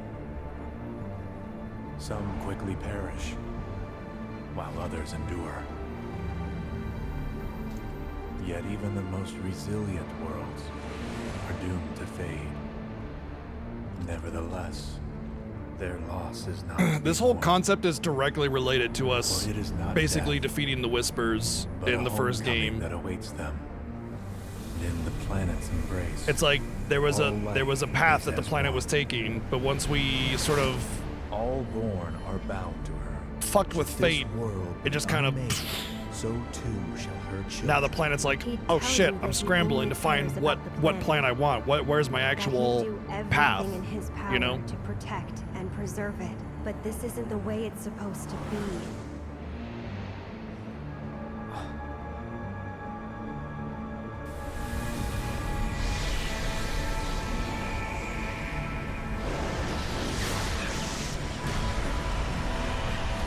I don't think it's like literal different worlds or literal timelines or anything so wild. I think it's more like the planet's plan is It's screaming! muddled now. Because the plan that the planet has is its fate that it wants to come to fruition.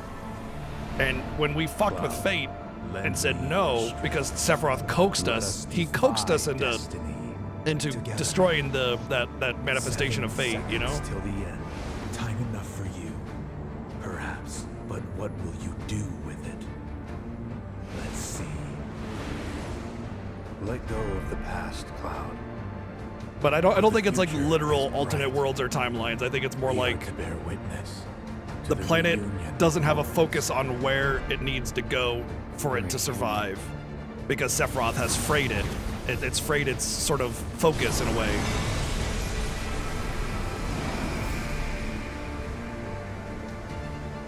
Yeah, you don't have to read everything so literally, though. It's kind of hard to describe that without like having really, really deep conversations. You know, not all media is literal.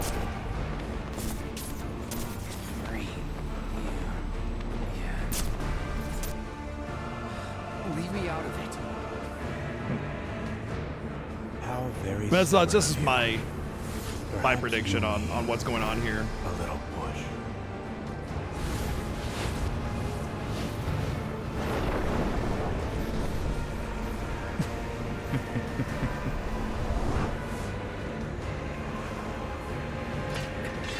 It's definitely a lot, right? So like, what is it? What is it that's like literal? What is it that's not? I give you.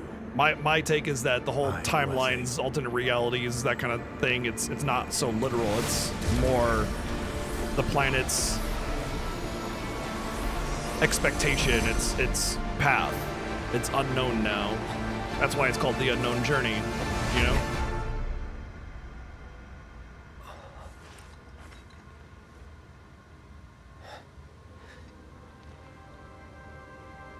Granted, I imagine the story will go relatively similar to OG, you know. Doesn't belong here. Oh, as if you do.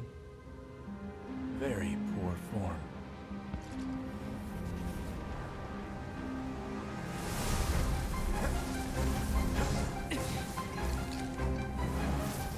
Oh, for sure, definitely. I already have different thoughts going through it this time, you know?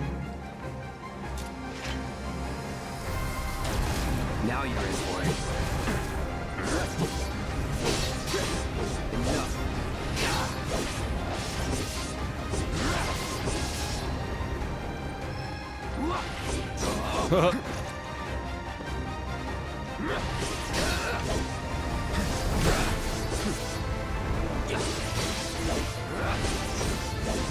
Interesting. I kind of didn't really pick up on the fact that the reason you don't have your materia loadout here is because you're not in the real world. You're not like in reality. You're kind of in between in the live stream and stuff.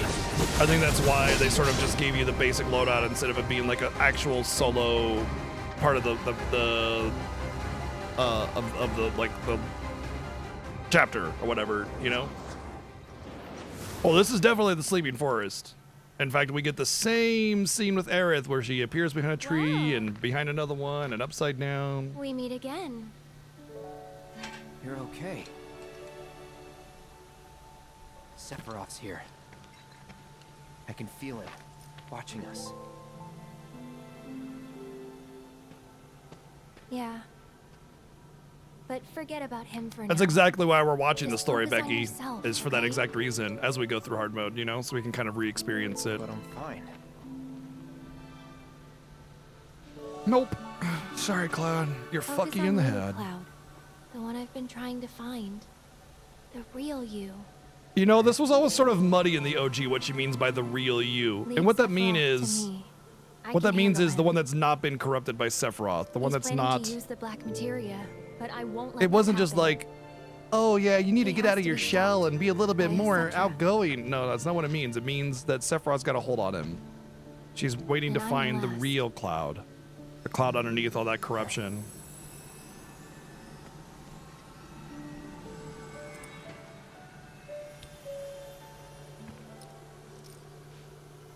My thought also is the holy materia being passed on is not a literal physical holy materia. It's like, you know, she says the whispers were stealing her memory, Thanks for and returning it to me, Cloud. materia is the memory of the planets. You know, power But now- manifested. It belongs with you. I think what that is it's kind of the symbolic representation of those memories being passed on through Cloud as he sort of crossed halfway into the live stream. You know, he grabbed onto something and was able to pass it on to Aerith.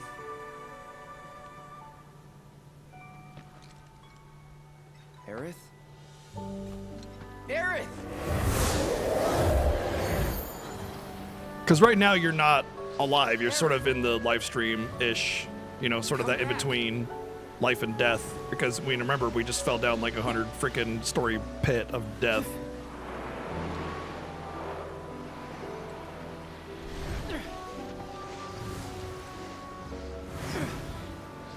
Yep, this was all in OG, parts of it, you know, just obviously it's elaborated in a much clearer way.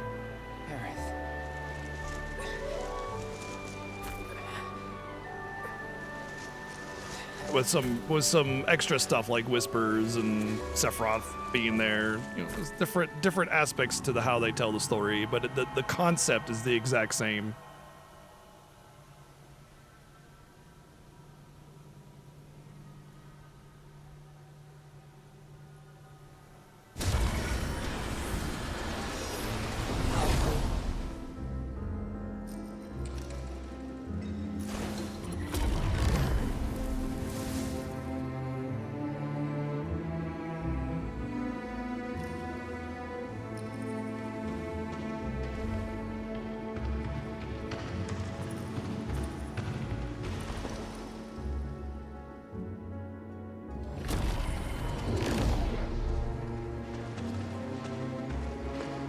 The little tunnel-y thing that goes on is really an interesting thing because in the OG, you get that at the very end of the game, and that's basically Cloud sort of going into his own head and fighting Sephiroth.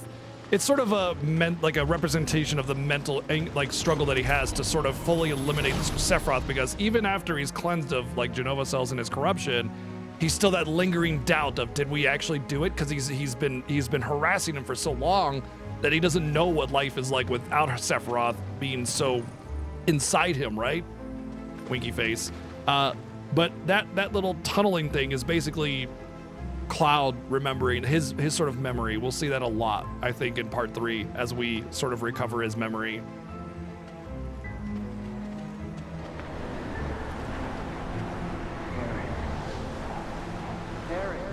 But I mean, you're being fed, these are like real things that actually happen, and he's kind of getting little tidbits of that memory. That's his memory kind of coming back to him, I think, a little bit. Are you there, Ross? Aerith, where are you? Aerith. Nope, no. Sephiroth gets destroyed physically by you. He is dead. Hey, super duper mega dead. But that last little bit is him sort of your internal struggle with him, a mental fight of you just getting over Sephiroth so you can finally be rid of him and his, Please well, tell me trauma, you're okay. which is a super big theme in Final Fantasy VII is trauma. Didn't know if it was Mako poisoning or the degradation, but I thought you were done for. Sorry to disappoint. Well, you can thank me for the ride later. Gotta find Aerith first. She told us that an ancient city lies just beyond these woods, and that the Cetra built a very special altar there. That's where she's headed, I'm sure of it. Problem is, Sephiroth stole the black materia, meaning he could destroy the entire planet any minute. And Aerith said she's the only one who can stop him. Where is this place? No one knows but her. We got separated in the fog, and she's out there, all alone. Then we'd better hurry.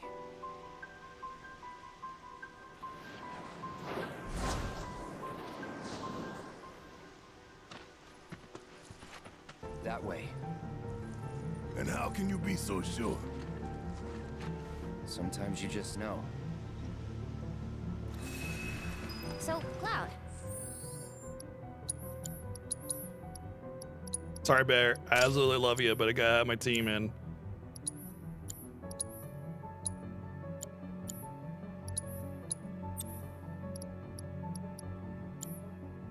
I don't think there are any more random encounters in the entire game left. I think it's just bosses for the final chapter, which is the same in the final chapter for Remake as well. I heard something from Aerith. She said Sephiroth kicked the ever-living crap out of you back in the Temple of the Ancients. All right, I'm gonna go take a quick one. I need some water, snack before we get into this final chapter so I can just settle into it. Be right back.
I have cheese and salami.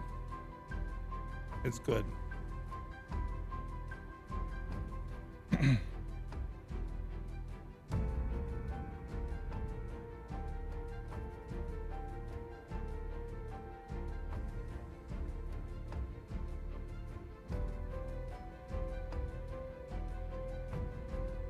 Oh yeah. It's like a do do do do do do do do do do do do do do, kind of like that, you know. They do that a lot in OG, and they even have it a version of it in remake. It usually occurs when like something to do with Genova, or like Cloud's all fucking the head, like when he falls from the plate, and he's in that kind of like half dead part, which is also half live stream kind of thing going on there. It plays a lot, yeah.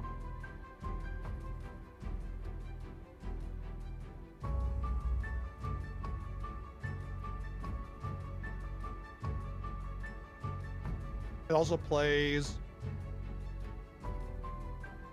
when you're plays a lot when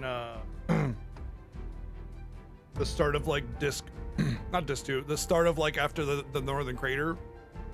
It plays a lot until everything kind of fades in and you realize you're in Junon again. And it plays a lot when you fall into the live stream and stuff.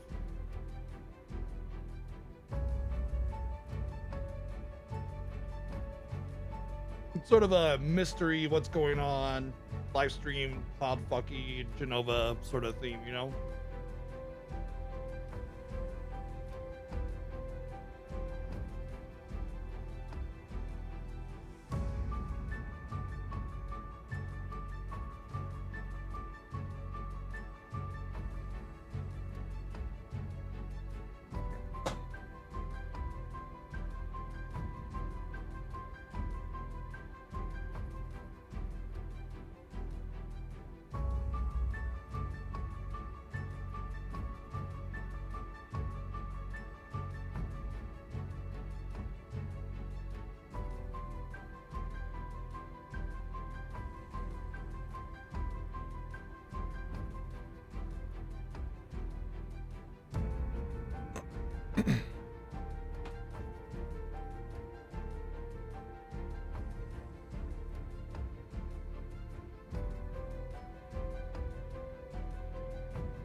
Like, more than anything, I want Cloud and Aerith to be set up for that final bit, because oh my god, that was so frustrating.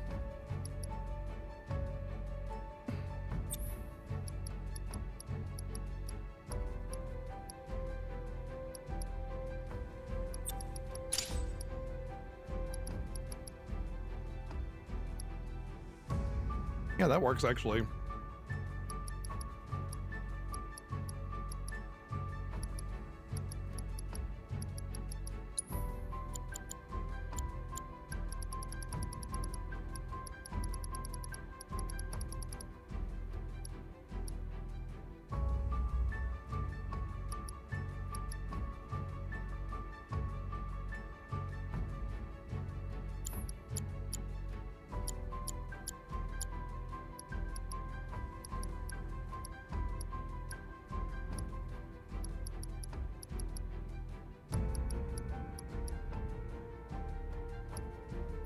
I'm not sure if elementals are actually going to do me any good anymore at this point.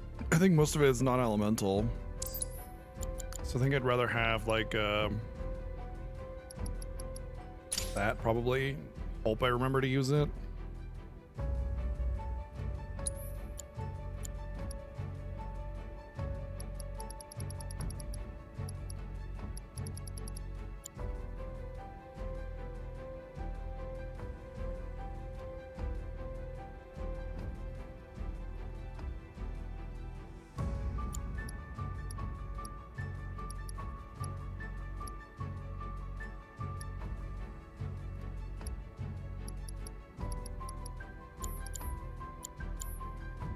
You heard wrong. Didn't go down like that. Okay. Then how exactly did he get the materia from you? You don't always have to play the badass, you know. Alright, fine. You win. You beat the shit out of me and took the materia. It's my fault. It's kind of mine too.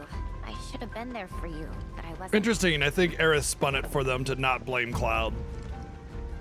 They didn't want them to doubt Cloud. Cloud needs to be there. He needs to be, some dream you had. you know, their leader in a way. Your eyes were twitching. I don't know if I'd call it a dream. Either way, something happened to you, didn't it? Yeah. Got sent to another world. Apparently, there's at least a few more than one. Is that right? I'd explain, but I don't think I can. It's all right. Doubt I'd want to hear it anyway. Is it just me, or is there something weird about this mist? There is. Do you see them in it too? The whispers? Yeah. I'm afraid to say it, but if the whispers control fate, then does that mean we were destined to be separated from Aerith? Maybe. Why'd I have to open my mouth?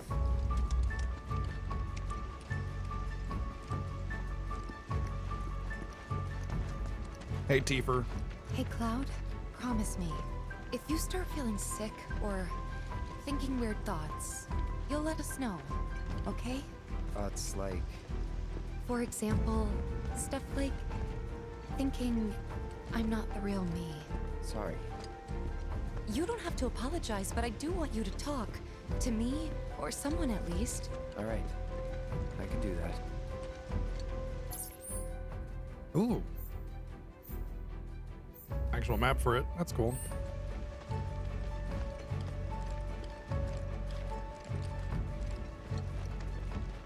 According to this chart, Cloud is fucking bananas. But not to you, so I'm sorry for giving the keystone to Shinra. I truly am. I just thought that since it was so dangerous, I'd rather something happened to one of them than to one of you. No need to explain yourself. You're a good man, Cloud. I don't deserve your forgiveness. Oh, I'm still pretty pissed. Just got bigger fish to fry. Right, that makes sense. Still, I'll do what I can to help, and we'll fry those fish together. Bug that rock.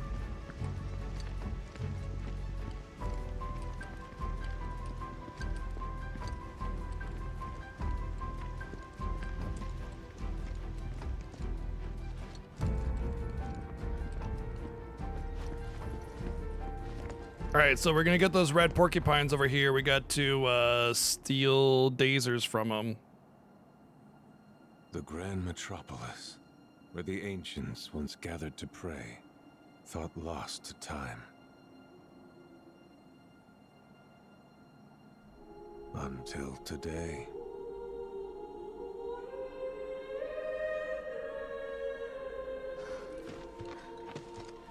This is it, right? You know, I think it is. Yeah, Gramps told me all about it when I was growing up. He called it the Forgotten Capital. Said it was the heart of Cetran civilization, but I never thought I'd see it. And this place screams fancy altar. Aerith's gotta be here. Well then, let's go get our girl.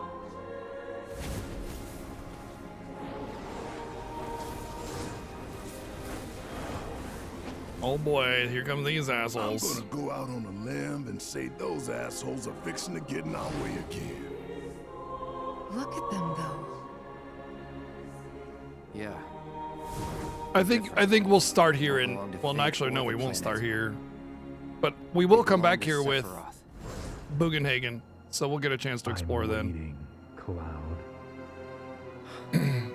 The fact that you can explore it when you get here at first, it kind of feels almost wrong. In OG, honestly, it feels like you should only be. What is all this? Going for Aerith and then leaving, you know?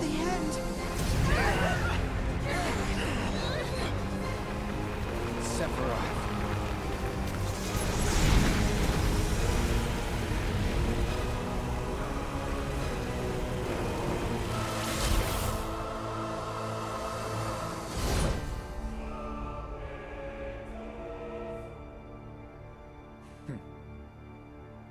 Good, Aerith. prey.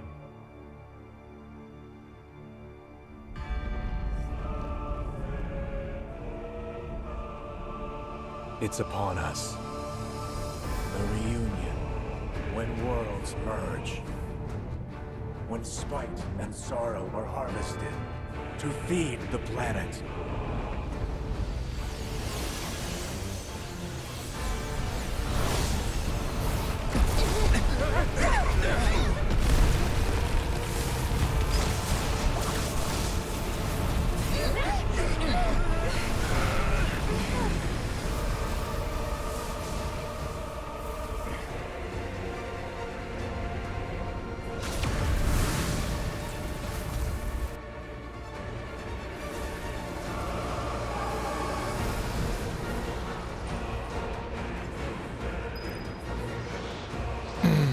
Yeah, I think so too. I think the other worlds are just the live stream.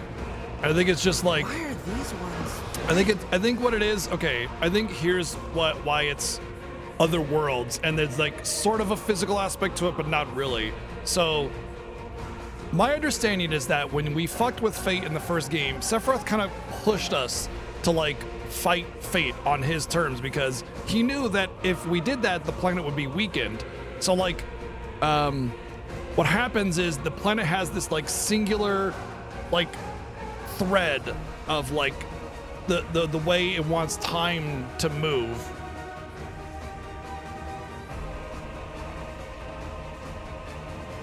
Well, yeah, that's exactly what he wants. He wants all life to die. The life stream comes to repair everything. He sucks it all up, which is every life form in existence. Yeah, that's his plan from the beginning, even in OG, honestly.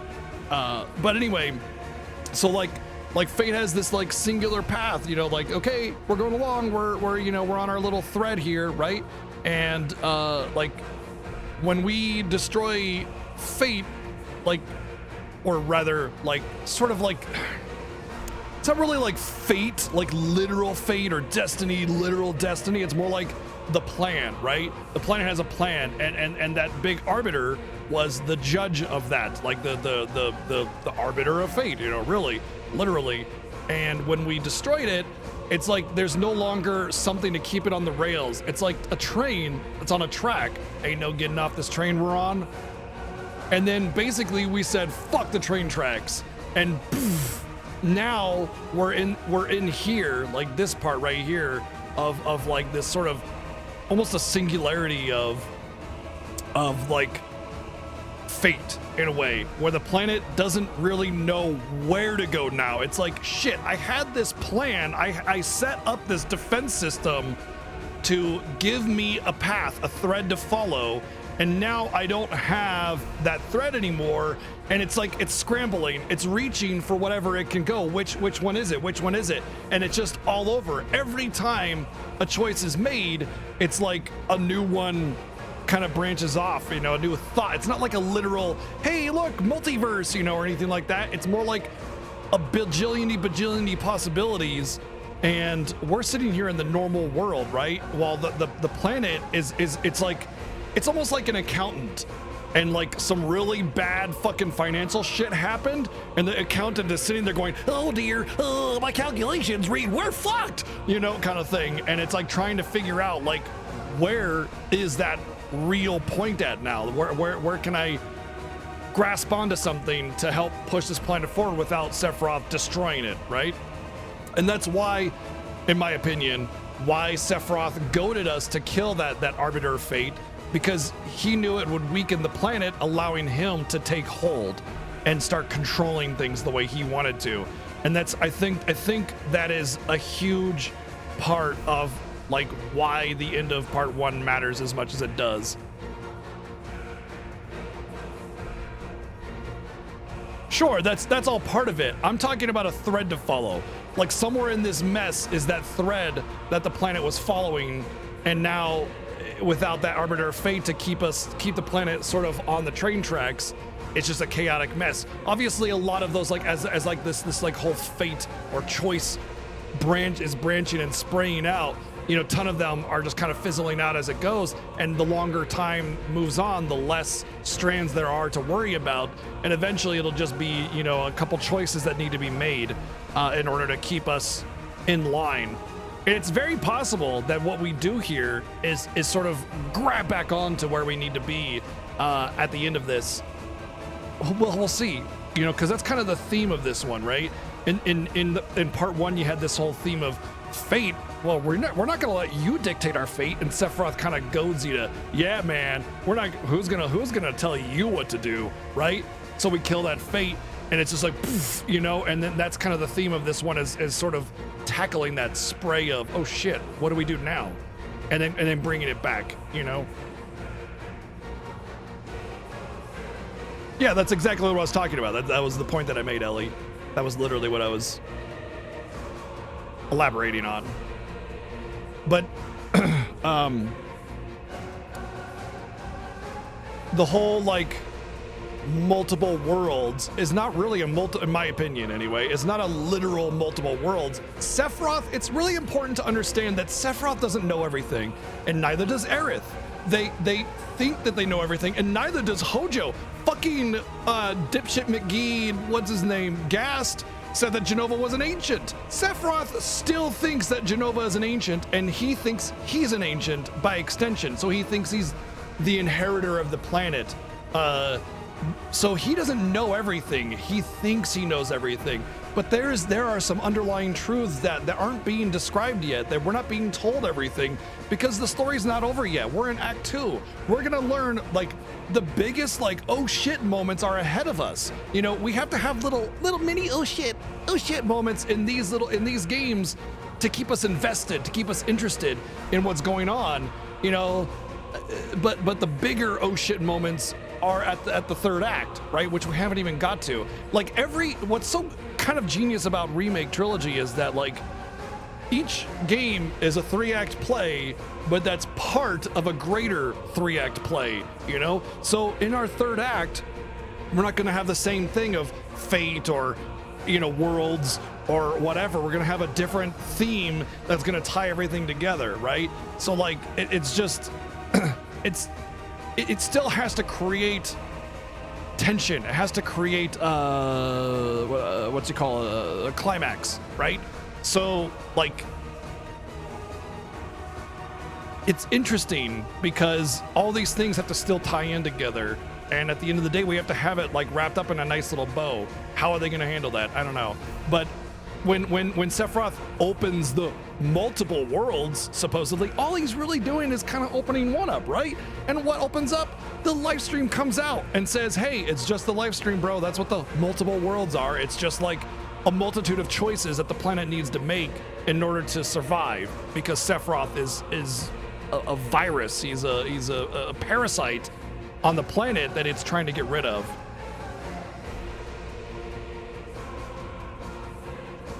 Verse 3, Act 2. Hey, I don't know play terminology too much, so, you know, whatever. If there's a description for that, that's great. But anyway, it's interesting because, like, he supposedly opens up all the worlds together. You know, he doesn't really know what he's talking about. He just knows the live stream has this concept. And what's really happening is, like, he's sort of leaking the live stream onto the planet in a way, even though the live stream is the planet, but at the same time, it's kind of not. Interesting thought. That's just my theory on what's going on here and what the actual story is and how it'll sort of resolve in a way. Yeah, it's like a familiar, calm place to bring Cloud to help keep him level-headed, you know?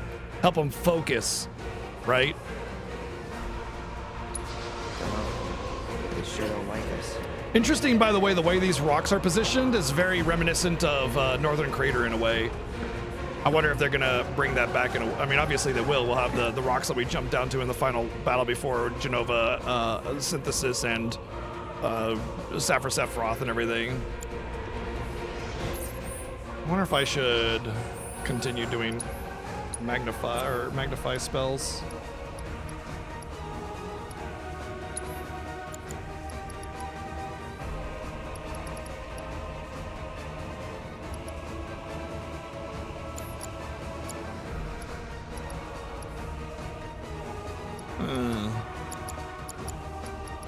I mean, at the end of the day, it doesn't matter that much if I AoE or not, because we're not gonna have like a big chunk of enemies, I don't think. Heads up! I'll end this.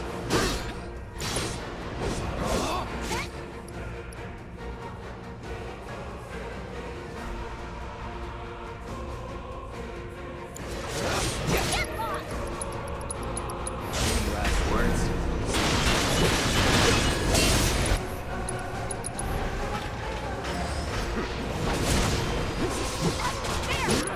Keep it together. I got it.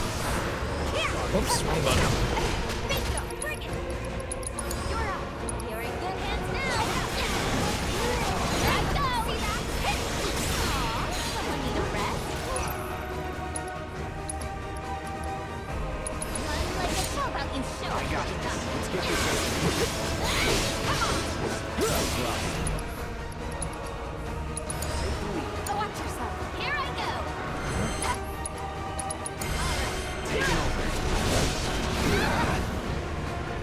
Wow, that hit hard.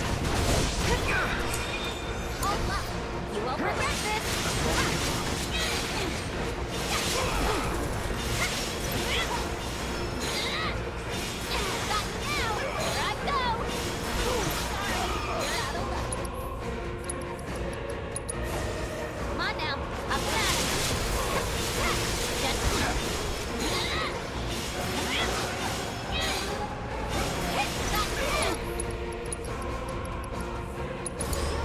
My turn.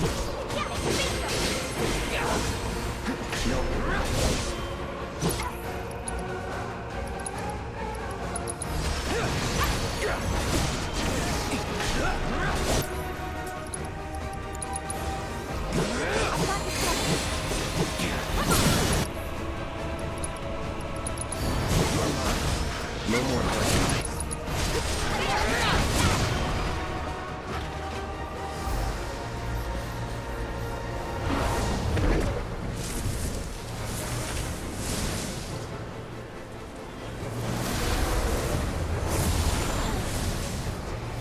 I'll be damned. It's like we're back on the expressway. Aerith!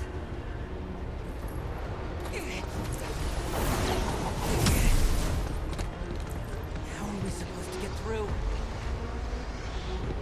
Shouldn't be too hard. Just gotta say the magic words. Daddy's coming home real soon, honey.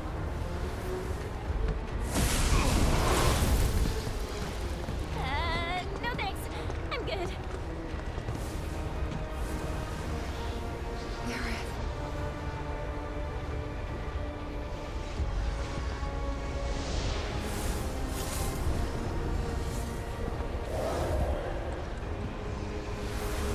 Aerith.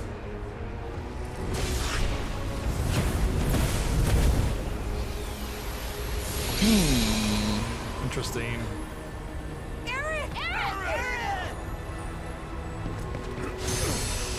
Eric! Cloud! Now!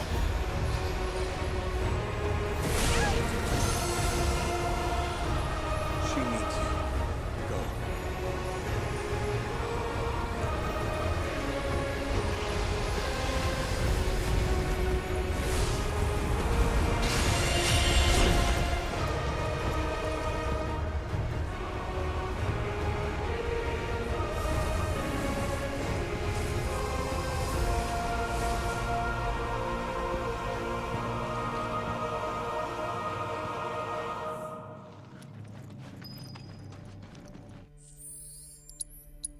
Just want to check.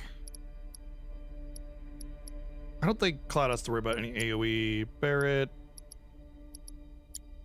I think we're good here.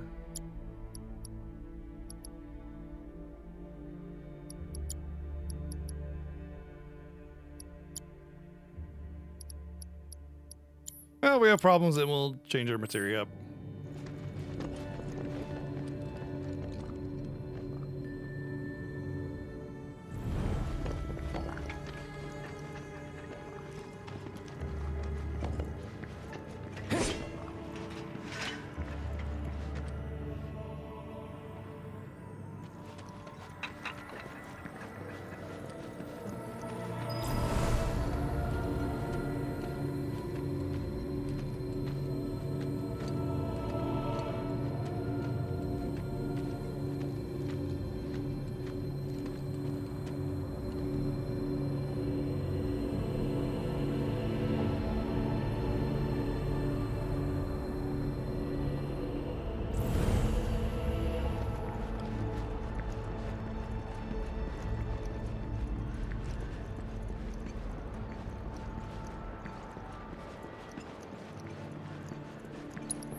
Well, I don't think there's any... Oh, that means they're maxed out, doesn't it? Level 9. That means whatever... Yeah, there's just the one node.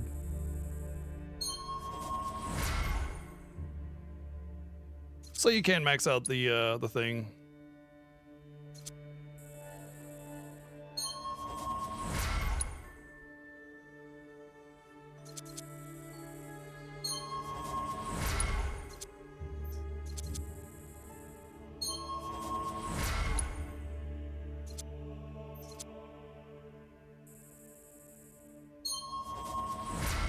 Oh. He hasn't gotten his last one yet? Oh, he's still got a couple. That last book is probably the 15 that he needs, because it's 20 points here total, and you probably get that from the last quest. I would bet. And then this you probably don't get until the freaking end, because the game always makes it Cloud's book is last. So I'm guessing the last two bosses here, and then the last quest that I didn't do here. So we go into chapter select. We still got 2 books. Yep.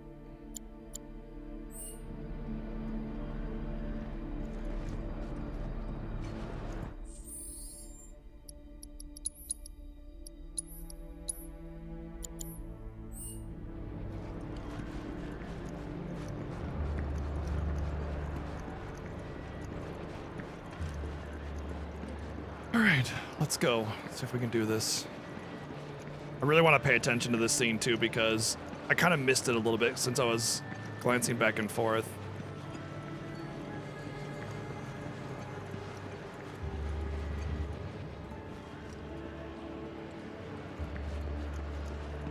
Oh, planet and its faithful stewards, please, lend me your strength. I know I'm doing this wrong. It wasn't a bug. It's if you use the chocobo stop with the cushion, then you get MP, because it's like a tent. But they're very limited how to get those cushions. So it wasn't a bug. It's only chocobo stops with the cushion that gives you MP. To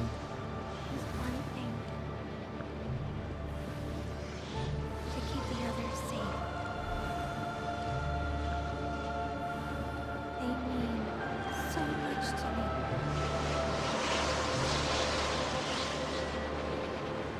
So please, tell me how to do that.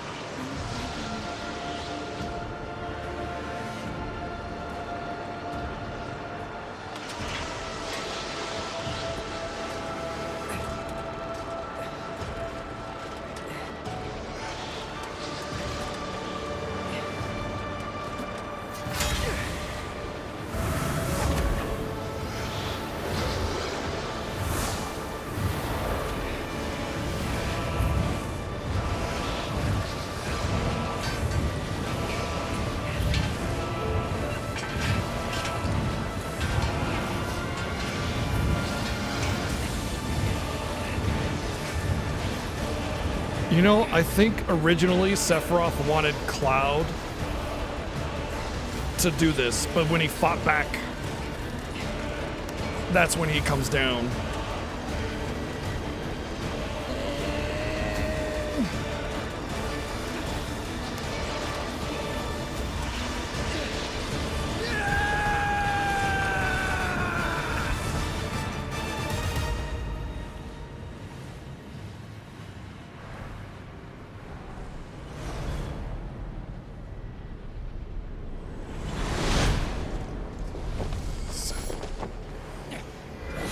No!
You know, I actually predicted how this was gonna go. I said, what if they make it look like Cloud tried to parry and it just missed anyway, and it still happened?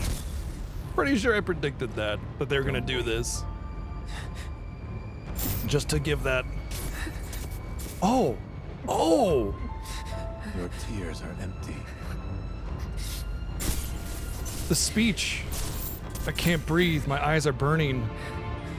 But he's only mouthing it. It's like he wants to say it. It's like his memories are being pulled away from him as it's happening.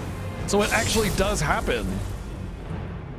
It's like he's rewriting his memories as he goes, taking it away from him. See, and now it's Cloud, it's okay. the delusion is kicked in now.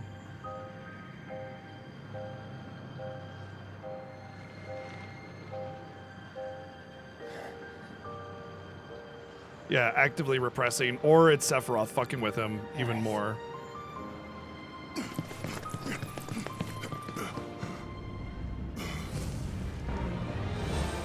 I'll kill you!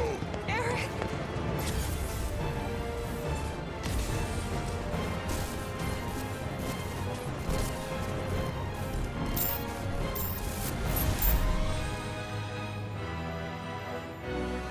And so it begins. A confluence of worlds and emotions. Loss, chief among them. It engulfs fleeting moments of joy, transforming them into rage, sadness, hatred. Never have I felt them so keenly. That's live stream. That's all purpley. He's actively allowing the live stream to be corrupted.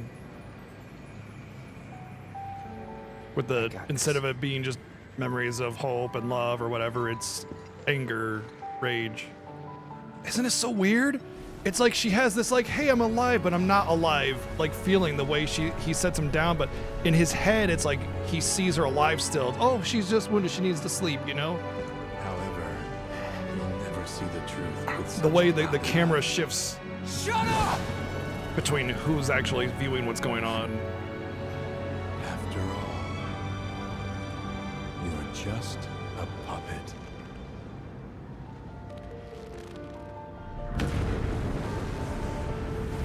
Yeah. Oh, she's dead.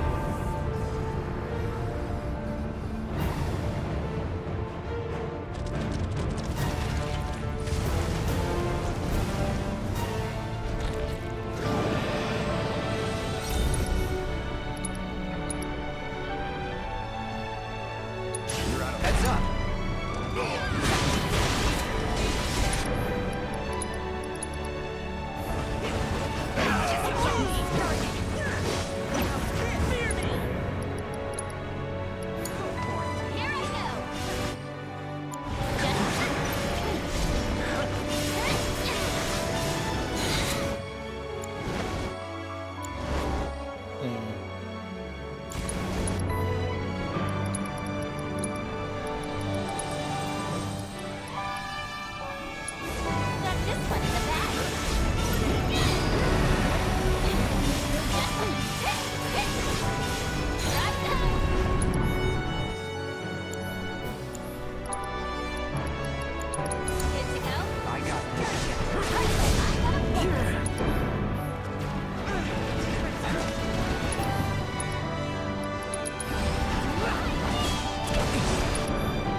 Bird. Leave this to me.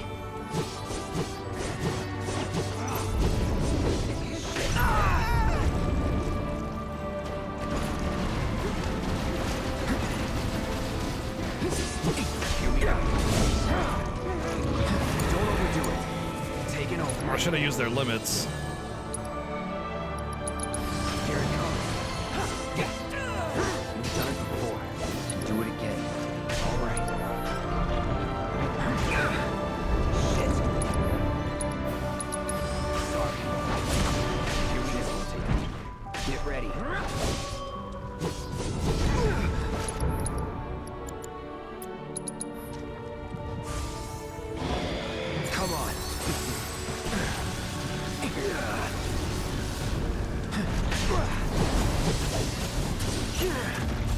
Oh shit. I didn't dodge that.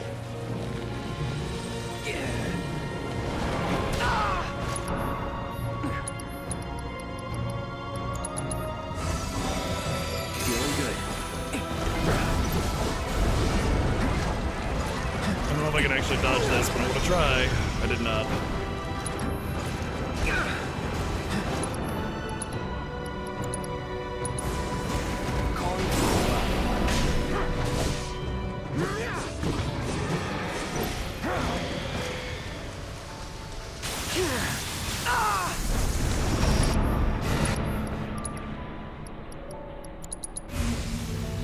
Let's try that again.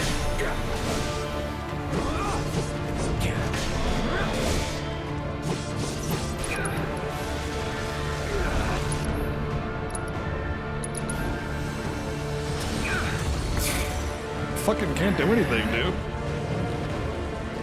Damn it.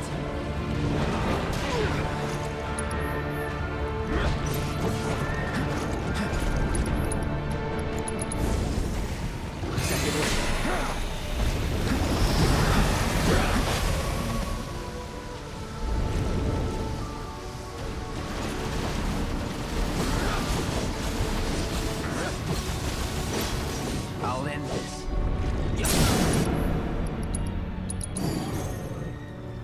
Let's finish this.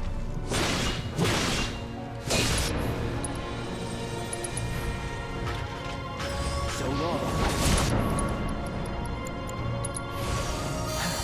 Here we go.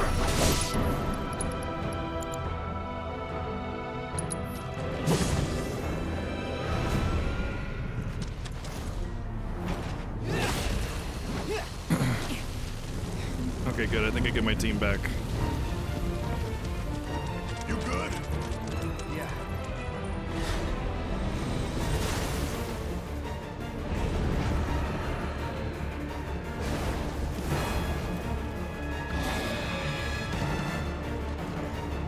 Dynamic music in this game is fucking top tier, man.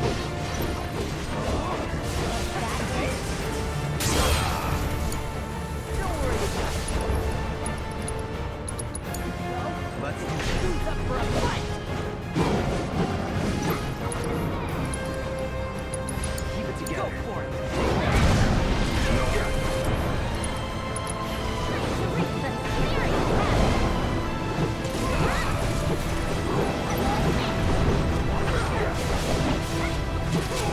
Don't overdo it.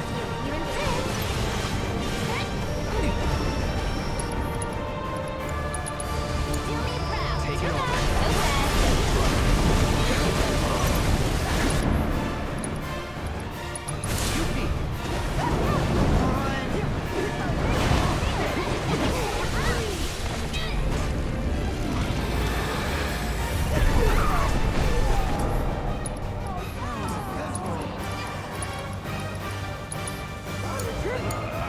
My turn?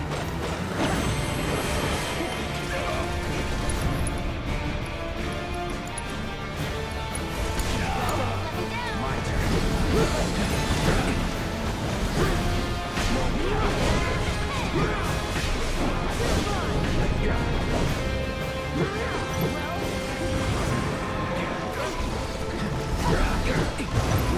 Ow.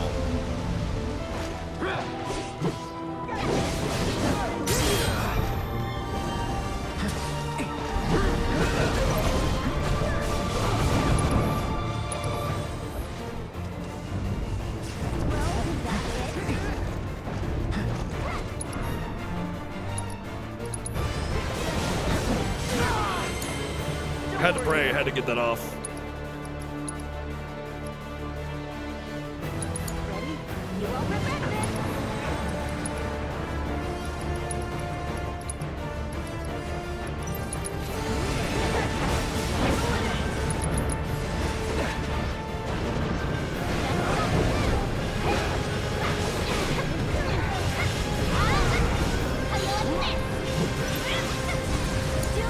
I got it.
I mean, obviously, the game itself is definitely not their original vision necessarily, but like the way you dream and the way you can portray it in a game made in '97, definitely there's something here. You know what I mean? Like, yeah, maybe it's not like exactly as they envisioned it. Obviously, like nobody's saying that, you know. But the concept, the story, the epicness of it, you know, that's definitely part of it.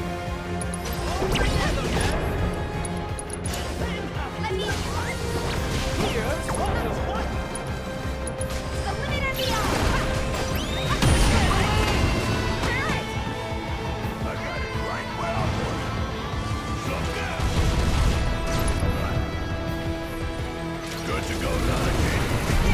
Let's get this show on the road. Couldn't have said it better myself.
Like, if you look at movie concept art from like the 90s and then you look at movies, totally different, right? And I think that's kind of like what's going on there when they say, you know, their original vision and their original concepts is being able to make that concept art real, you know?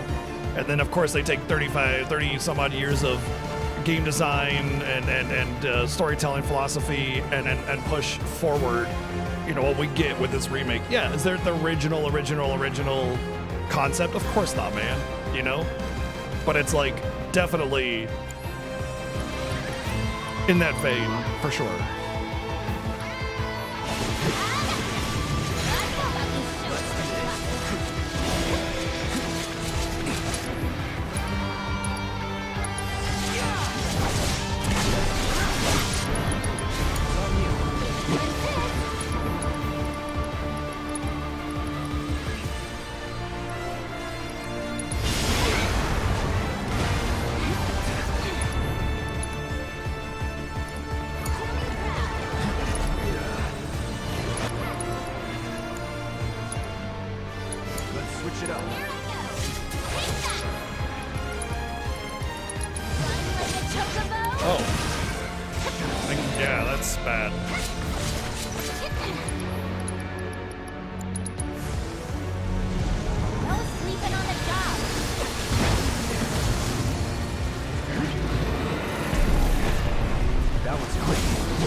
Oh boy, this is getting really, really rough.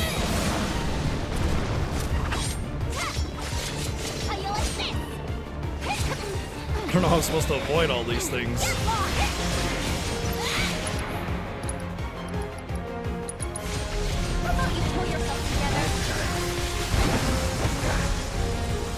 What the fuck? Like, it's constant blowing up the room. What am I supposed to do? Hello? Oh, you raise and the room's blown up again. Oh, you raise, the room's blown up again. Oh, you raise. What the fuck? Give me a break, dude. Are we doing this whole thing all over again? Oh, give me a break, man. That's so fucked. That was the last part of it, too. That was horseshit, man. Horseshit. You good? Things gonna be in a few minutes. Got that right. There, come on.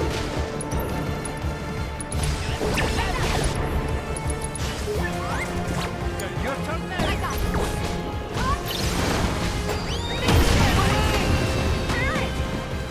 I got it right where I want it. Bang, bang. Good to go, Nanaki. Yeah, let's get this show on the road.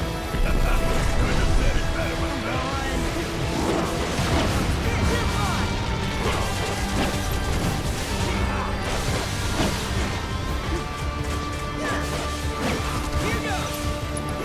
It's hard mode, dude. You don't get to choose the difficulty after that.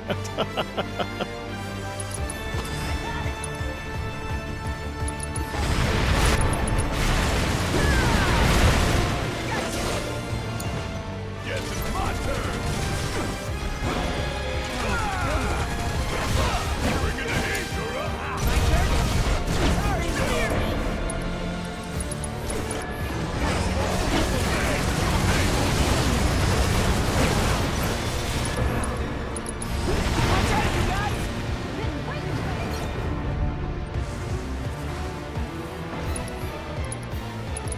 You're one-stop closet. You got it. It's been awesome having you on the team, right? Hasn't been born. You can say that again. It's been a real trip. Let's go! Well, I didn't get my barrier off, so that's great.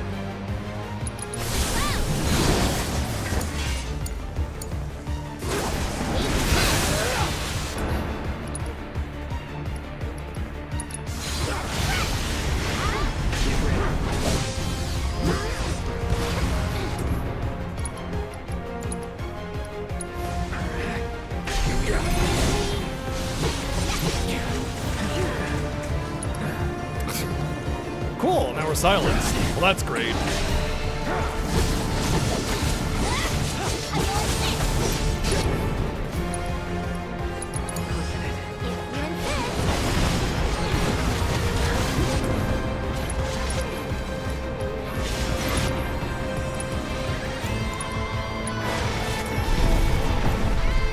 What in the absolute fuck?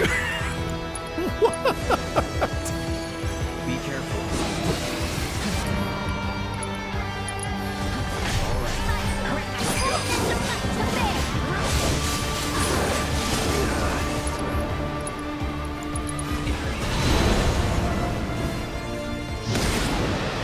Good God. That shit out of here! Yeah!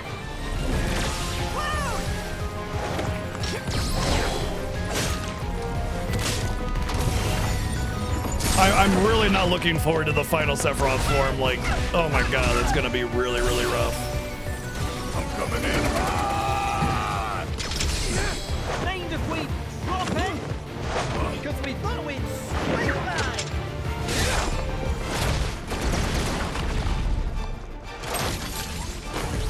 Ready? Avalanche attack!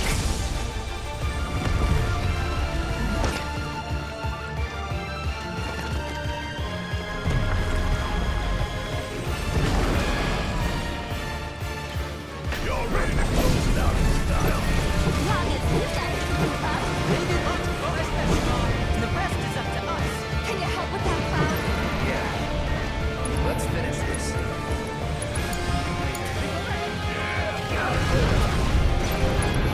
Why the fuck is he not able to use his damn abilities? Get out of here.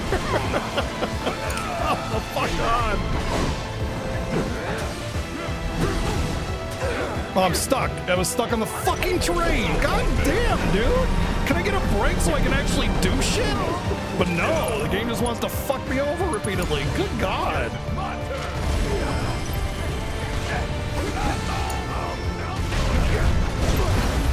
That shit's fucking obnoxious.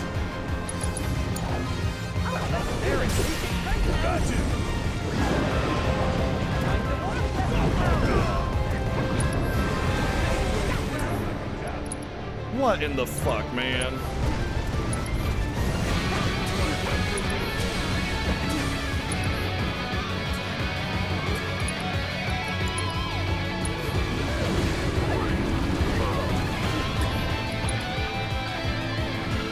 I don't have... I'm pretty sure the shield is immunity to physical, and I don't have breach or whatever. That works. Let's dance. Dude, if this misses, okay, good.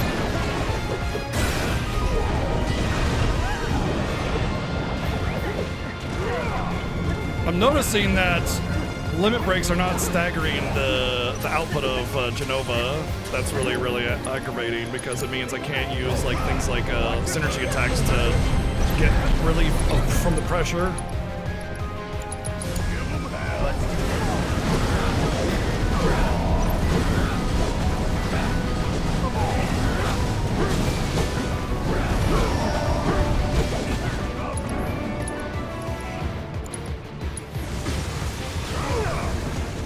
Every time I try to do something, I just get interrupted, man. Let's see if I can cast a spell now that nothing's happening to me.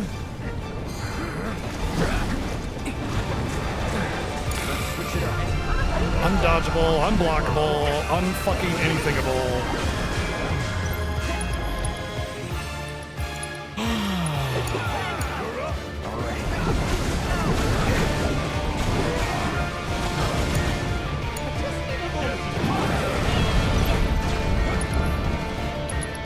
You're not allowed to press buttons fight, apparently.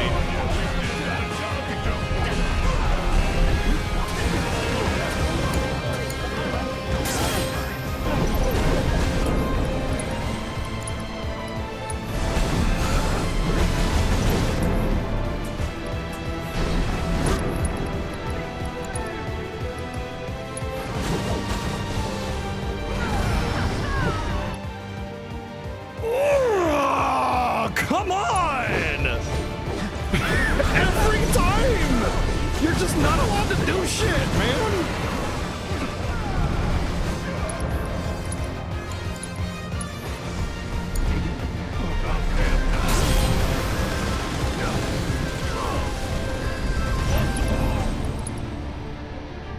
Barrett's completely tapped on mana, which is really bad, by the way, because yeah, no items.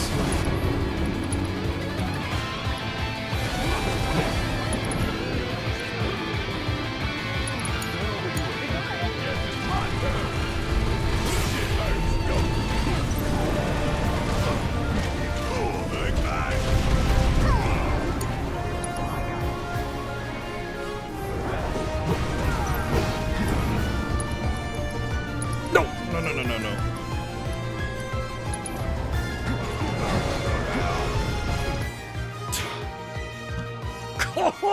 Oh my god! Every fucking time you need to heal, some random bullshit interrupts you again. Dude, this is the thing that annoys me about this comment the most. And they fucking triple, quadruple, pentiple down on it, and it's so aggravating. I want to press the button, and I want a fucking thing to go off like I told it to, but it's like, no, you can't press fucking buttons. God!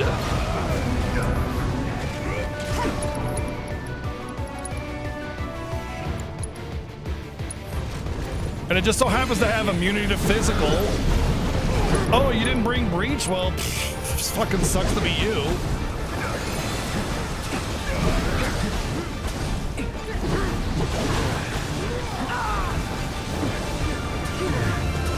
I couldn't even have a chance to dodge. It just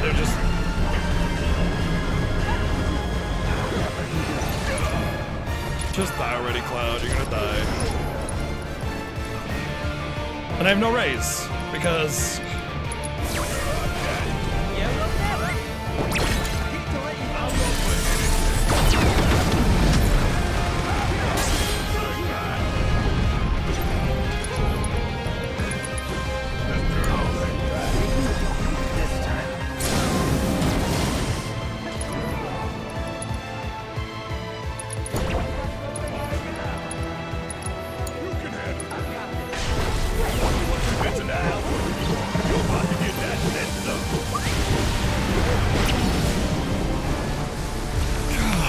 Well, I'm not entering into the next phases of these battles in good form, that's for sure, but at least we got past that part. So annoying. More, like, we one-shot it, and it was more annoying than any of the challenges. Like, it's like, it's aggravating. It's like getting stun-locked and dying, and you just sit there like, okay, you know, it's just an annoying fight. There's virtually nothing you could do about all the incoming damage or the stunning or the interruptions, and you just have to sit there and just fucking cross your fingers and burn all your mana. It's stupid. It's just a shitty design. Anybody there? Sorry.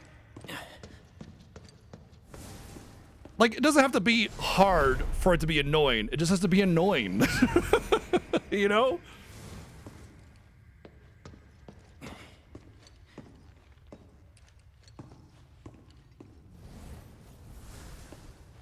How about that?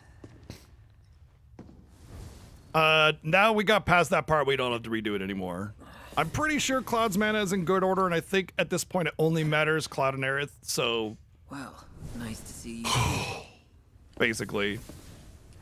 So, I hear you've been pretty busy.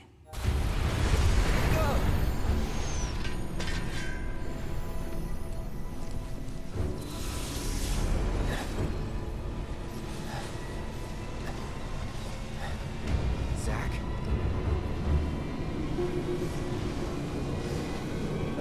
How's about we save the catching up for later?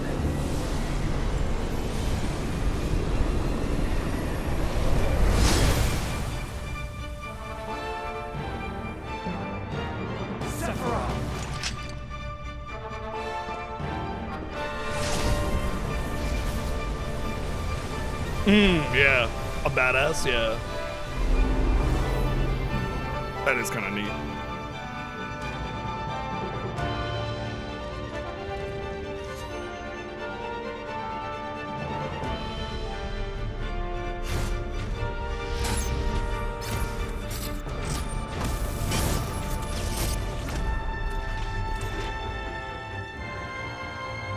Cloud, you ready for this? All right. Follow my lead. Look at you taking charge. I like it. Oh, he likes it. Gotcha.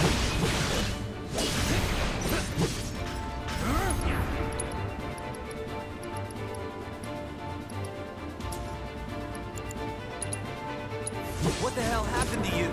You were a soldier. How could you turn your back on everything we stand for? Easily. As long as you get what you want, who cares who gets hurt? How could you turn your back on this easily? You really got it coming. Get ready.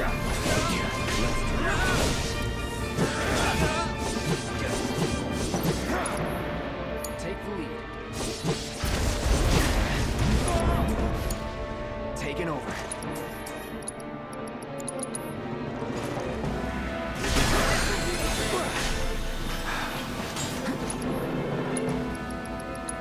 Here I come. Deal with that. That was foolish. Rage. My weak little puppet. It's almost endearing. I'll kill you. Is that hatred even real? Let's do this. Keep it together. I got this.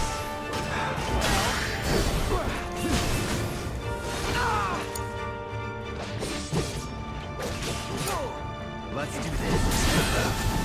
I really don't like the quick charge on Zack. It just feels like it's really kind of impossible to reliably execute. It's just like quick charge. Oh, you didn't catch it in that third of a second. Oh well, that's your problem. Let's bring it home. Great mind.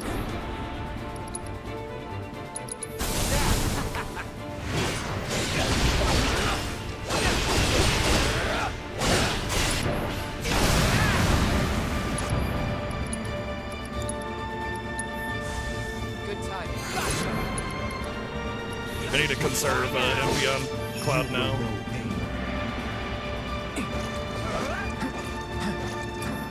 Deal with that.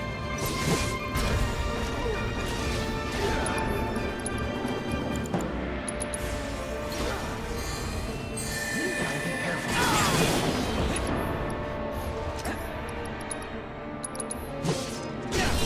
Gotta give it my all.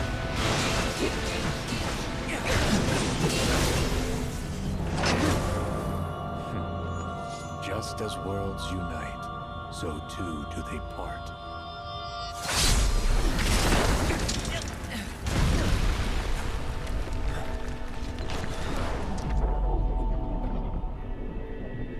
Cloud, save her!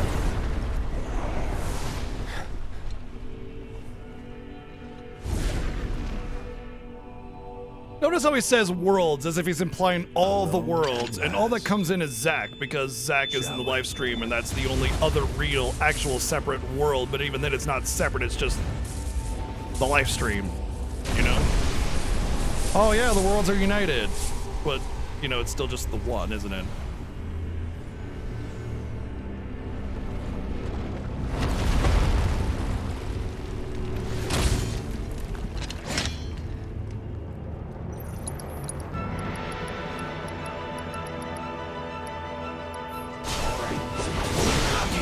Don't care how big you get. I'm not backing down. I'm finishing this.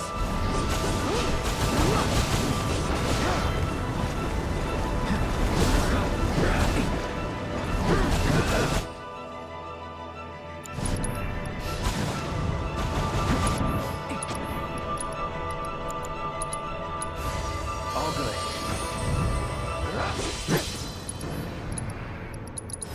Sorry. Wow, that's damaging, just because I...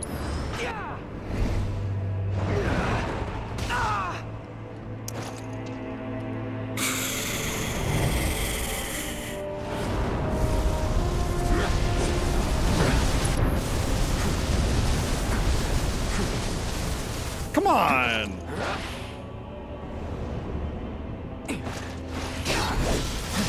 I can't fucking build ATB if you keep me away from the target the whole time. Fuck, man. Oh, come on, dude. That's so fucking aggravating. Let me do something about all this bullshit. Jesus Christ. It just keeps you away from being able to do anything for so long. It's dumb. And then if you get touched, it's like 18-hour combo, dude. God. Oh, here we go. Found the cheese. Stay on his butthole. That's it.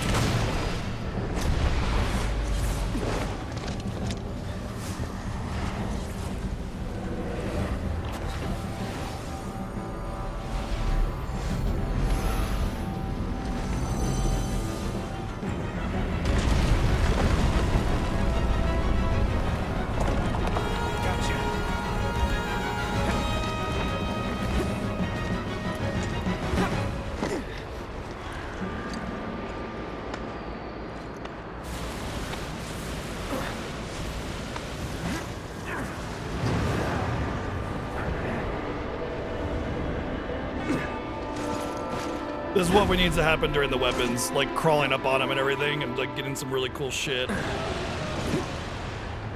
Like I want to be able to do this for the weapons, you know? Except more elaborate and more things that you can do, you know?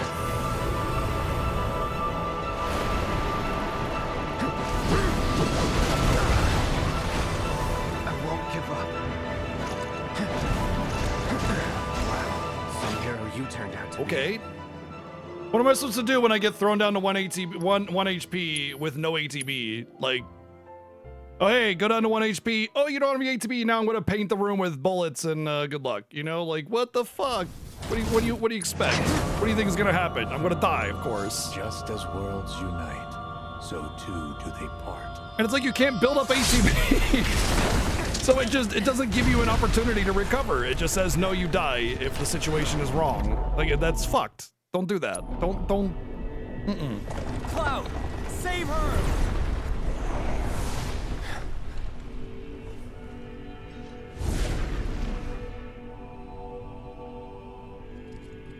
Alone at last. Shall we?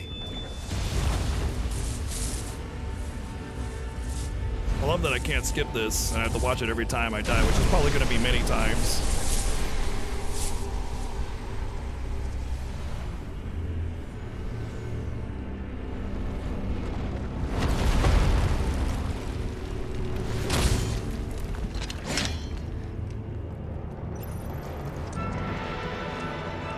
Don't care how big you get. I'm not backing down. I'm finishing this.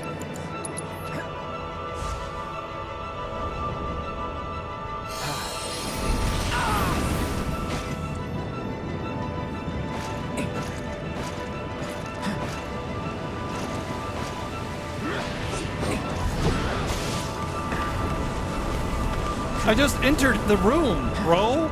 Like, I literally just got here and you're gonna fucking stun lock me for a million years? Get out of here. Ain't dead yet.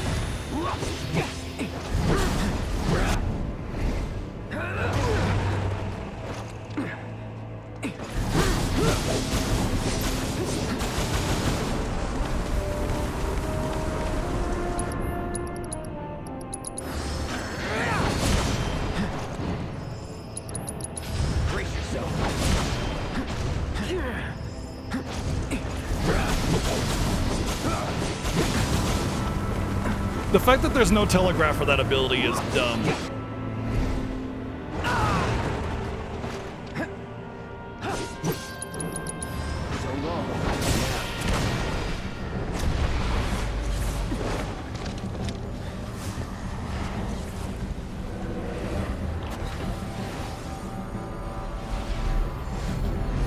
I just realized I'm gonna die again when he does Heartless Angel.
Stupid.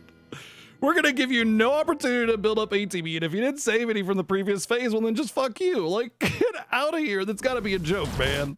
That can't be real. It's not hard mode, that's just dumb mode. I'm sorry. That's stupid. So too do they part. A hard mode is mechanical, not luck-based, not circumstance-based. I'm so disappointed in the hard mode in this game versus Remake. It's still great 90% of the time, but there's a couple points like this shit where it's just like, oh, hey, you didn't enter that part with an ATB charge? Well, guess what? You get to die. Yeah, cool. Alone at last. Shall we? Oh, it's just dumb.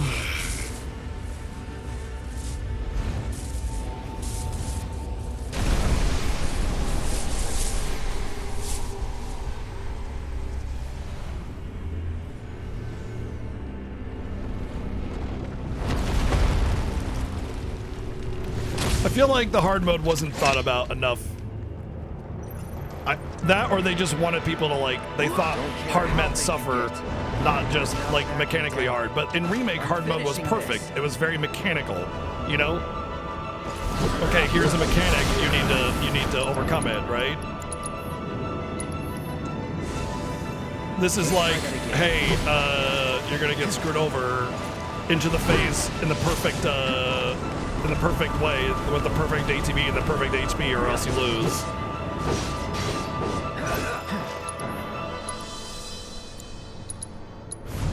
All good.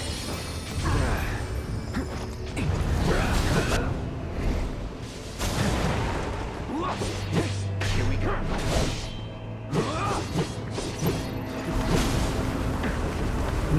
No telegraphing on that ability. Real smart there, especially considering how much damage it does on this little solo segment.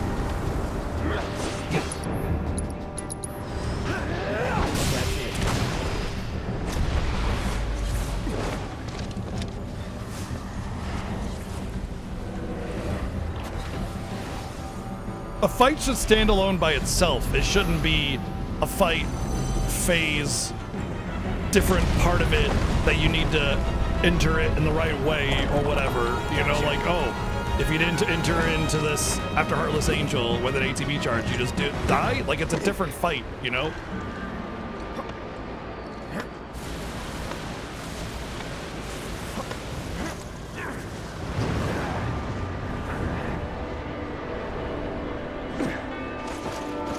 Or just sit there and dodge every single attack. Oh, wait, but we made dodge shitty in this game, so never mind. You can't just dodge every single attack because dodge is worthless.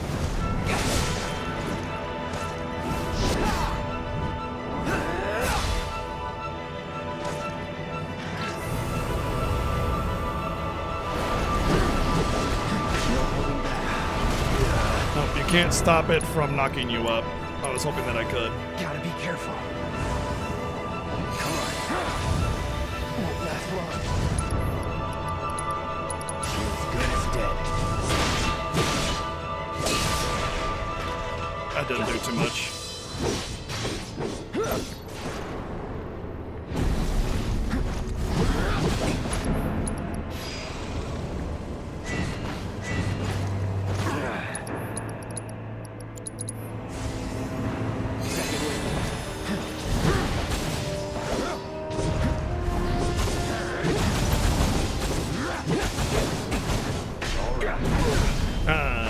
Fire that's not considered fire.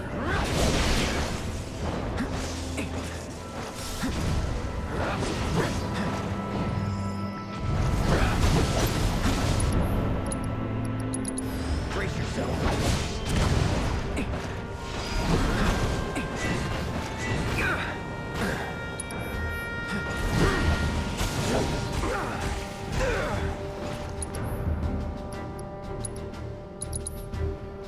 So long.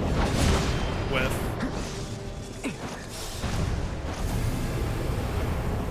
Really? We're just gonna keep doing that, huh?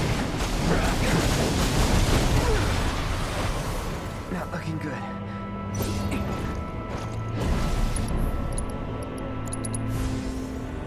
Ain't dead yet.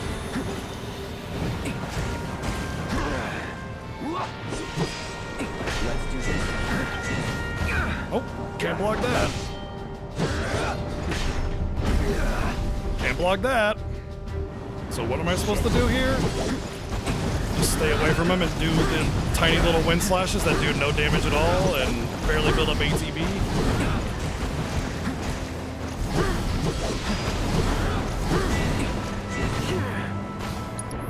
God, I love how everything's virtually undodgeable or unblockable.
Anytime.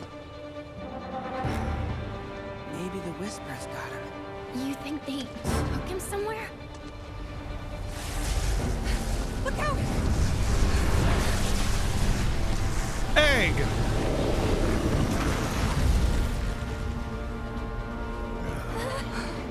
Sephiroth!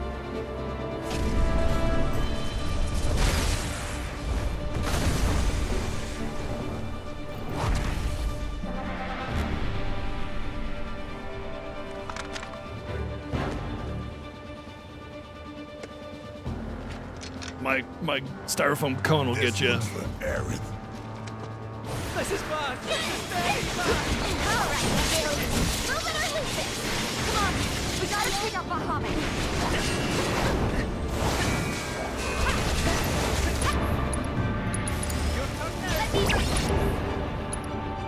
I don't think you'll walk away from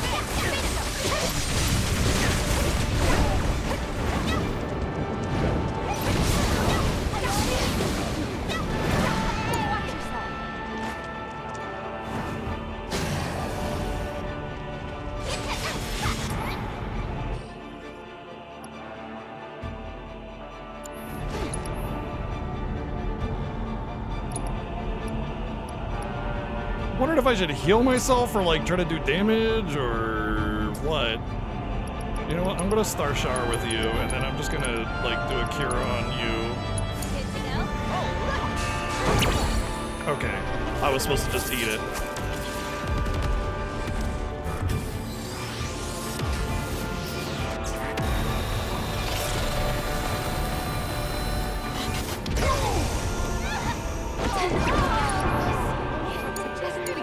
I'm sure I'll easily be able to recover from that. Oh no, I was not able to easily recover from that.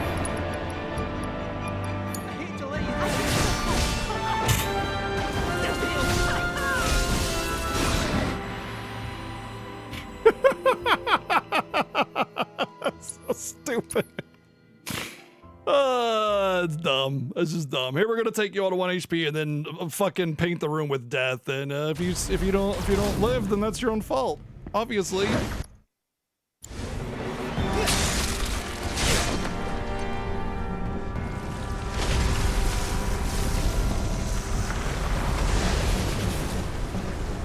I'm really not looking forward to any of these bosses in this sequence.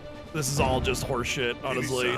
None of these fights have been interesting or fun or fair at all on hard mode at all. You think they took him somewhere?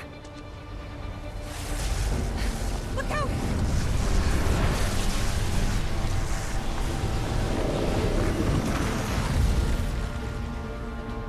It's all have perfect transitions and know exactly what's coming and prepare for it or else you lose. And that's just not interesting.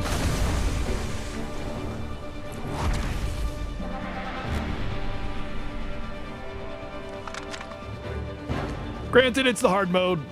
I forgive it for not being perfect. You know, they made it oopsie and made it aggressive, annoying mode instead of hard mode. Like, just killing the player repeatedly and having them, like, I guess just figure it out, LOL. It's not really exactly hard mode.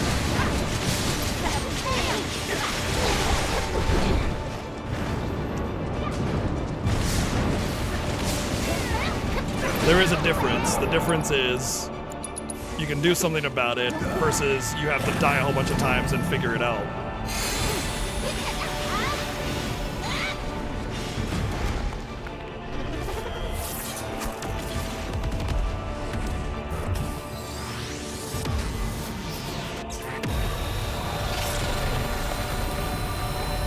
I'm guessing it's... Nope. Well, there's my chance to recover. Gone.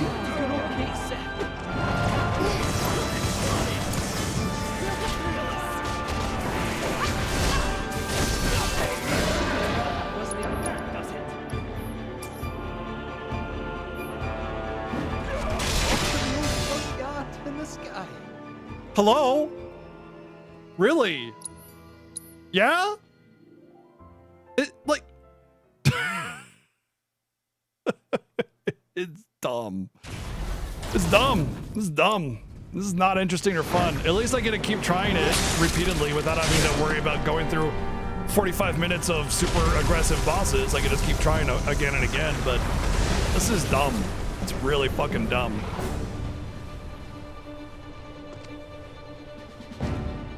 Any sign? I can't even open my menu to change materia. I thought for sure I had a revive on Kate Sith and I don't. They took him somewhere? Look out!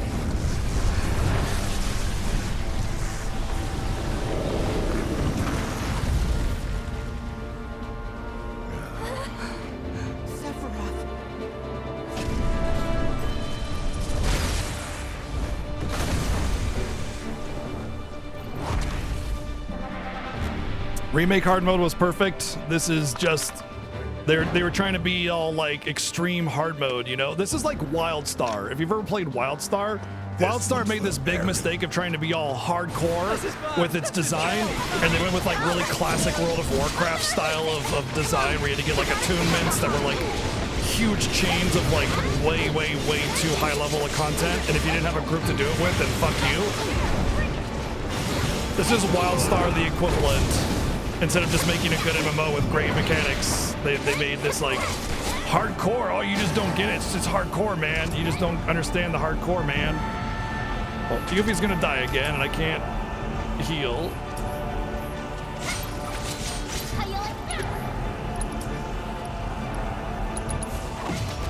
Yuffie's gonna die. Tiva's gonna die.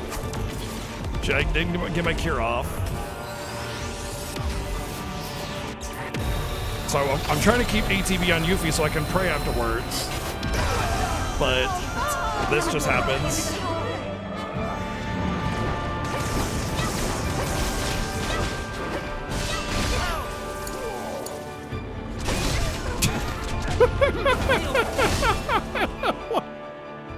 What the fuck were they thinking, bro? That's so stupid. Oh, we're just gonna like basically one-shot your whole team. Like if it was a percentage damage, that's one thing, but it's not a percentage damage. It's just like, here's 7k damage if you don't have that much HP, even though I have maxed out HP plus on everybody, you just die. Get all the way the fuck out of here. And I can't open a menu. No menu. No option to change my materia or gear to account for it. So if you're screwed here, you gotta do it all over again and reset up your thing and do it all the way from Genova 1, all the way from the beginning again. Maybe the whisper. Get the fuck out of here. You think they took him somewhere? Look out!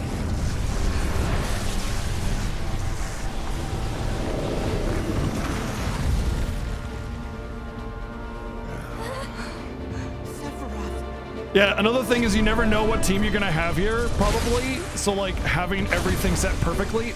Not to mention if you give yourself Magnify Barrier to somebody, you might not get the same person in your party, and it takes away from somebody else.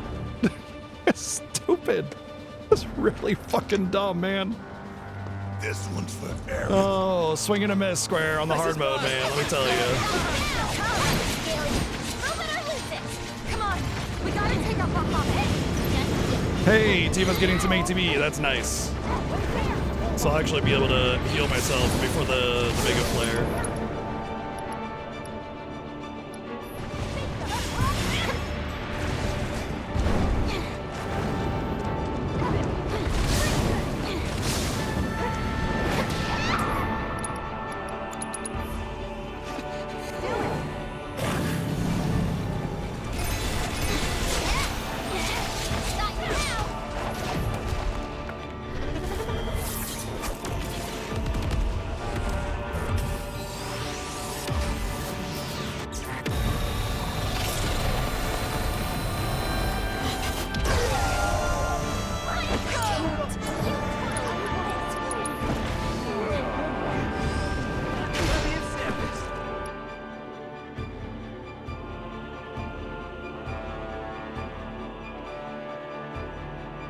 Yeah?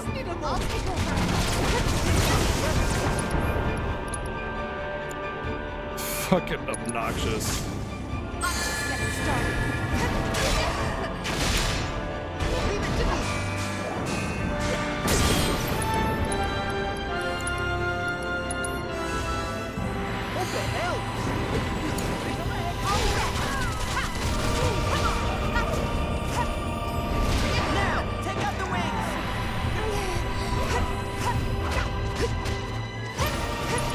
Just take out the wings when you have zero opportunity to actually do anything. Just take them out, bro.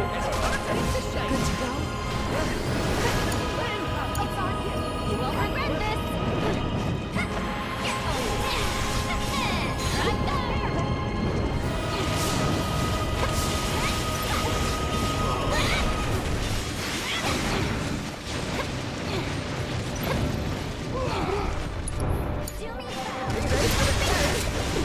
Anyone else think we should clip the big lad's wings?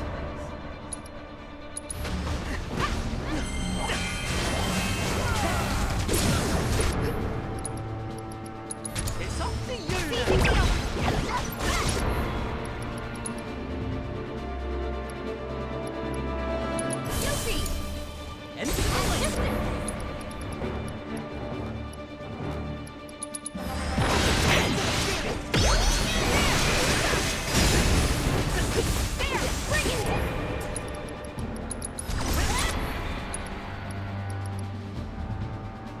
I don't keep the ATV. I think it'll be enough. Holy shit, did I get past this nonsense? At least that part of it anyway. Bringing it back like that. The wings are healing it.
Red's more of a tank.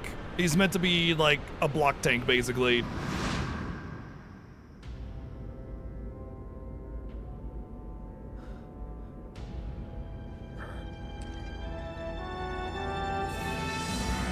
You use Red for stagger? Oh, really interesting.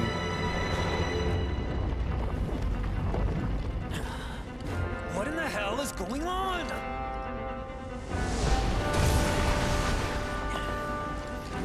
Vengeance mode is good, yeah.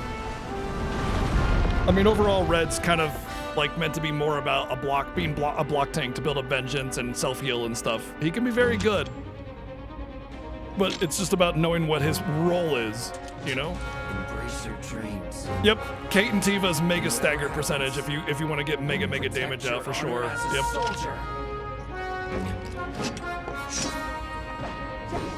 Let's settle this once and for all. Yeah.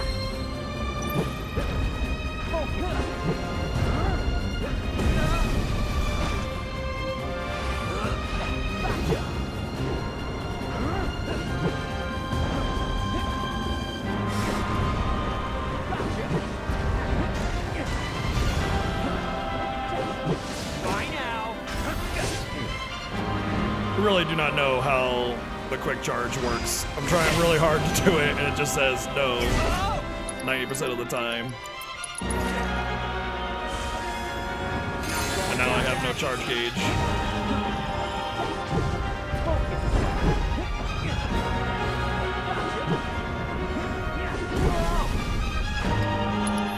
Certain abilities can only be used at high stagger, like high braver. Well, not high stagger, but high charge. It needs to be way more clear on how charge works.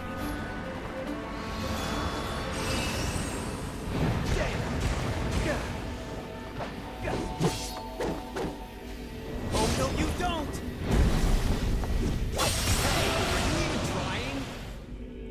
All right, time to go all out. We're not done here.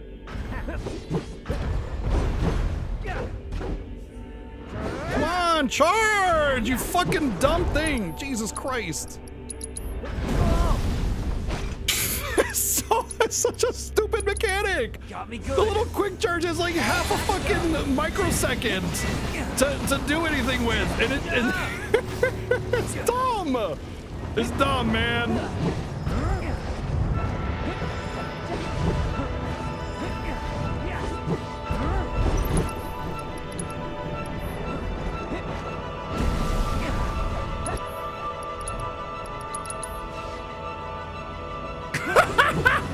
He was recovering from an animation, so I couldn't do it.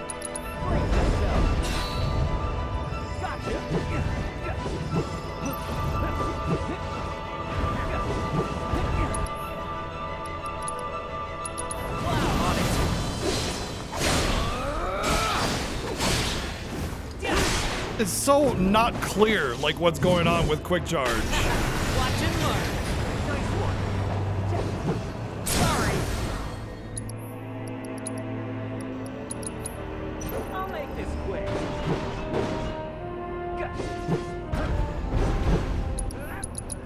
Bringing out the big guns. Brace yourself.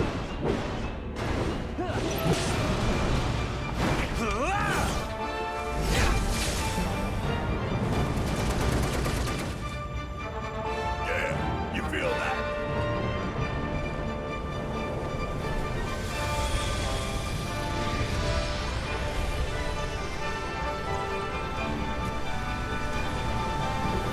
They do. It's just they don't give you time to really learn how he works. Look, I already did Zach's like hard challenge that you do in the VR, and I still don't know how quick charge works, man. Like seriously, it's like it just is not intuitive. That's all. Even if you know exactly what you're supposed to do. Hey, Bughead here's looking pretty backed up. Call me crazy. We haven't even We've got to take out the barrier. It's those stupid wings. Good luck. Just watch. You got this.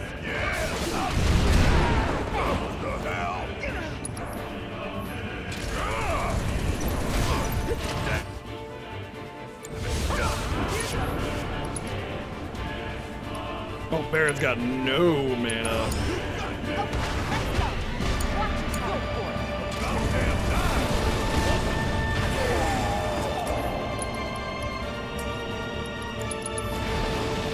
We've got to take out the barrier. It's those stupid wings.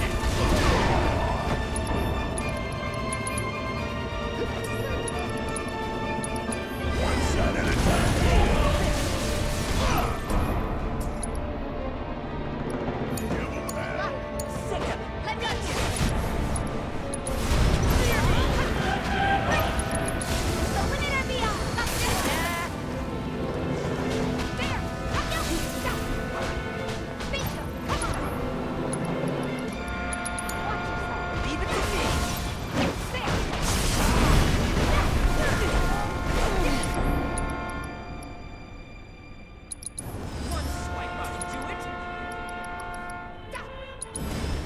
We've got to take out the barrier. It's those stupid wings. Good to go? Let's go.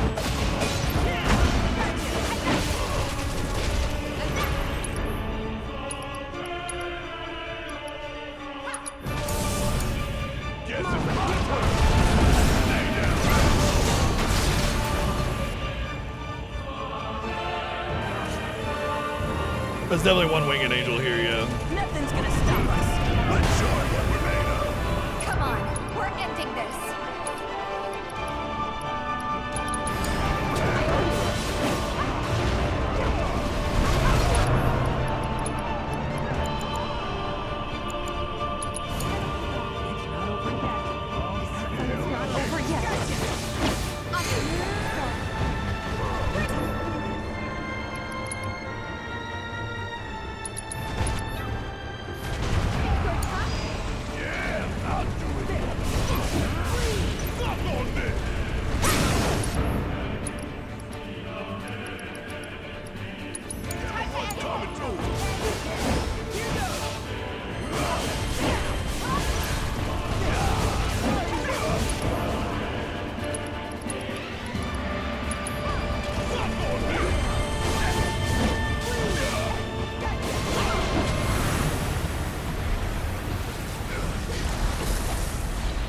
You gotta be kidding me! No, the wings He's were still immune. ain't dead?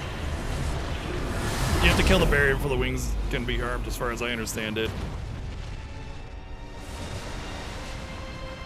I think that's it for Bizarro Sephiroth. Now it's just the final bullshit. Sephiroth!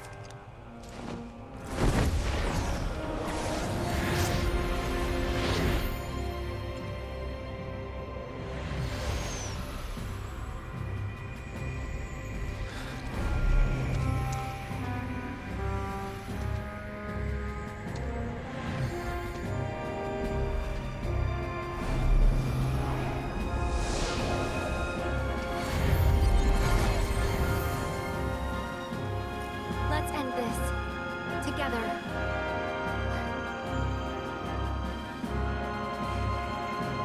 Didn't seem like a brute force to me. Felt intended.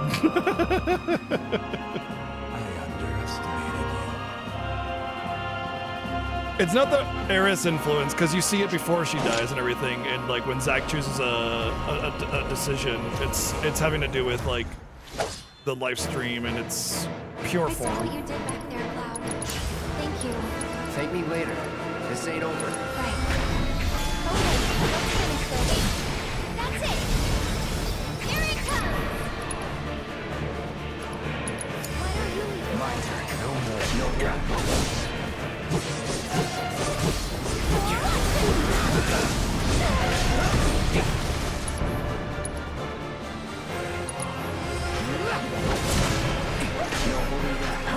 What do you make of this? Is any other dream? Or is it all just a fever dream? Don't even bother. That shit won't work on home. Not anymore. Oh, that was a mistake. Didn't really realize what was going on there. That was whoopsie. Yeah, that was my fault. I thought it was like I could throw out a quick spell and kill the wing. I didn't expect it to like not die, and I didn't really remember what the whisper cannon was. But hey, you know, whatever. Early death. We get to start right back at that point again.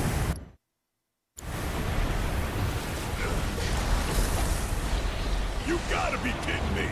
He still ain't dead!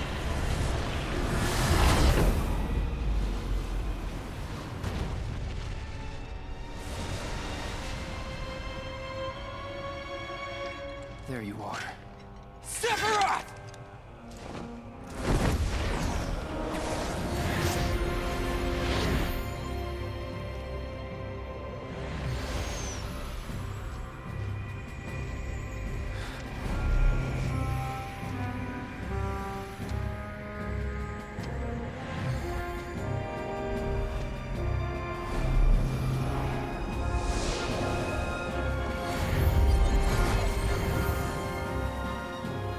Let's end this.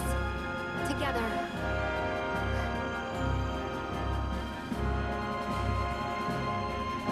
I must admit, I underestimated. He's talking to Aerith, not Cloud.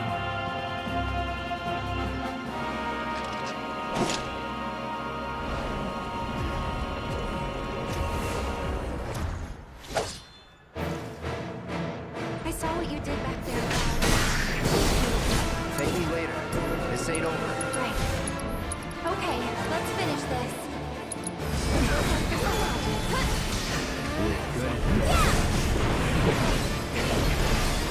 This one's for you!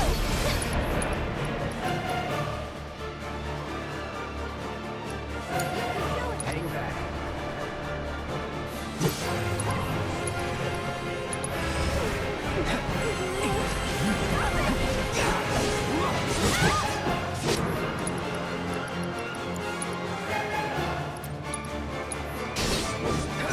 What do you make of this, Cloud? Is any other dream? Just a fever dream. Don't even bother. That shit won't work on me. Not anymore.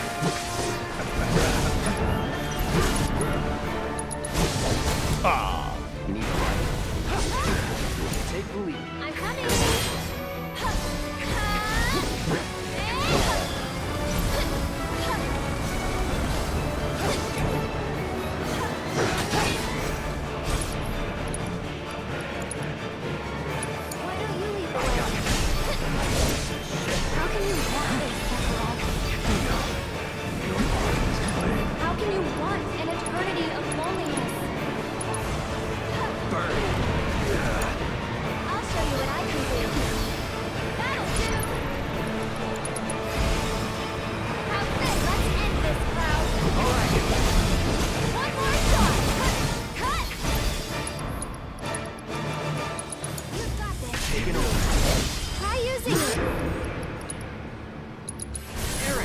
is nigh. Here he comes! You ready?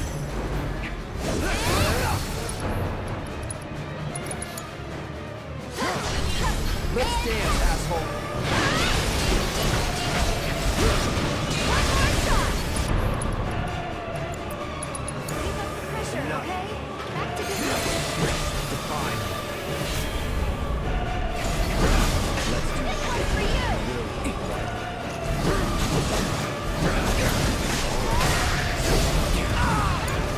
Here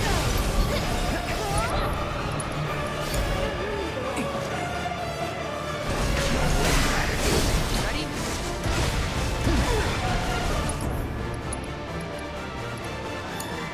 I'm coming! Here he comes! Shall I sever your throat? Woo, clutch. Let's end this, Cloud! All right.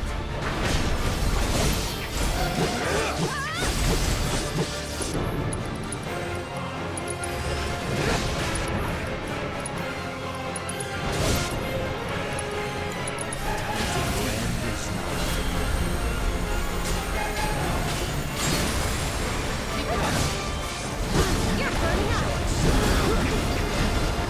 One more shot! You ready? As I'll ever be!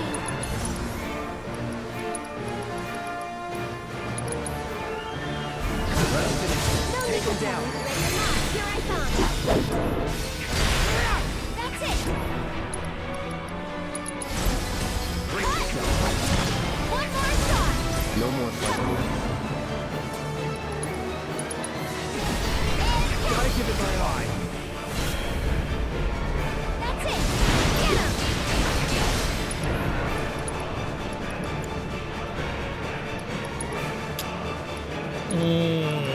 Damn, I should have gotten a soul drain in there, but you know, I think it's actually fine. Oh.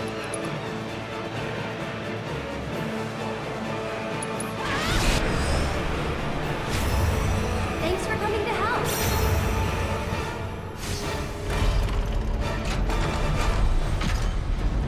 Since we're getting to that shitty phase soon, Alexander might be like super clutch here, or any kind of summon for that matter, you know?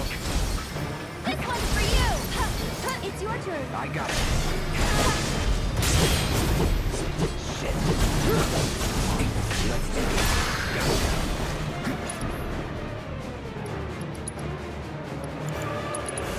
It's on you. I'll take care of him!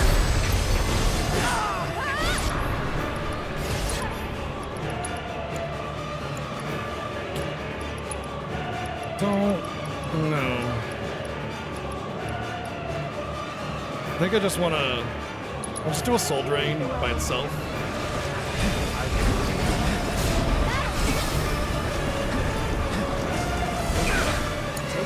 I'll show you what I can do! It's your turn! Oh my god.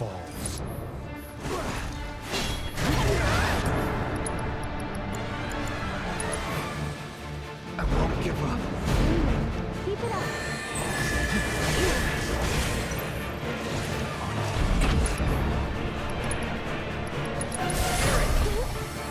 Don't give up now, guys!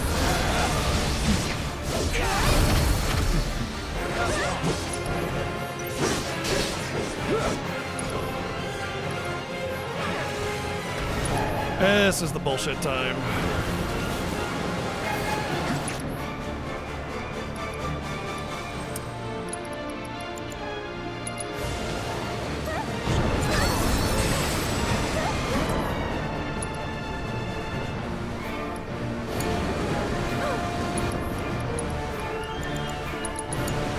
I got this.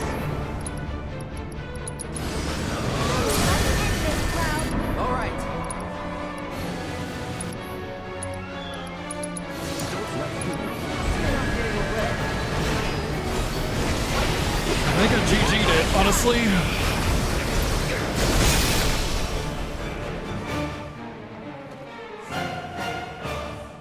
Fuck yes! I was like, I was so scared of that. It's like, oh god, here comes the shit. And the fact that Aerith was actually able to get that cast off the heal, and then that perfectly timed focus thrust, just like chef's kiss of just lined up in my favor. I didn't even need Aerith's level 3 limit break to give me another limit, which is what my original plan was to do. Just like limit, and then Aerith limit, and then limit again. That was my plan, actually. Oh, man.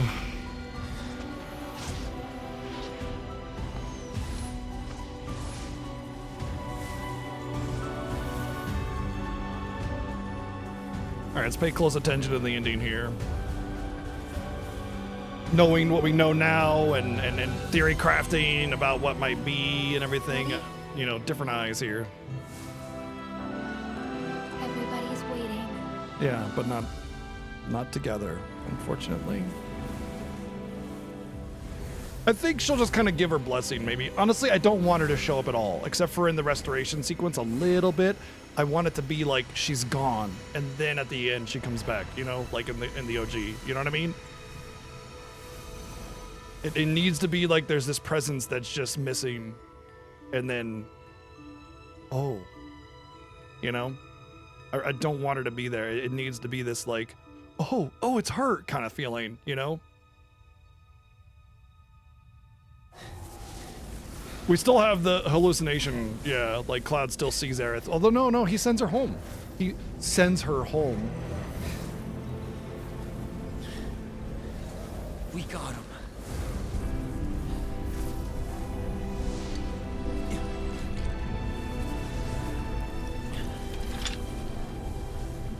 So this is it, huh? Time to say goodbye. For now.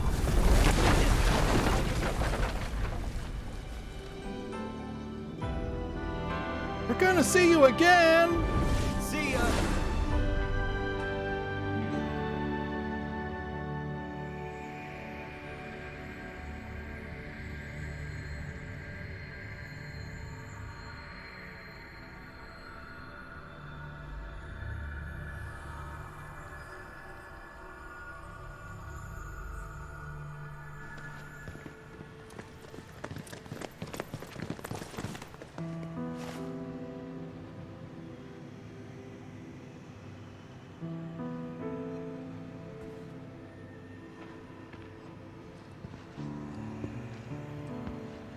What seems to be the problem? Cloud says. Well, what's going on? What?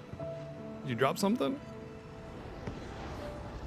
By the way, I think how we kind of miss out on the my eyes are burning, I can't feel whatever scene. I think we're gonna get that when Cloud gets his memory back in part 3, and that's gonna be heart-wrenching. I think it's the way that they're gonna drive emotion to the player. Because you see him mouthing it like it happened, but it's like he's instantaneously repressing that memory. Yeah, everyone else kind of disappeared here because he's in his own little fucking head. But yeah, I think that's gonna be what drives the emotional moment, the big emotional moment, is when Cloud gets his memory back. There's no more Sephiroth fucking with him, no more corruption, and it all comes back to him, and he just has to wake up, come to terms with that. Because right now, oh, Aerith's alive still. Hey, Aerith, wake up. Okay, cool. Hey, yeah, everything's good. Yay. Also, if I'm not mistaken, Cloud walks out of the water, but you don't see the rest of it. We're going to get that then as well. It's all just going to be like this huge emotional fuckery. Notice how whenever she opens her eyes, she's still like stiff as a board. You know, like it's still a corpse, but her eyes are open, you know? It's how he like allows himself to move forward, you know?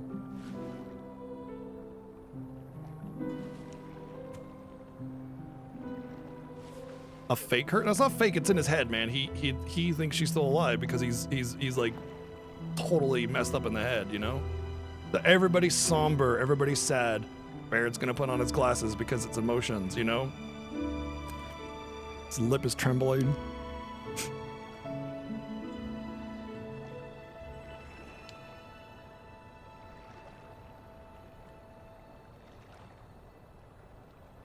This is where they laid her, but Cloud is still in his head, you know?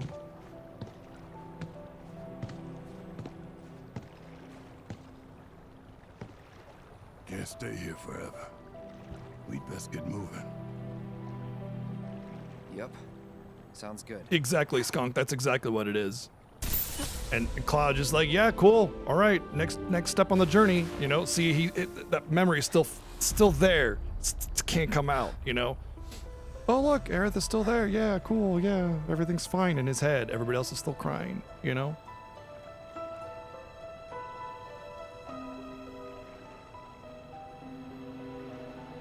I'll see you off.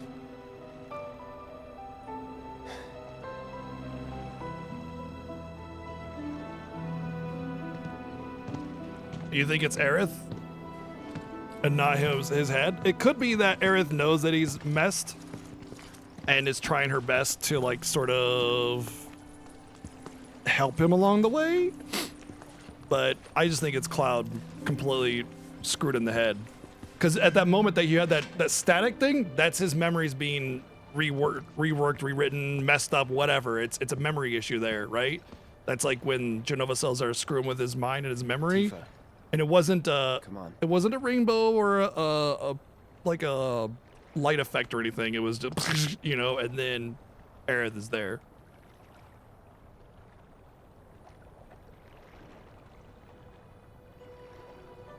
He's smiling.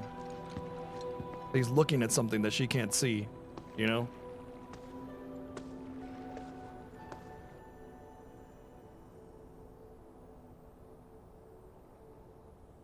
Red Caesar? What? No, he doesn't. She was sitting right there and Red made no reaction.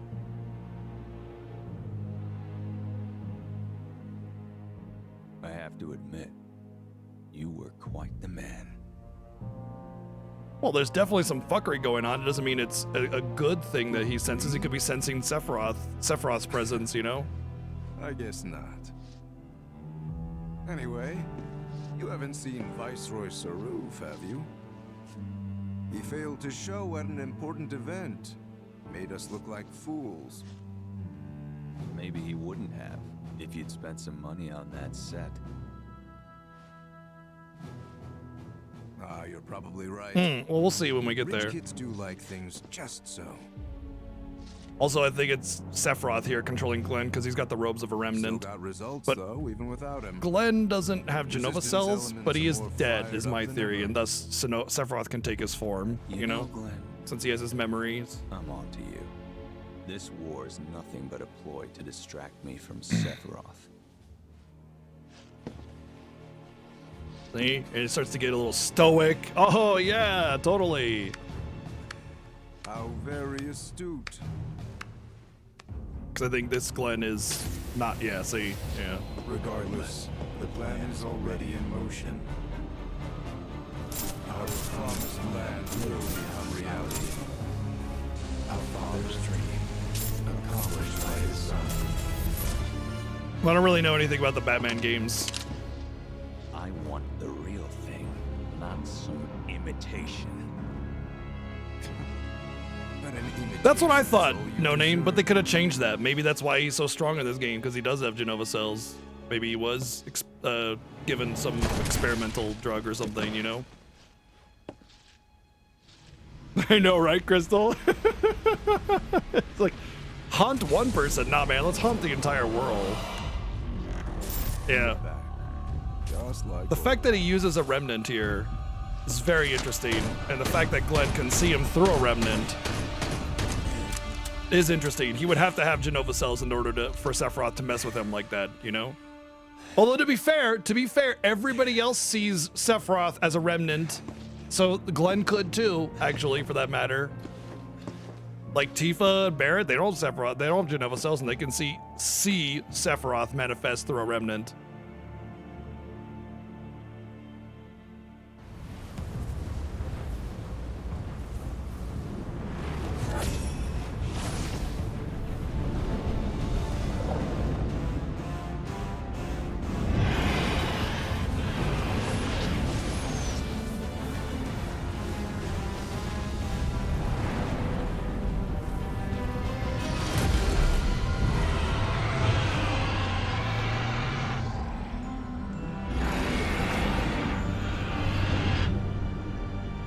Yeah, it's the only time Rufus loses his cool. Something in his past is going to come forward in part 3, and I'm really excited to see what that is.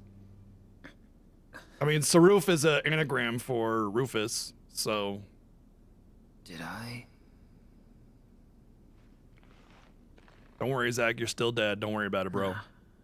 I couldn't have dreamt that. It all felt way too real. That is an interesting point, Ellie.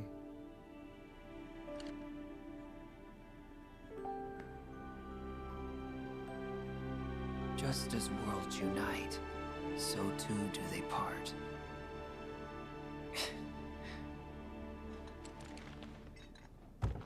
Yeah, you think so, Matzi? But who's to say? You think he's like in reality now, not dead anymore? Like he was pulled out of the live stream? I sure hope not. He needs to be dead, you know? Like, I think that's really silly. But I mean, then again, Sephiroth manifests himself out of the live stream and becomes reborn. That's literally the story of OG FF7, is Sephiroth collects energy in the live stream and allows himself to be reborn. Maybe Aerith did something with Zack. I mean, I think it's a cop-out to like let Zack live. You know what I mean? He needs to die, just like Aerith needs to die, right?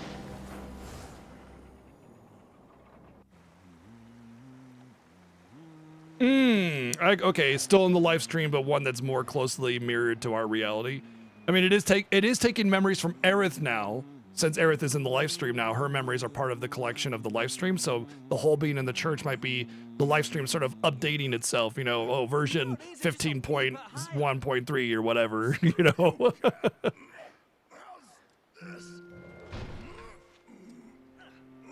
I'm watching. Oh, shit. Nice catch. So, what Aerith actually do anyway? Die.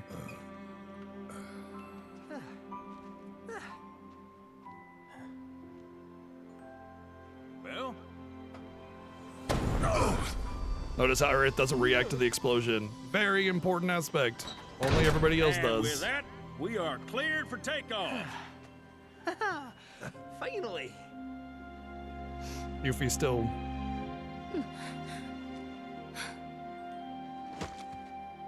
Notice how she was down there, now she's up here.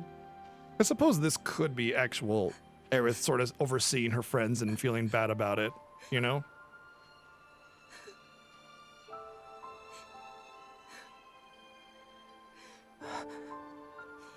Aerith? I think previous scene Aerith was not Aerith, and this Aerith could be Aerith, just kind of seeing her friends off, you know?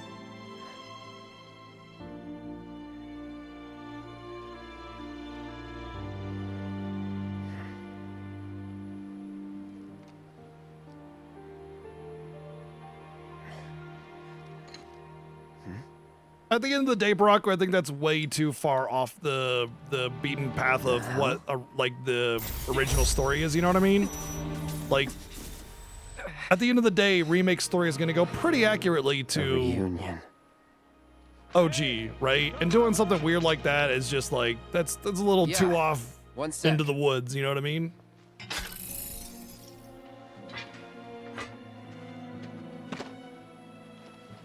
No, Hojo is with Shinra, Chadley is exploring the world, you know?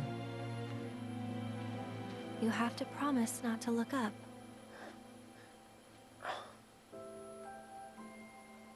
Don't look up. Well, now I gotta look. There's nothing there. Fine, but don't let it get to you. Don't let what get to me? It's not real. Just an illusion. Now let's go get Sephiroth. He's hiding up north. How do you know that? I wonder. Trust me, he is. Soldier's intuition. Soldier's intuition. Oh, yeah? Oh my Better hope god. you're right. It's literally Sephiroth saying, "Come to me and give me the black materia." And Claude's like, "I got an intuition, he's up north." Okay. We trust you. Just remember, we got everything riding on this. And that's a load you'd best be ready to carry. You don't get used to those blue skies, by the way. We're close to capacity as it is. Don't worry about me. I can handle it.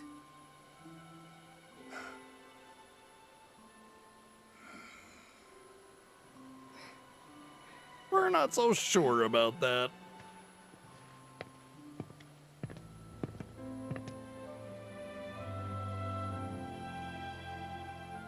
Take care. This Aerith, I think, is not the one that we were You witnessing gonna be okay earlier. getting back? Like the fact that Cloud is talking to her. I think it's the one in his head now I again. said I wasn't. Don't worry. It's like a second home. I guess. But what if something happens? Then I'll send up smoke. Thanks. I'll keep an eye out.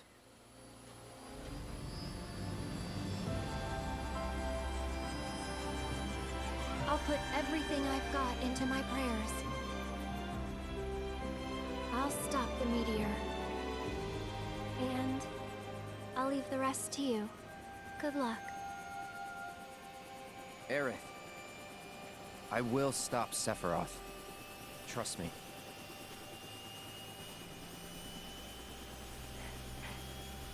You promise? Promise.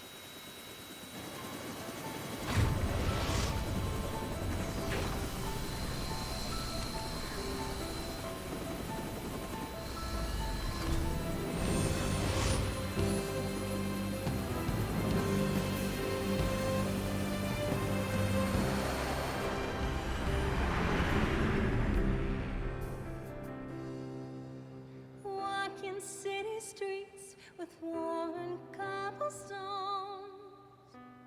listening to people rushing past to rhythms all their own.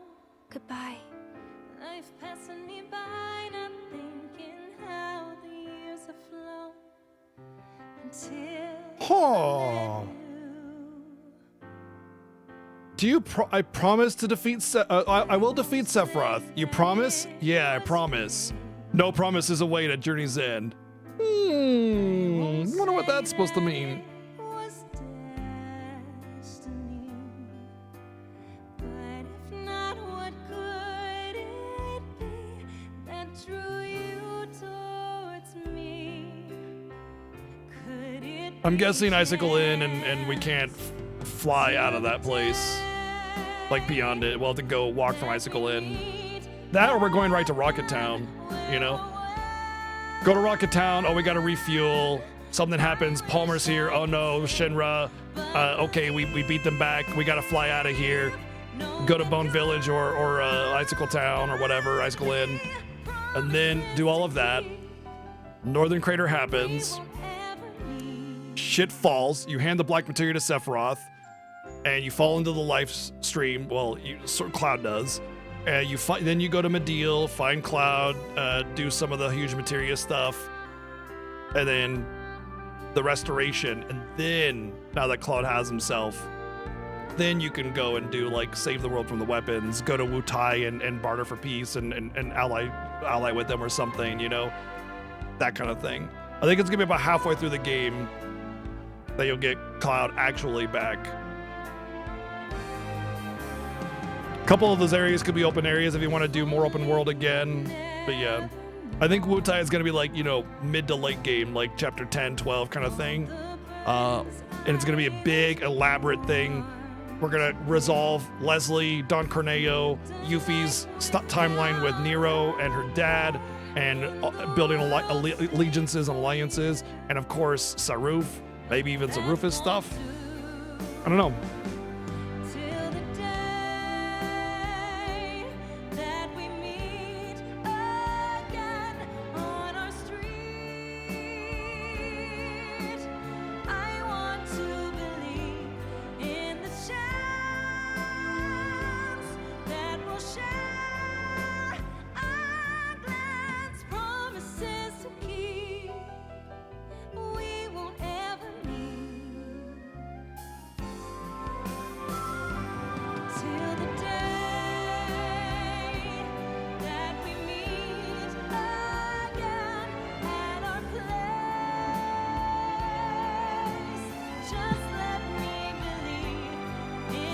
Gideon Emery.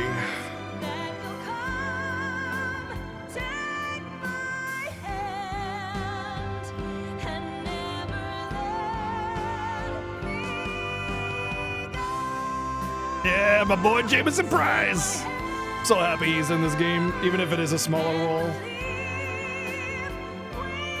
Coffee Dad. Coffee Dad, best dad. Aside from Barrett.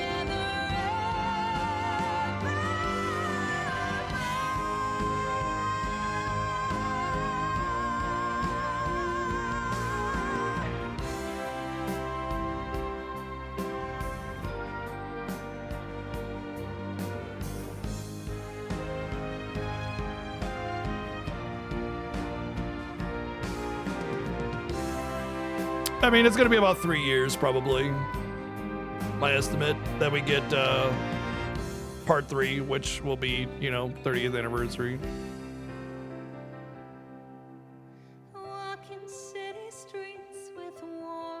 I think so too, Ellie. Like the whole, oh, did you save her? No. Like, look, she was never going to be saved. It was never going to happen. Never in a million years.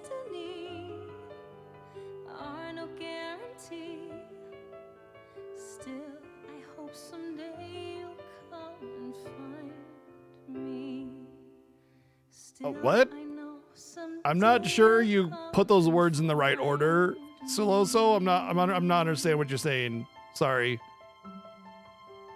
What if Zack got Zack saved from Aerith before the meteor hits him, and what timeline is Zack? Those are definitely words. Some of them go together and make sentences, but try to rephrase that. If you think, like, do you wonder if Zack got saved and pulled into like life? Because like the whole game, Zack is in the live stream, like in my opinion, because all the flowers are dead. There's no clocks in the face. He's dead. He's in the live stream. He's having to be built up to help Cloud with something or something along those lines, right? And you think after the fight that Aerith like used the live stream to sort of bring him back into life instead of being in the live stream? Maybe. I don't think so. I think that would be a cop-out to make Zack alive. I think it's important that he's dead. For the purpose of this game,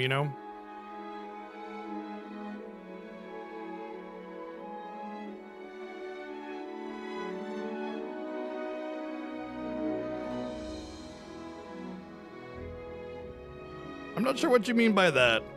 Cloud's dream world. Because I'm not sure what you're implying. Yeah, Zack will definitely, in my opinion, I agree with Ellie. Definitely Zack will be a big part of the Cloud restoration sequence, the Cloud in the live stream moment.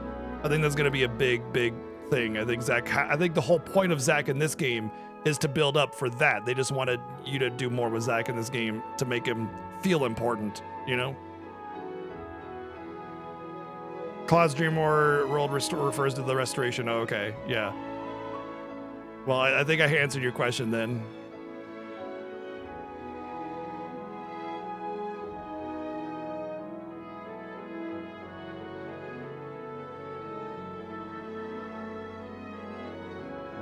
Yeah, what happens in that sequence is basically Cloud and Tifa fall into the live stream. In my opinion, they're protected by Aerith, and that's why they don't die. Because it's basically like concentrated Mako in a way, right? And they're able to go through the memories of the live stream to find out what really happened and to help Cloud restore himself. And he also gets cleansed of that corruption from Sephiroth as well, because he never has any more of those head things after that, right? And then, they spit him back out and everybody's waiting for him there.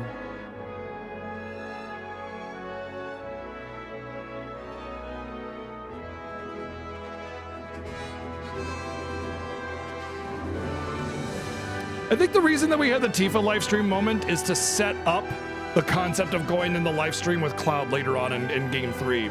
I think it was like partly to tell part of the story to show, hey, Sephiroth is here, he's doing something, this is where he's at, and also to sort of kind of elaborate that being inside the live stream is something that you can do and not die, but also the live stream exists. It's a whole world unto itself.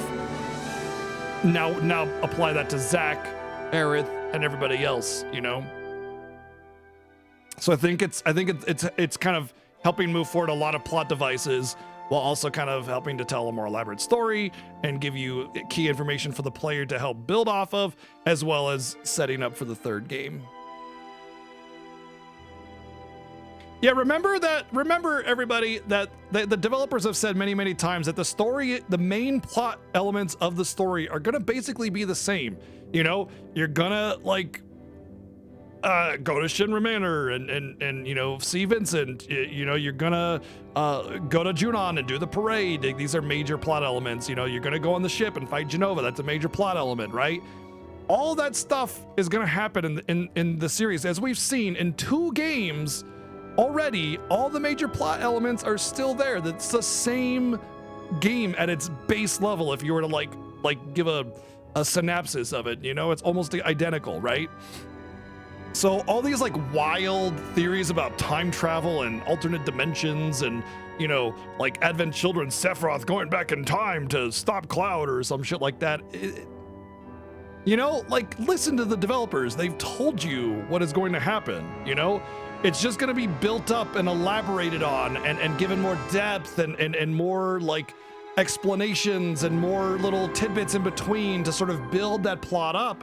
Like with Tifa going into the live stream and seeing, you know, some memories unfold a little bit so you can get a little bit more about what happened with Cloud. Wait. That's not what we saw in chapter 1 with Cloud. That's totally different. You know, what about when Hojo said, "My dear boy, you're not a soldier," and then the Whispers came and swooped him away, you know, like, wait, but Cloud keeps on saying ex-soldier this, ex-soldier that. You know, it's giving you all these hints to move forward.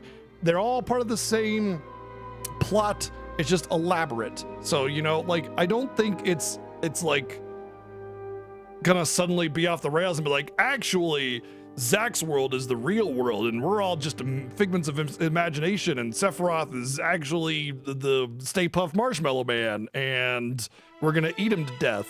You know, like...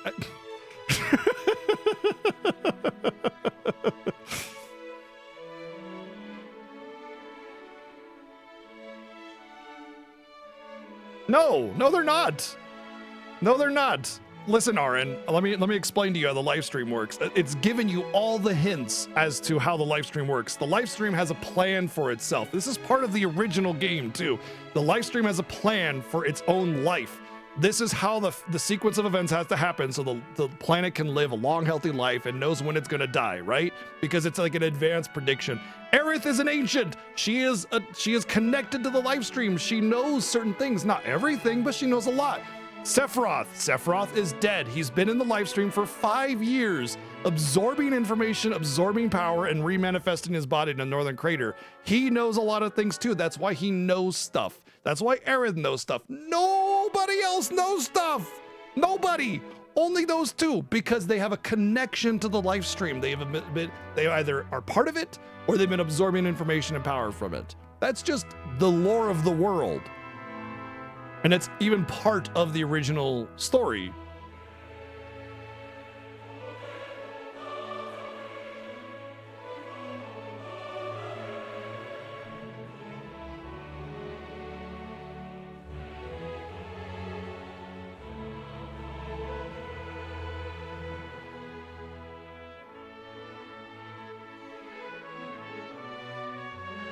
Yeah, I mean, there was which also when you fight the Whisper, the big Whisper, he sends those like little tidbits of live stream, and as they go through you see those elements of the future, like what's to come. Oh, these are visions of what's to come if we don't stop this here, you know? Ironically, the fact that you defeat the Whisper was never something that we should have done, but we were sort of goaded and forced to by Sephiroth. He encouraged it. He put this blockade in front of us and said, "Oh, look at this! It's so bad. This is a part of me. You want to defeat it?" And we did, and that's what allowed the planet to become weakened, which allowed him to do what he's doing in this game.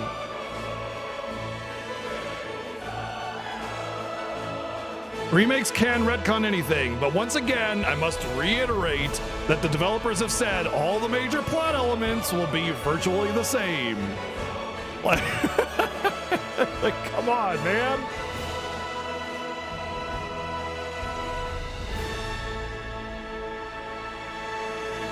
I think they did it on purpose, Crystal. I think they wanted to give you like this epic of like, they wanted to have a common goal to fight against in each of these games. They wanted to have a physical manifestation of the live stream that Sephiroth and Aerith could use as like physical weapons.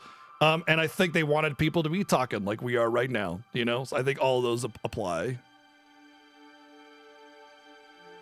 When they have all that knowledge, how are they not technically yourself? All right, let me check this. All right, flip a coin. And if you go, I predict that it'll be heads, and it is heads, does that mean you were from the future? No! But if you had all the wisdom of all the people and everything that lived for thousands of years, all that knowledge built up, you could probably predict that coin flip with really fucking good accuracy, because you're talking about a wisdom and at a level of knowledge that is way beyond our minuscule, pathetic pity minds can even fathom. So you think it's small. You think, oh, itty bitty potatoes. Itty bitty potatoes. You gotta think bigger, man. Think bigger. Beyond you.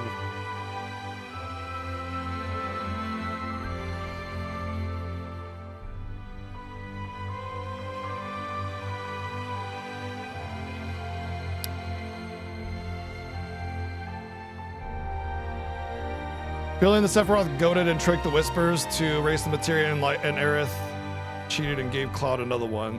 No. So in my opinion, Fenrir, what happened there is that the Whispers were kind of taking away memories from Aerith, right?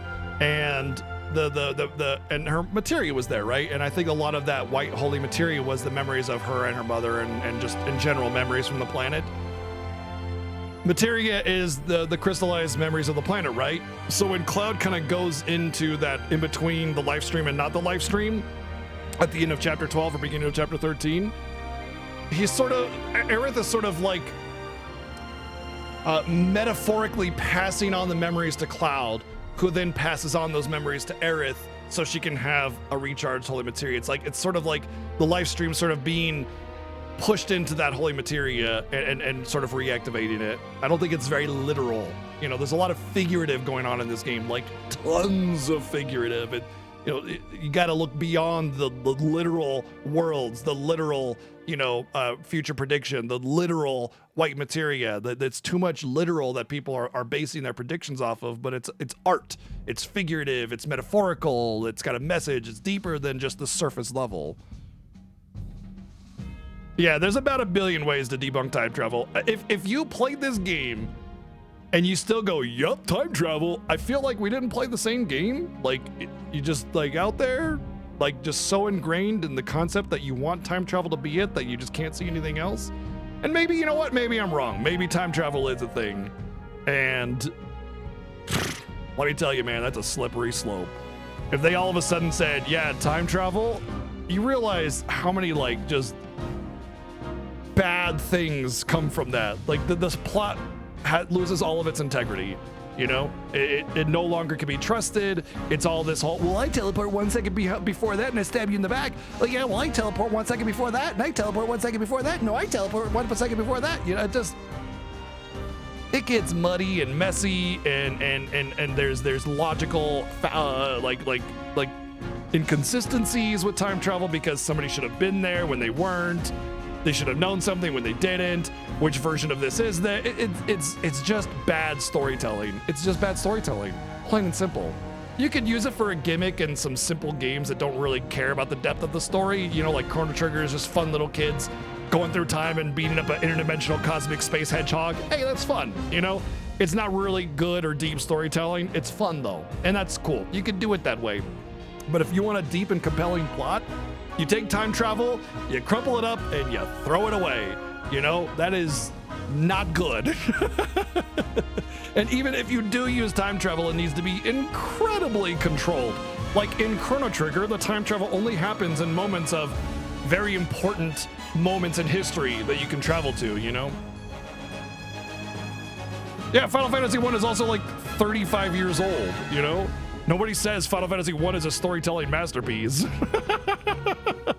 Nobody. If this was like a gotcha moment, no. Aha!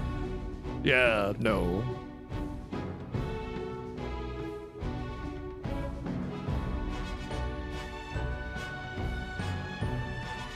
There's like 2 Final Fantasy games that utilize time or time travel in some way in their story.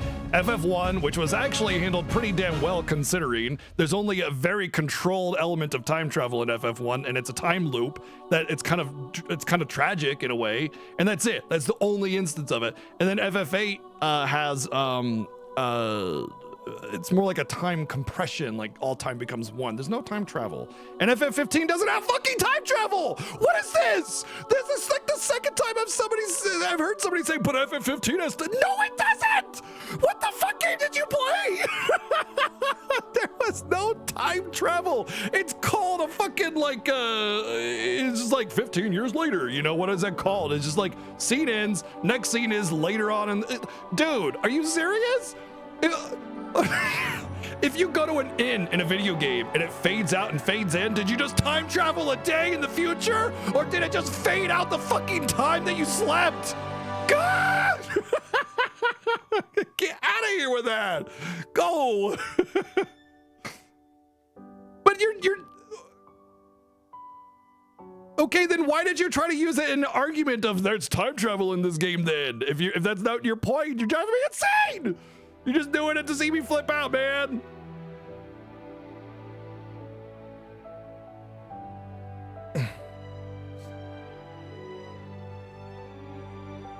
Literally 2 Final Fantasy games with actual time element if you count the main games, and only 1 actually has time travel, and it was done 35 years ago on their first game, and it's definitely not their modus operandi at all.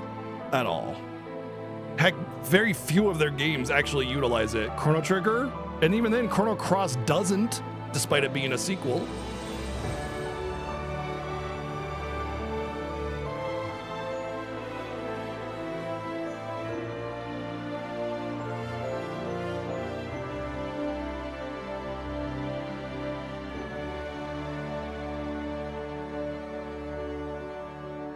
Also, it's really important to note that FF10 does not have time travel in case someone wanted to use that one as a point. It doesn't. There is no time travel in FF10. Just wanted to get that out there really quick.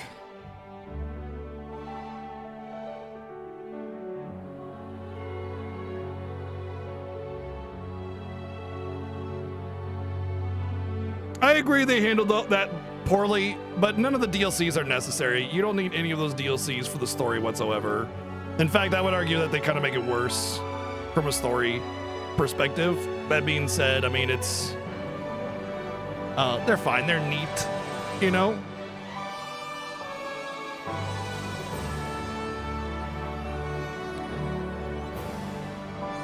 To be fair, Skunk, it doesn't do the most clear job of letting people know that the time travel concept was actually a bust and that there was no time travel at all. It's a little obtuse, but not entirely obtuse.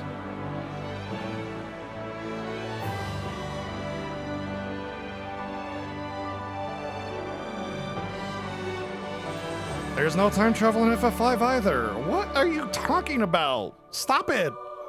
I swear you're doing it just to try and rile me up, man. I'm not even gonna take you seriously anymore. No, he's not from the past. No. Nope, not even a little bit. He's from a summoned Xanarkid that Yu Yevon is summoning. What happens to Aeons when summoners stop summoning?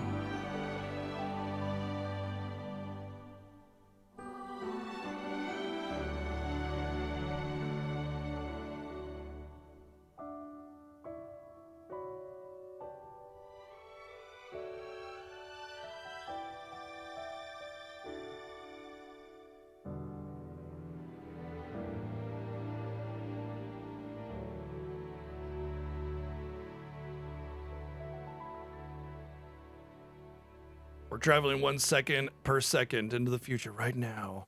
Woo!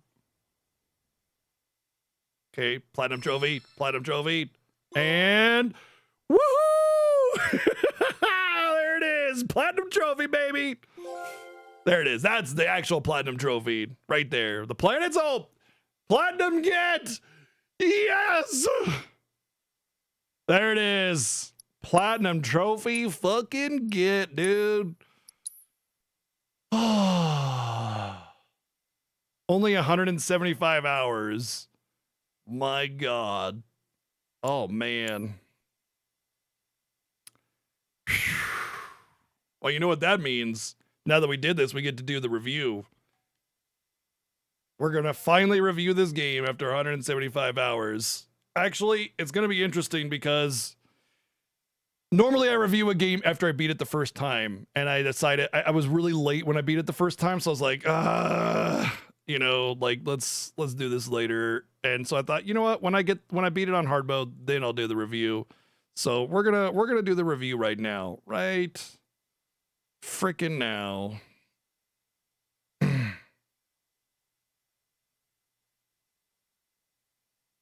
Add it to the FF tier list. Yeah, I'll make an FF tier list. Oh wait, everything is at S if it's a main title or FF7 remake. Okay, cool. Did it. Solid 7 out of 16. Yeah. All right, let's get some tunes on.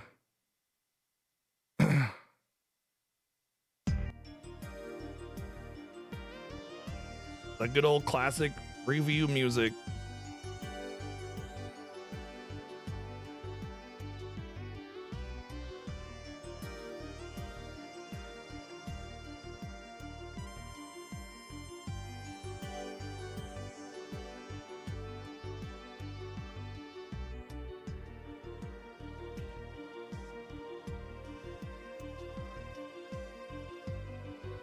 Finish the sphere grid. I don't have every book, and there's 2 quests I need to do still, so can't do it.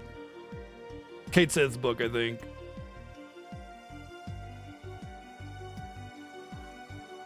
No, there's a final quest from the Party Animal quest, our final book, Kate Sith probably, and I just didn't do it because, well, I mean, you can see it's already late, you know. I didn't think I had enough time to do it, basically.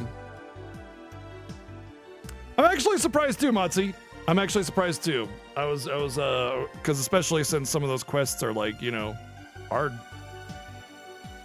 Right? Of course, Kate Sith. Yeah. All right, let's get into this. So, when I review games, I don't get, oh, you tried so hard. Here's a gold star for you. I don't do that shit, you know? Every game is a point of data on a collection of data. So 5 is average, not 7. That's not how reviews work. Okay, this isn't grade school where you get a special star. It's not IGN where you give me a handy in the broom closet and I give you a free 7 out of 10. You know, like this is a review, an actual review. 5 is average. All right, the vast majority of games fall into this 4 to 6 category because data tends to pull towards the center like that, right? Clumps in the center. And it's very rare to have extremely good games, and it's very rare to have extremely bad games. We rate on a number of categories, visuals being more than just like fidelity. It's like ground clutter, detail, you know, facial animations, cutscenes, like particle effects, all that kind of stuff going together to create the visual experience. And the same goes for audio. Music and OST is part of it, voice acting, the quality of it, the sound effects, the impact of menu buttons or like a critical hit or a block or something, that ting that just feels really good when you get a good hit in or something like that.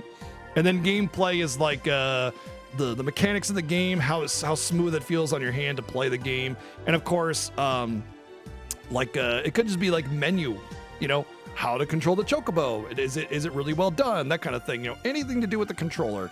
And story, once again, hey Cyril, thank you for the 25 months. Appreciate that. Story is the writing, the character interactions, the build up, you know, like how organic does it feel based on the aesthetic of the game, you know, if it's a more realistic, hard-hitting, visceral story versus oh, something happened. Versus like more cartoony or something, you know, does it fit that theme well? And of course, you know, how it builds up. The cutscenes are also part of this, like the cinematic nature of storytelling is really important. And then the game design is kind of like the root of the game, the base, the structure, the skeleton of it, bugs, glitches, the content and how that's designed and given to the player, that kind of thing. The raw structure of it, if you take out all the glam. And then the enjoyment is my own personal subjective score. I try to be as objective as possible with these scores, but this is my subjective enjoyment score. All right, this is personal choice. These are the games that I've particularly chosen to play on my own volition that I've reviewed.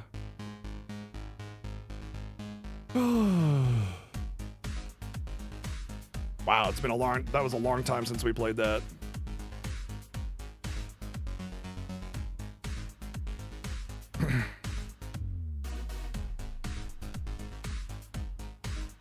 PlayStation B5.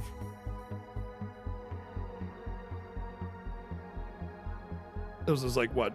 Oh no. That'll be an easy release date to remember because of yeah. Hey, can somebody do a chat poll? One of the mods do a chat poll if we have a mod in here. Just do a poll. 1 to 2, 3 to 4, 5 to 6, 7 to 8, 9 to 10. Please.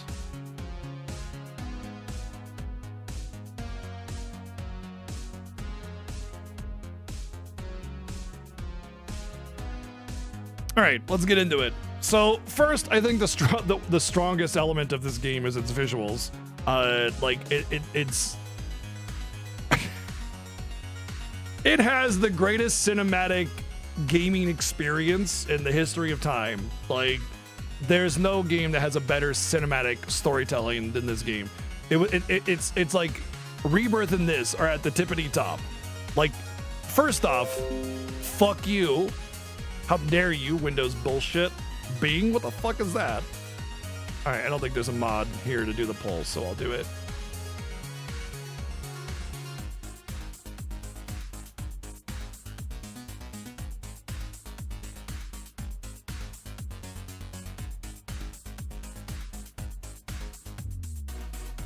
All right, chat poll is up. You got 3 minutes to vote on what you think the game is on a scale of 1 to 10. So pop that in there, and I'll put that on the document, what that is.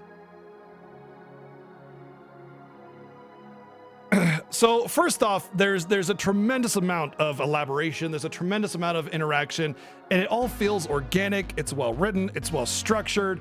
You have individual stories that are built up over time, and just it.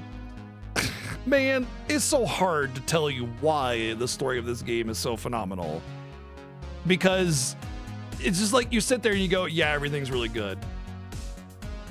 And you kind of say, it's like there's no trite obnoxiousness, there's no like generic personality tropiness, there's no like lazy scenes where there's just no movement. Like, every scene has movement, every scene has good facial expression, every scene has like a form of action. Maybe the action is kissing or a date or something. There's movement in every scene, and it's just such an incredibly elaborate work of art from a storytelling perspective, and all of it coming together to just like this epic conclusion, and yet it's still not even a conclusion. And I also really want to point out something really important about the story of this game, is that they had to work with a number 2 out of a trilogy, which is the hardest like number to work with. You need to make it interesting for newer players, and you need to have a resolution that feels satisfying enough that people want to keep moving. Think about all of your least favorites in a trilogy. It's always like Matrix 2 is your least favorite or something along those lines, because it's so hard to do number 2, especially if you're compacted and if you've been eating a lot of bread. Oh, wrong number 2. It's just hard to do that number 2 story in a trilogy, and they fucking nailed it. Like, everything is just brilliantly crafted, and they take something that is known and they still just, man, it's just great. I don't know what else to, it's not tropey, it's not nonsense, it's elaborate, it's detailed, it's got finesse, it's got style, it's got movement, it's got cutscenes and animation and choreography, and it's all super well done. It's just brilliant. That's a 10. That's an easy 10. easiest 10 of my life.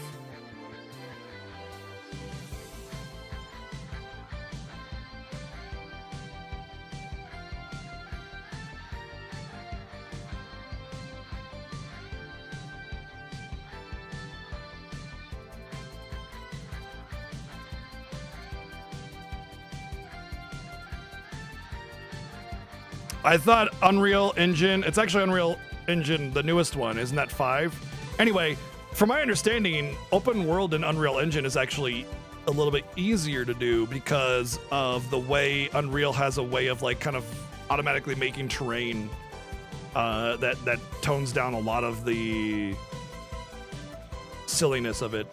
All right, Chad voted 9 to 10. No surprise there. I don't even know why I did a Chad vote, honestly.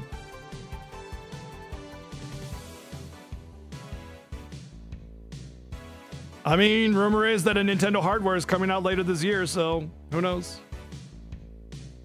I thought FF7 Remake was on UE4, and they said earlier, like a couple years back, they said they were moving the whole project onto UE5 for this. I thought for sure it was UE5. Whatever.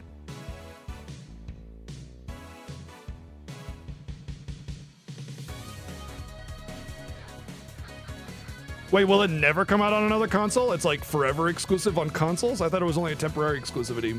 Whatever. All right. This is another really easy score to give. So when we were talking about the OST and how like every single zone has a unique version of the world map theme and a battle version of it, and every area has a unique theme and a battle version of it, and every quest, almost all of the quests have unique themes to them, and every little cutscene has a unique theme and battle versions of it, or just unique themes just for a random cutscene in the story. Wow! The score of this game is like it's obscene. It's glutted to hell and back. And somebody was saying, like we were talking about, like, wow, there's so many tracks in this game and they're all fucking bangers. Somebody was saying that this game had 400 plus unique tracks. 400. Okay, we praise Xenosaga for having like some of the best tracks in existence on video games, and it's like, yeah, 80 to 120 tracks per game or something like that. 400 unique tracks. Oh, and then they can borrow from Remake to have another of the 200 tracks from Remake, and they're all bangers. They're all insane. They're all crazy. The voice acting is top notch. All the sound effects are incredibly good feeling. And one thing that I actually kind of appreciate is while they did repurpose a lot of the sound effects from Remake, they actually brought in a lot of new sound effects, like the stagger sound effect is new. And I feel like they did that on purpose to kind of give it its own feel and everything like that. And yes, as Bullet Catcher says, there's some audio balancing issues, but that's only in the side quests, which we don't really utilize side questing as a means of tearing a score down because it's optional. However, if it's done right on optional content, then we bring the score up because it's optional and they did it really well. Wow, how about that? And so like, no, it's not, Acronis. Legally, it is not. Anyway, moving on. Man, y'all bringing out the fan theories in huge number today. Legally, Xenogames are not in the same anything. Xenogears is owned by Square, Xenosaga is owned by Bandai, and Xenoblade is owned by fucking Monolith, aka Nintendo. Literally, they are all separate. Also, when the creator started Xenoblade, they said, no, this is not part of that old Xeno series anymore. So yeah, you guys are fucking high. Like, so high.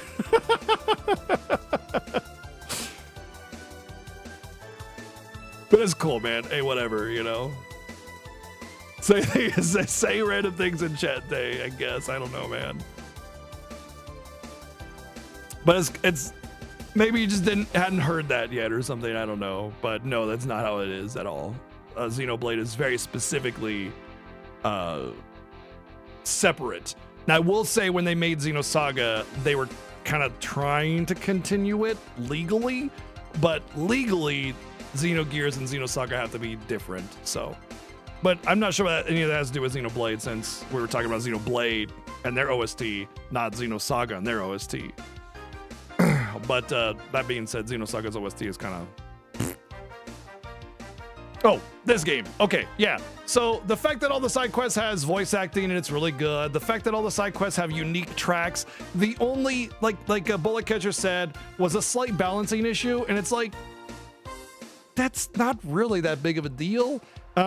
I will say that on some of the more like powerful moments in story with a lot of stuff going on, there is some balancing issue.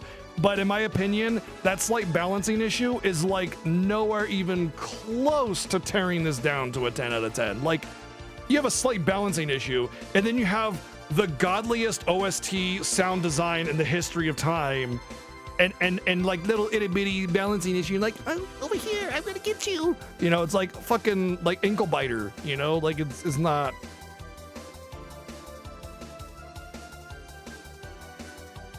Defending my use of the word saga. I wasn't using saga as a term though. It's literally called Xenosaga. There's episode 1, 2, and 3. So I'm not sure what you're referring to, but no. Yeah, I mean, I would say like 9.9, but yeah, it's a 10. There's no way you could, in my opinion, remember I'm trying to be objective here, but this is still my objective opinion. But I don't think that even comes close to bringing it out of that 10 realm for the audio, because you're talking about incredibly high tier voice acting from some of the best talent video games has had, incredibly good voice direction from the voice directors, just really, really hard hitting, good feeling sound effects, and one of the most tremendous OSTs. And it's also really important to note that the balancing issue that you get is like really intermittent, and it's mostly in side quests, which don't matter anyway. There's like barely any point in the actual game where that balancing gets in the way of understanding what's going on in the story, you know?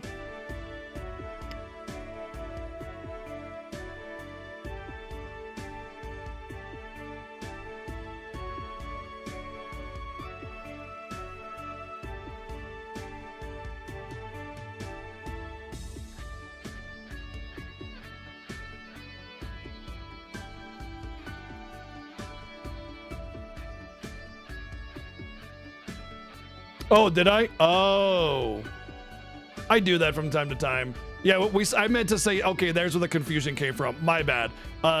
When I said Xenosaga has a ballin' OST, I meant Xenoblade.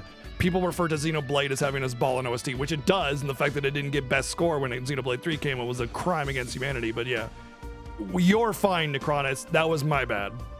I started the confusion.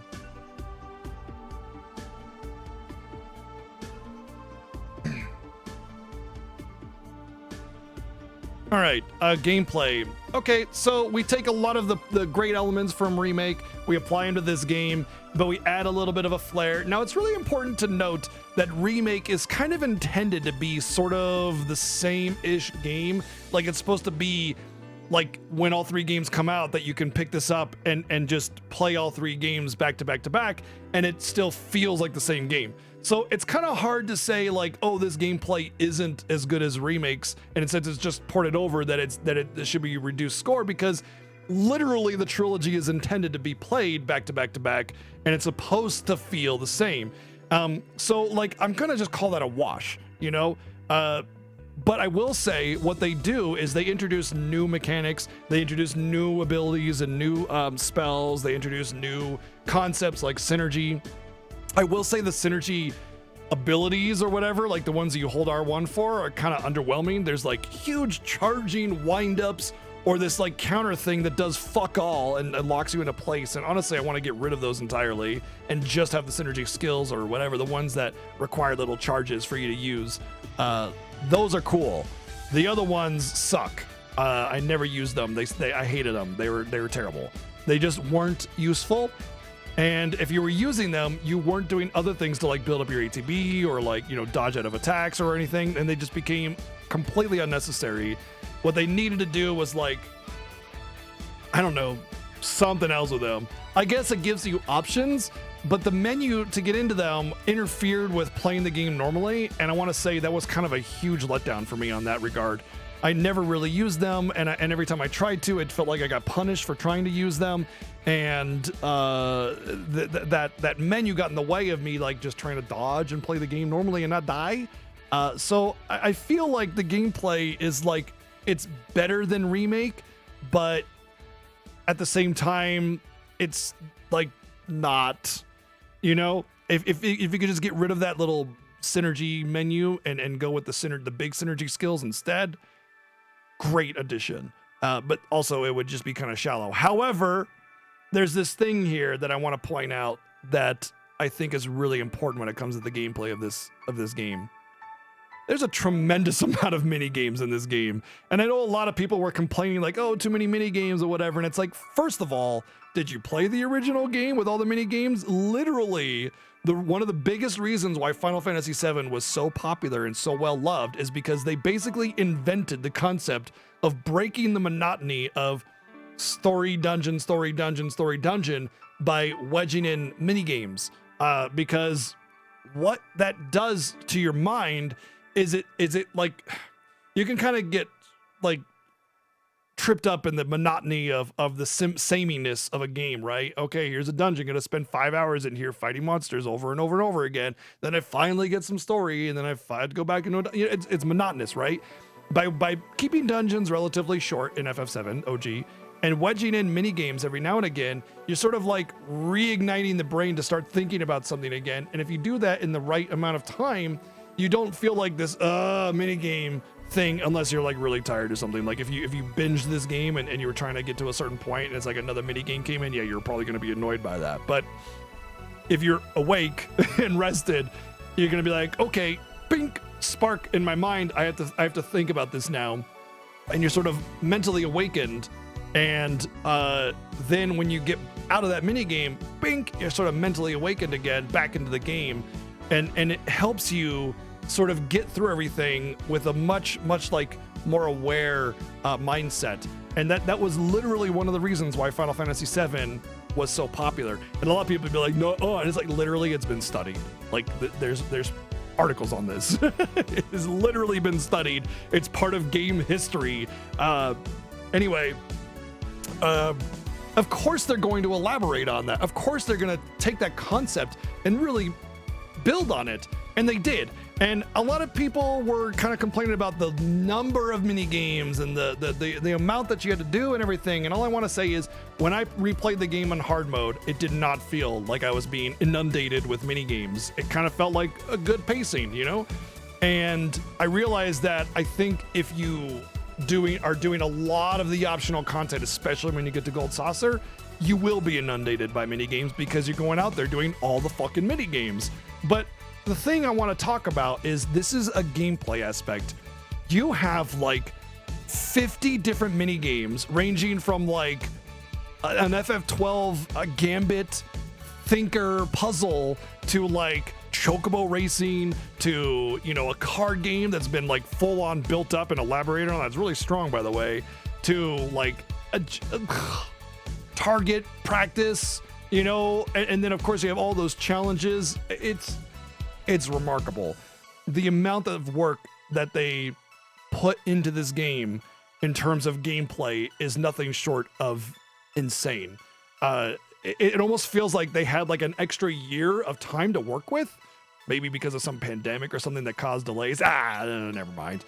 Anyway, it's probably like they took all that time and just went, let's build this up. We have time for our release schedule. Let's make this more grand. And then they were like, okay. And then they did it, you know? It's it's kind of bonkers because here, think about this. We praise games like Nier Automata because they have multiple styles of gameplay. You go into Nier Automata, you're doing a shmup, and now you're down on the ground doing ARPG combat, and then you're like, well, I think those are the only two. I guess they do a side-scroller type thing as well, which is pretty neat. Anyway, point is that when you have a variety of gameplay to work with, especially when they just decide to make it some optional thing and then they polish it out, they didn't have to do any of that optional side bonus game stuff. You know, they could have just said no bonus game, you just fight some stuff, you know? Like, the fact that they created so many styles of gameplay, polished it out, and just said, here you go, have fun. It's like maddeningly crazy. It's insane. I don't think you guys understand what it means to create an entire different game within a game and then make it good. Like, mini games are often shitty in video games because it's like creating a whole new game inside of it. Like, I don't think you realize just how crazy that is to make like 50 games. And it'd be one thing if they just made like, oh, there's 2 levels, there's 2 Chocobo racer tracks, and then you're done. No, man, there's like 15 Chocobo tracks. Like, they made a whole ass like environment track interchanging thing, you know, with all the different doors that open and close to create different tracks. It's like a whole ass thing, man. It's like just that as a game, double or triple the amount of tracks, and like you're good to go, man. That's a whole ass game. Put up for $50 and sell, and people buy it. But they're just like, yeah, have it for free, you know? Like, what?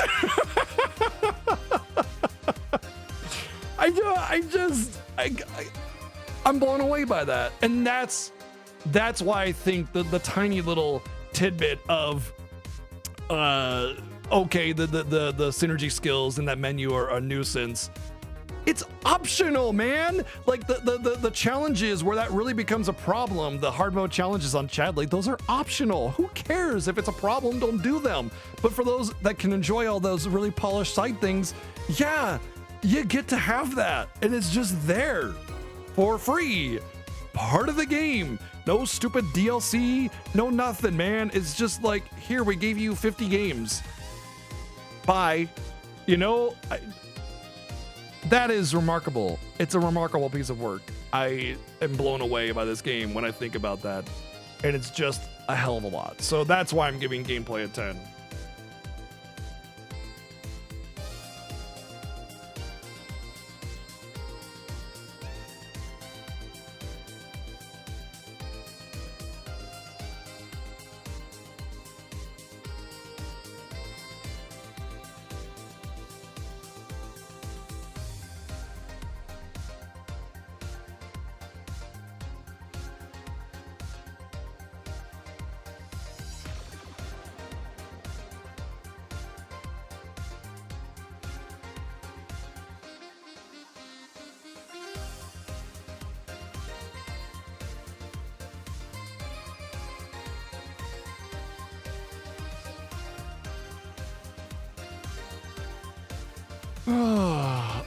Story. Wait, what? Oh, I reviewed story on visuals. My bad. There we go. When I was talking about visuals, I was talking about the story. Okay. I guess we'll do visuals then. My bad. Visuals. Okay, they're fucking gorgeous. Like, are you kidding me? That's also a 10. Come on. There, we did visuals. I think what happened was I was talking about the cinematic nature of the game, which is both a story element and a visuals element, but the amount of like animation and like intensity of the particle effects, the skills, the summons, the use of cinematic language throughout the game, the way they just craft this huge world for us to play with and still remain so faithful to the original is insane. I don't really have much to say on the visuals, honestly, because it's just play the damn game and you can see for yourself how gorgeous it is. It's remarkable. Like there's movement in every scene. There's beautifully crafted areas. There's a unique aesthetic to each one that makes it feel unique. The only problem I really had with the visuals is that when you're flying in the plane and you can kind of see the very clear, like brown or gray stone going into the red stone of Cosmo Canyon, almost like a World of Warcraft zone. If you ever fly on a Griffin in World of Warcraft or something like that, you can like see the like color shift very obviously, because the areas are kind of separate and then they're kind of stacked near each other. And that's the only thing that bothers me. You've seen at least one person say that Rebirth looked like a PS2 game. Yeah, that person's an idiot, and you should probably never listen to anything that they say because they clearly have no brain at all. Like they are just like they're just like a collection of bugs that are like animating a body and regurgitating diarrhea. Yeah. I stand by that. If you think this game looks like a PS2 game, I think you need to go play some PS2 games. Not to mention, I'd like to talk about like facial expression, mouth movement, character animation and movement, particle effects, like just the sheer style of every ability that you use, and the fact that like a super slow-mo when you pause it, and it's just the coolest thing you've ever seen in your fucking life, you know. The synergy skills are really cool. There's new limit breaks, and they all look beautiful. They have a whole bunch of new monsters. They incorporate like new the old monsters in new ways, you know. There's new characters, so it's not like they just ported in the models and said go at it, you know.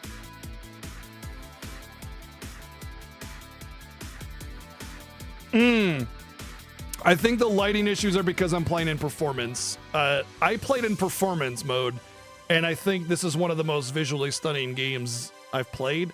FF16 is a gorgeous game, and I feel like this game kind of blows it out of the water. A lot of what FF16 does visually is like, I'm gonna explain this. It's very like narrow in its visual direction. You know, you charge forward and hit your enemy kind of thing. And this has like this whole panoramic sort of like the whole environment is being utilized. You know what I mean? How do I explain this?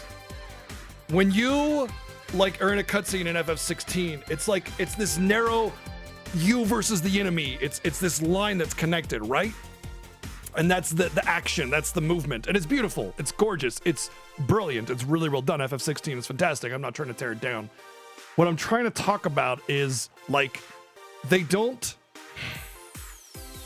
have this like narrow focus, right? It like the whole room is the stage, all of it. You know, the whole that's the set piece. The set piece is all of it, up, down, left, right. There's movement around. Everybody's interacting and a part of this greater stage, you know? And I think that is way harder to do. And I think it's really important because you got a lot of characters. There's a lot of movement, you know? You want to make these big epic scenes feel powerful. And one way of doing that is to make the whole stage come alive. You know, when a big explosion happens and everybody gets knocked back, whatever, everybody gets knocked back, not everybody gets knocked back. You know what I mean?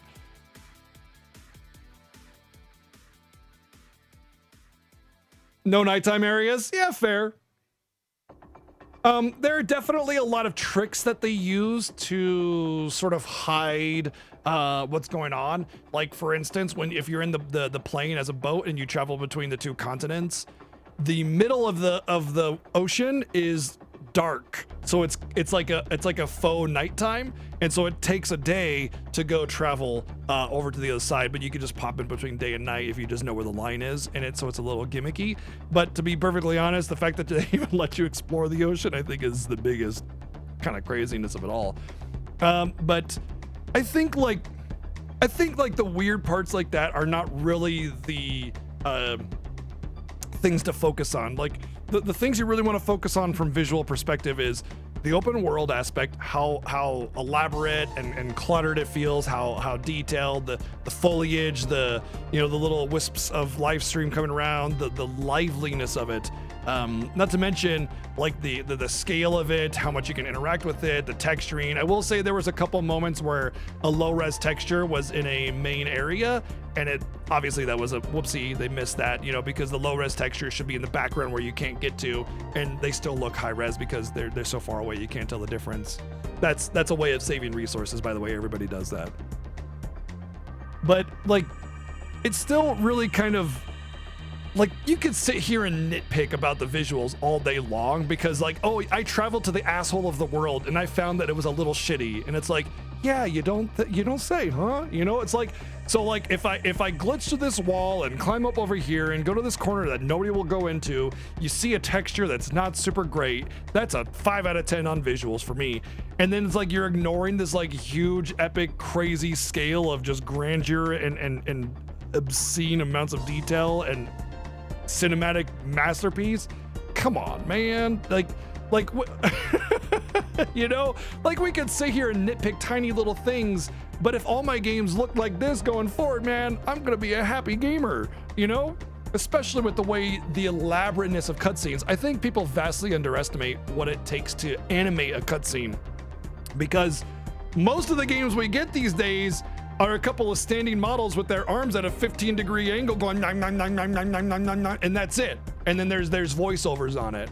Like, that's not interesting. That's not good. Like, give me some movement. Give me some natural body language with your character. Give me some accurate mouth movements and everything, because that immerses you into it, other than puppet shit. Like, I don't need that, you know? That's cheap, easy way. You'll get like a half-second cycle animation for I'm talking. It'll be like this, you know, and they'll just be sitting there every time they talk doing this.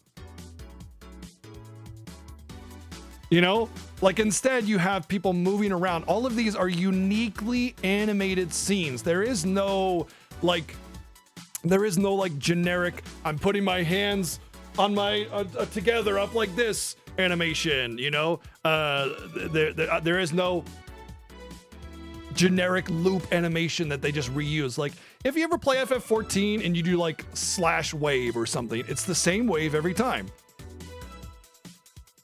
right? Those are called stock animations, and you can make a whole bunch of those and you can apply them to multiple situations. Most games, any day, yesterday, today, tomorrow, whatever, they use a bunch of stock animations and then they just reuse them over and over and over again. If you're not using stock animations, it means you have to manually animate every scene to match what is going on. And if you're not doing that, then you're just using stock animations, and it's just a bunch of models, a bunch of dolls that with their arms at a 15-degree angle, fingers pointed straight out, doing the fucking puppet mouth, you know? And they don't do that. It's so important that people understand what that means from an effort perspective, from a game design perspective, and from an immersion perspective, because you're not getting regurgitated stock animations, you're getting handcrafted, elaborate animations like made specifically for those scenes to immerse you into what's going on, to make those characters feel human and organic and not computer generated models.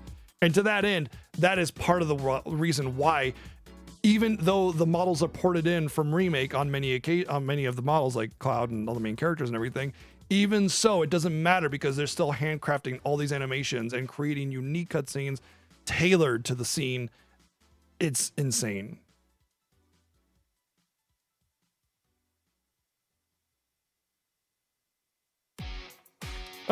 Game design. God damn, this was the one that I was thinking in my head that I probably wouldn't give a 10 to, because I had a problem with the synergy thing, like the instantaneous synergy skills, which sucked, and the menu got in the way of doing other things. But more than that, it was like the optional stuff. And I don't mean optional like in mini games. I mean optional as in like the hard mode challenges. And I'm sitting here going like, wait a second. If it's optional, it doesn't count towards the score really, unless they do it well, which they did most of the optional stuff really well. It was only a couple of the challenges that I had a gripe with, and that was it. Every other part of the game I loved. Oh yeah, dodge became shitty. That was kind of a step down. The only gripe that I have with the game design is that they way over focused on parry and perfect block, or whatever you want to call it, and made dodge kind of worthless in a lot of ways. It's definitely useful, but it's not like block. Block is great, but you also have a lot of abilities that you can't block and you have to dodge, and then they'll say, oh sorry, dodge sucks, so you know. And then they'll have some abilities that hit track you that are unblockable, but you're supposed to dodge them. How am am I supposed to dodge your hit track attack that's unblockable? What? You know, like, huh? You know, it's nah. No, you don't do hit tracking. That's bad. Bad design. Sorry, doesn't work. And I can't help but think it's the influence of Sekiro. And I just want to say something really quick. I fucking hate Sekiro. I fucking hate Sekiro and its perfect parry bullshit. I don't want to be a robot in my video game. Hard is cool, but Sekiro sucks, man. Objectively, if you like the gameplay, it's great. I personally think Sekiro's garbage, and Soulsborne games are being ruined by perfect parry bullshit. And I can't help but think that VII Rebirth was influenced by this, which is why perfect block is so prominent in it. Skill issue, yeah. I mean, I only platinumed like fucking Elden Ring. I only used to speedrun Dark Souls. I suck at video games. I literally just platinumed this one, but I suck at video games. Skill issue.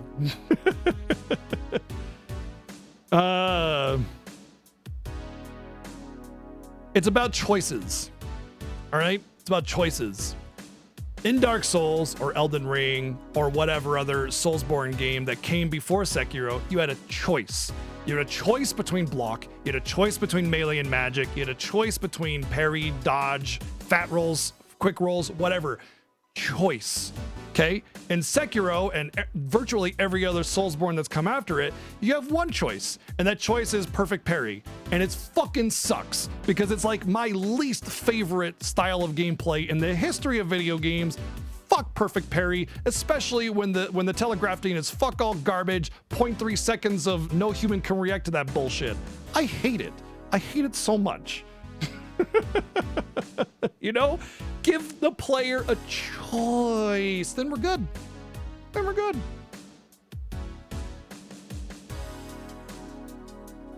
Yeah, I was playing Rise of the Ronin, and I was like, man, this game is really good. Oh, never mind. I put about 20 hours into it until I got to a boss that demanded perfect parry. And it was so aggressive, you never had time to like even think about what was going on. And I knew that I just wasn't gonna enjoy it. So I was like, I'm done. Oh, absolutely. No, like I said, objectively, if perfect parry is your jam, Sekiro is a damn fine game.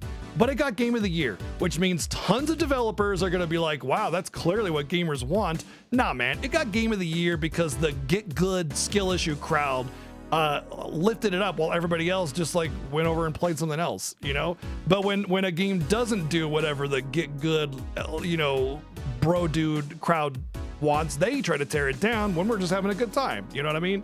So Sekiro got Game of the Year because of influence, not because it deserved it, in my opinion. Because it's so narrow, it's shallow, it's perfect parry or leave, and that's just dumb. It's an okay game, but if you want perfect parry, it's the best. Great, good for you, you know. But there's no choice, and I think Rebirth was influenced by that concept of gamers definitely want perfect parry in their games, and it's like, no, man. Sekiro chased away a lot of people from Soulsborne as a genre, and a lot of Soulsborne is being influenced by it.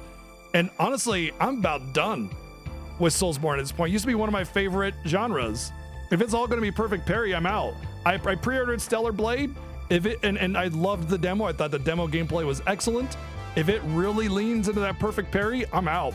Fuck it. I'm done with Soulsborne forever. The only game I've seen do parry well, Stranger of Paradise. It's the only one that I've played. And I played a lot of Soulsborne. It's the only one that does parry well.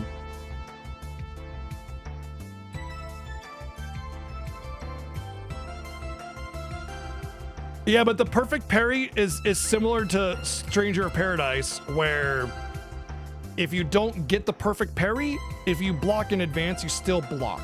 You know, it's just not a perfect parry. And I think that's really important. That's like the way to do parry in a Soulsborne is if you parry just beforehand, you still parry. Maybe you have it takes away your stamina or something along those lines, but like not hitting the tiny little 0.01 second window of perfect parry or else you die is just dumb.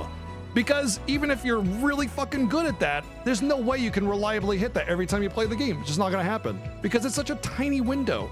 You know, broaden the window a little bit, or give you options, choices, you know? And so in this game, in Rebirth, I feel like that perfect parry was influenced. And so you have a lot of perfect block, perfect parry, whatever you want to call it in this game. Oh, it's almost essential if you want to do a lot of the hard mode. Of course, when you get to the last chapter, everything's all magic and unblockable anyway. So it's like, okay, you pushed all this on me just so you can tell me no, and then you're going to still take away my dodge? Come on, you know?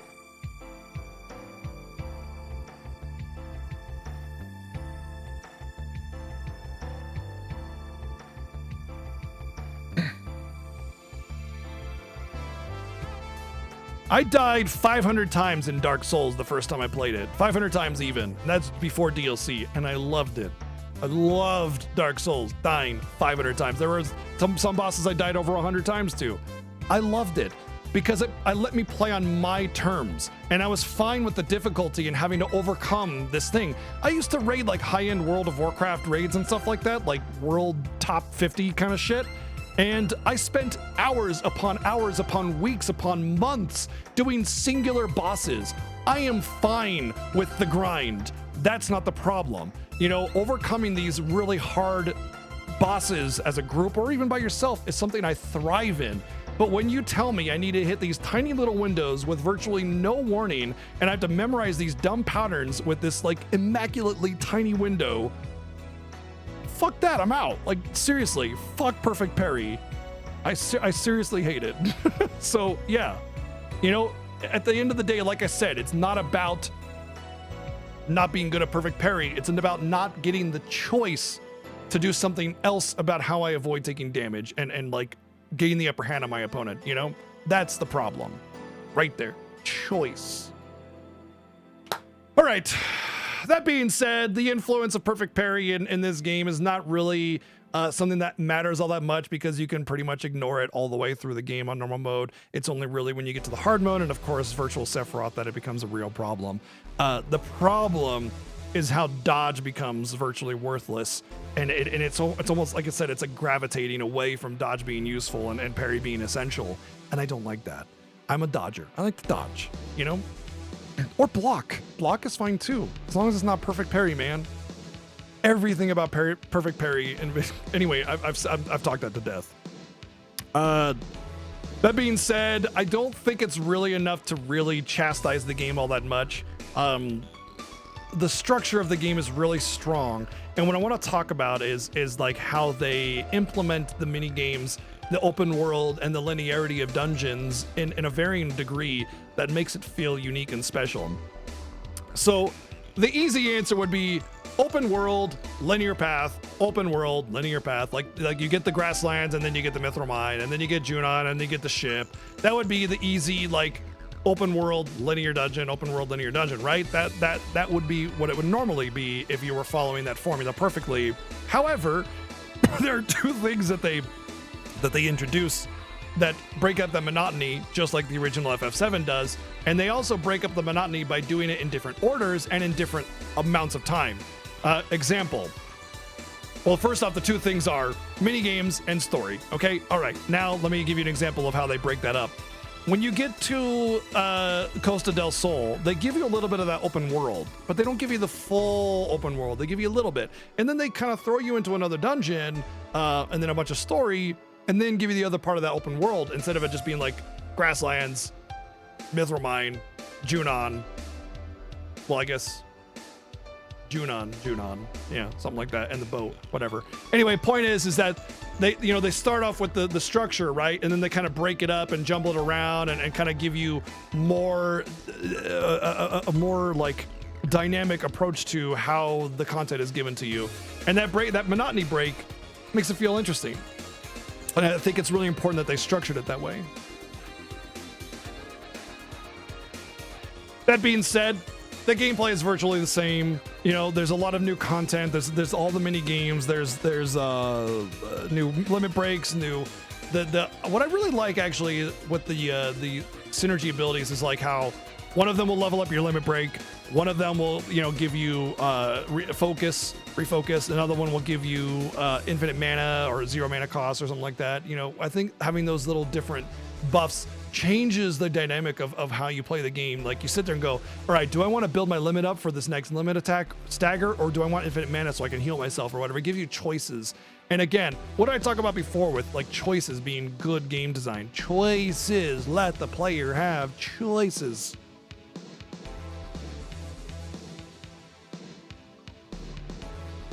You know, Chain Affinity, I just want to... Also, Xenoblade Chronicles 3, hell yeah. Wait, no, that's not that's Chain Attack, not Chain Affinity. Damn, I almost had something in, to high five about. But anyway, the typical nature of the open world game in FF7 Rebirth, it's like, all right then, please elaborate. How should it be different? You know, like, go on. Please let me know how they should have done open world. I'll wait. You know what I mean? There's certain methods of open world. You know, it's like if I were to give you a turn-based RPG and be like, well, they just stole that turn-based RPG concept from Dragon Quest, so that's not really unique. You know what I mean? When you what? Soul Calibur is just like Street Fighter because this is a fighter. It's a fighter game. So it's just this, you know what I mean? It's a genre. When you pick a genre of a game, it's going to have some similarities in how those, how the game operates, you know? There are aspects of open world games that are the same as other open world games. There are aspects of racing games that are the same as other racing games. There are aspects of fighting games that are the same as other fighting games. It's called a genre, all right? What that is a style in which a particular piece of art is crafted, oftentimes resulting in many similarities. You know what I mean? Like, open world is more of like a subgenre of an action game or RPG or an adventure game or whatever, you know? But you're gonna have that, man. That's just how it's done. I would like to point out also that games like Skyrim are like really old styles of open world, which are shitty, and we have learned from that to give player more direction in order to discover what the open world has to offer. If it was left like to just be in this big open world and you're just supposed to figure it out, nobody's gonna find anything. Everybody's gonna just be like, well, I'm not gonna search for a needle in a haystack 80 times over. I'm out, bye. And then it becomes wasted open world. You know, you need to have direction to the player. And I talked about this before when I was doing the open world during my first playthrough of the game. One of the things that Rebirth does with the open world is it breaks the monotony of like, okay, here's your checklist of things to do by giving unique things to tackle each time you get there. Like when you get to Gongaga, climbing a tower is not simply just climbing a tower. You gotta like maybe find a rock ledge to jump on it with your chocobo, or, you know, climb up a different series of ropes and ladders in order to get to the top. Whereas the Switch, it lets you think about what you're doing more than just the simple go get the tower and activate it. You know, every little node is its unique method of that node. And so it breaks the monotony of it. It does everything that it has to do in order for people to actually participate in the open world, which is have a variety of different types of content to do. I love Horizon. Okay, I think Horizon's brilliant. I think it's amazing. I think it should have been Game of the Year over Elden Ring, like no contest. However, Horizon does like this thing with its open world where it's like you either go and collect a thing or you fight something, and that's it. That's the open world. Your checklist there is so much more shallow than what it is in Rebirth, because in Rebirth you have like these mini games that you're going to with like the Gilgamesh stuff. You have this like side story that's really elaborate. You have unique challenges with combat. You have unique methods of scaling a tower. You have all these different styles of little open world nodes that gives it more flavor. And I think that like people get lost in the concept of, oh, everything's going open world, rabble, rabble, rabble. It's so monotonous and cliche and typical, and passing up on the concept that they've given you all these different unique methods of gameplay for that open world to break the monotony. And they're just so up their own ass about it that they can't just like enjoy it, I think.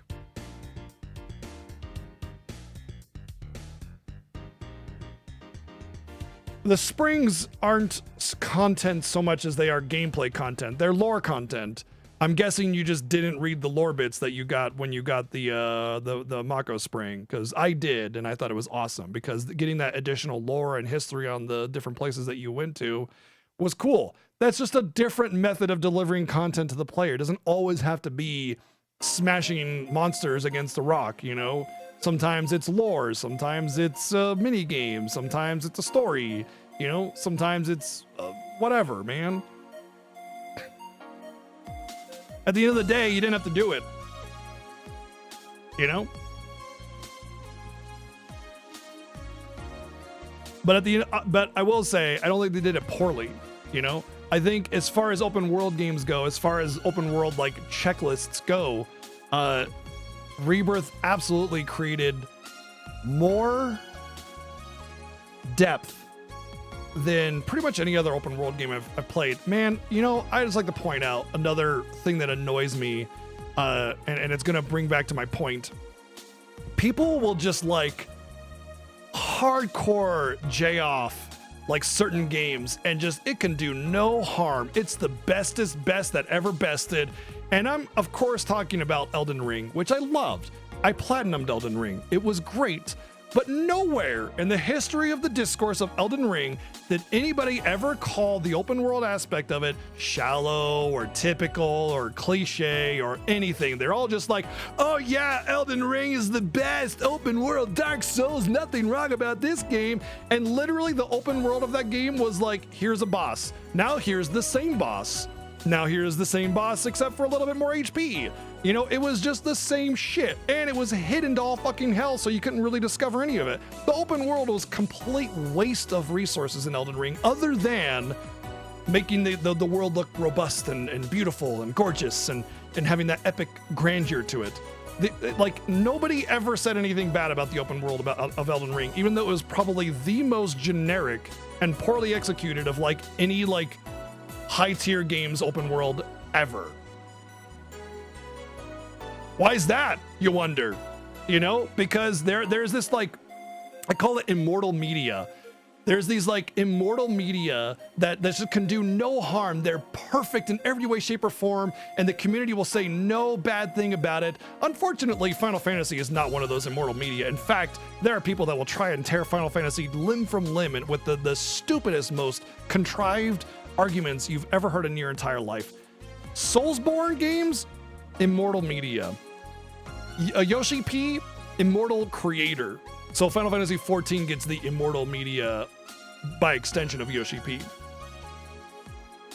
There's a couple others, you know, that just like nothing that this game does can be talked bad about. How dare you speak bad about this perfect game, you know, kind of thing.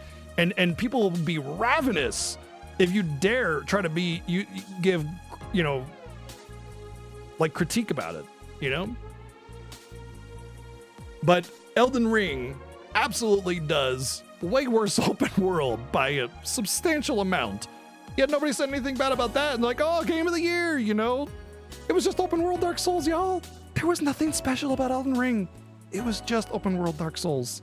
The mechanics, the gameplay, everything. In fact, it was actually kind of rude because they had all those dumb wind-up attacks that like fucked you over and tricked you up. It was annoying. You know? Like, it's just open world Dark Souls, man. There wasn't anything special about it. I'm sorry, Elden Ring fans. You know? I platinumed the game. It was great. I loved it. It's just open world Dark Souls. Don't kid yourself. All right? You know? And then Rebirth gives you this like unique approach to every node that you touch with something new in a new way, and people are like, yeah, it's so cliche, yeah, rah. You know what I mean? Like, come on, like, open your eyes a little bit. It did open world in a way that few developers even consider doing it. They just throw out your nodes and that's that. You know, they don't give you anything unique. They don't try to mix it up a little bit. They don't give you mini games or big ass side stories or, you know, epic Gilgamesh tales or anything like that, man. It's just, all right, here's your node. Now give me $5.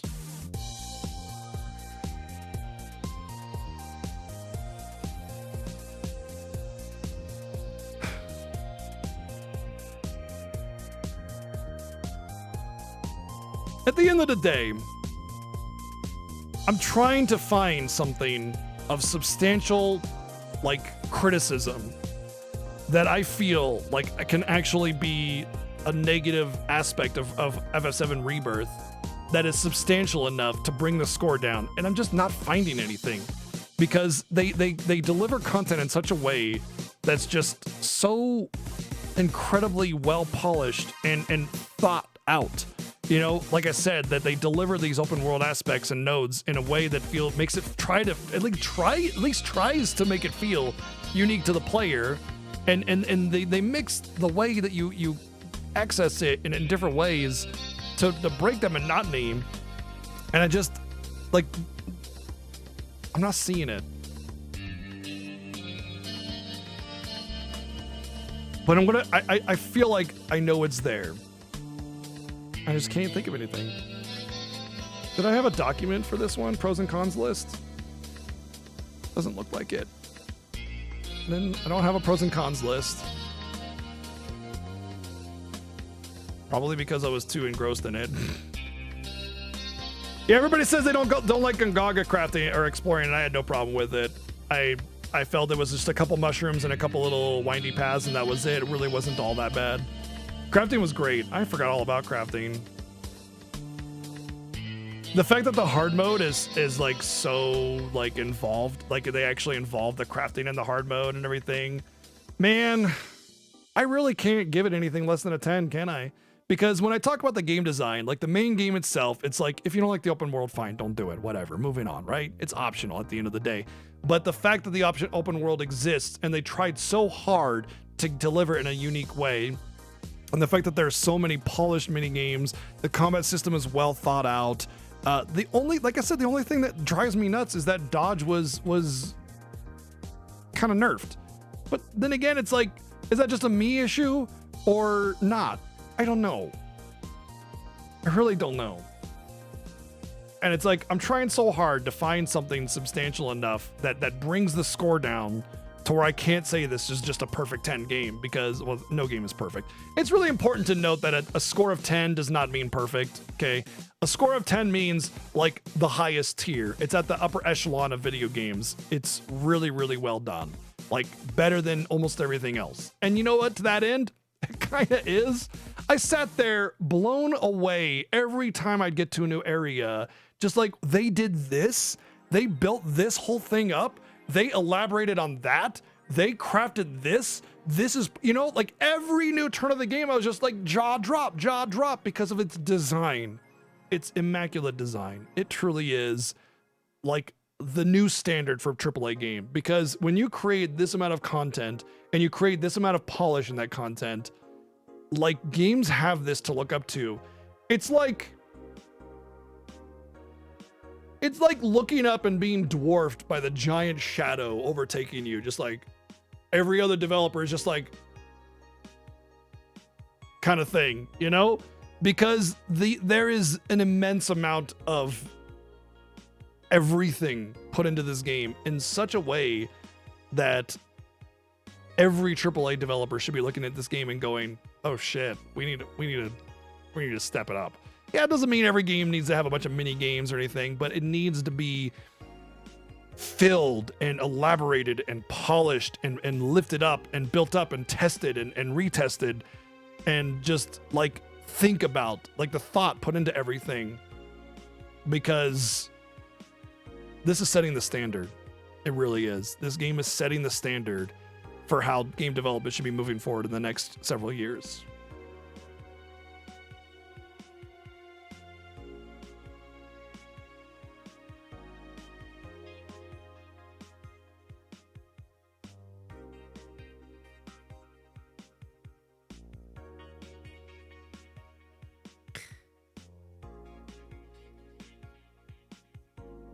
I'm 10. I love this game.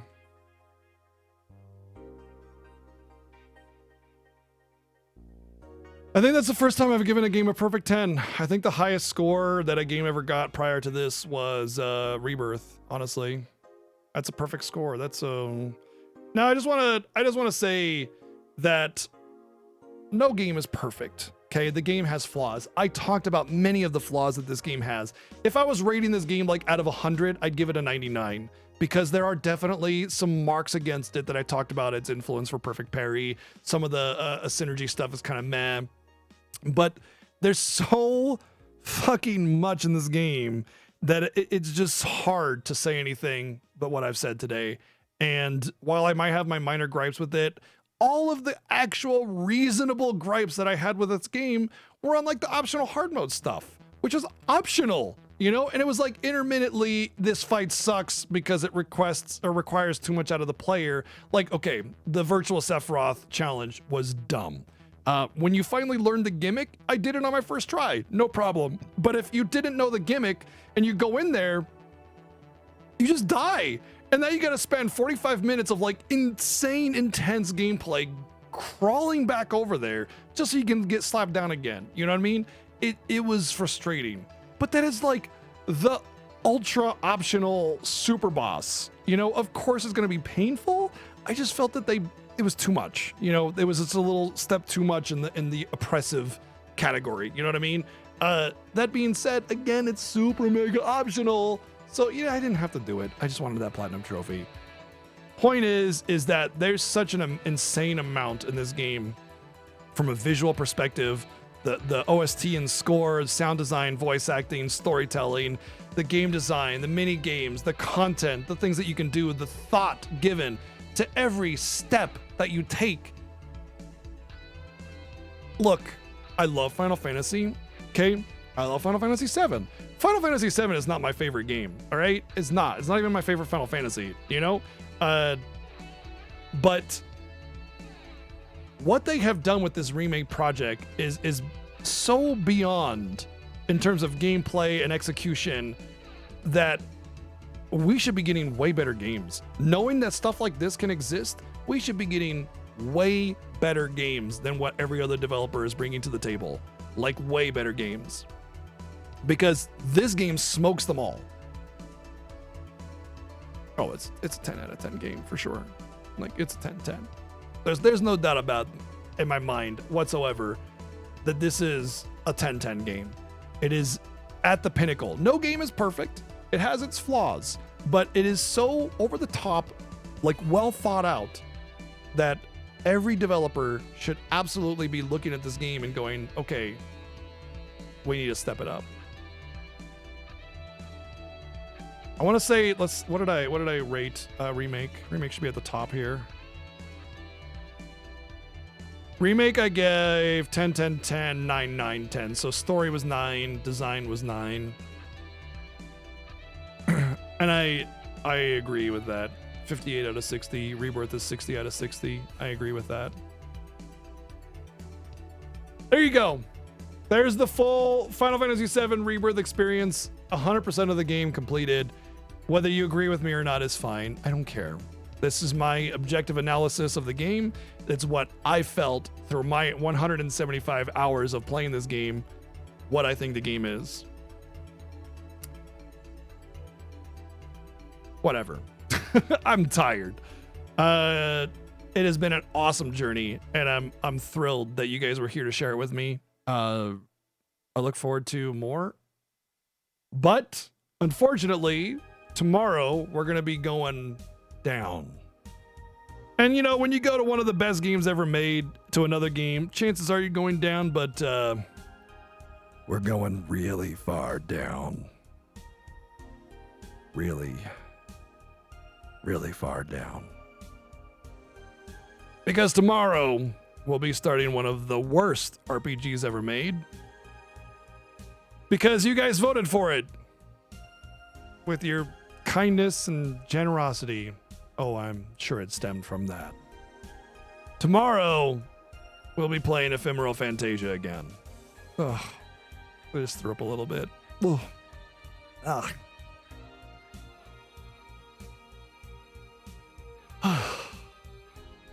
This was an incentive during an event that we did last year that you guys hit, and we didn't have enough time before the Final Fantasy Fiesta started. I wanted to say something about Final Fantasy. I said that I'm a Final Fantasy fan, right? I said that I love Final Fantasy, and Final Fantasy VII isn't even my favorite Final Fantasy. what I meant to continue with is that I don't just say Final Fantasy is good. Okay, I've said relatively negative things about FF16. I gave it far from perfect scores, and there are games in the Final Fantasy like series that I fucking hate. Anything not a main Final Fantasy is probably on my shit list. Crisis Core, I think, is cringy, trite garbage. I think Dirge of Cerberus is also cringy, trite garbage. And I think Final Fantasy 13-2 is what? Like, gameplay wise, sure, it's a little bit better here and there, but what's with the fucking time travel, bro? You know? Any of the main Final Fantasy games, I think, are brilliant. I think they're all great. 1, 2, 3, 4, 5, 6, 7, 8, 9, 10. I never played 11 because I didn't have a computer. 12, 13, 14, 15, 16, they're all fantastic games. 7 Remake, 7 Rebirth, they're all awesome. Final Fantasy Tactics, awesome. World of Final Fantasy, pretty good, pretty damn great. Not amazing, but very good. After that, don't really care. They could all just disappear from the face of the earth. Like Revenant Wings, don't watch my playthrough of that game unless you want to see a very angry nerd.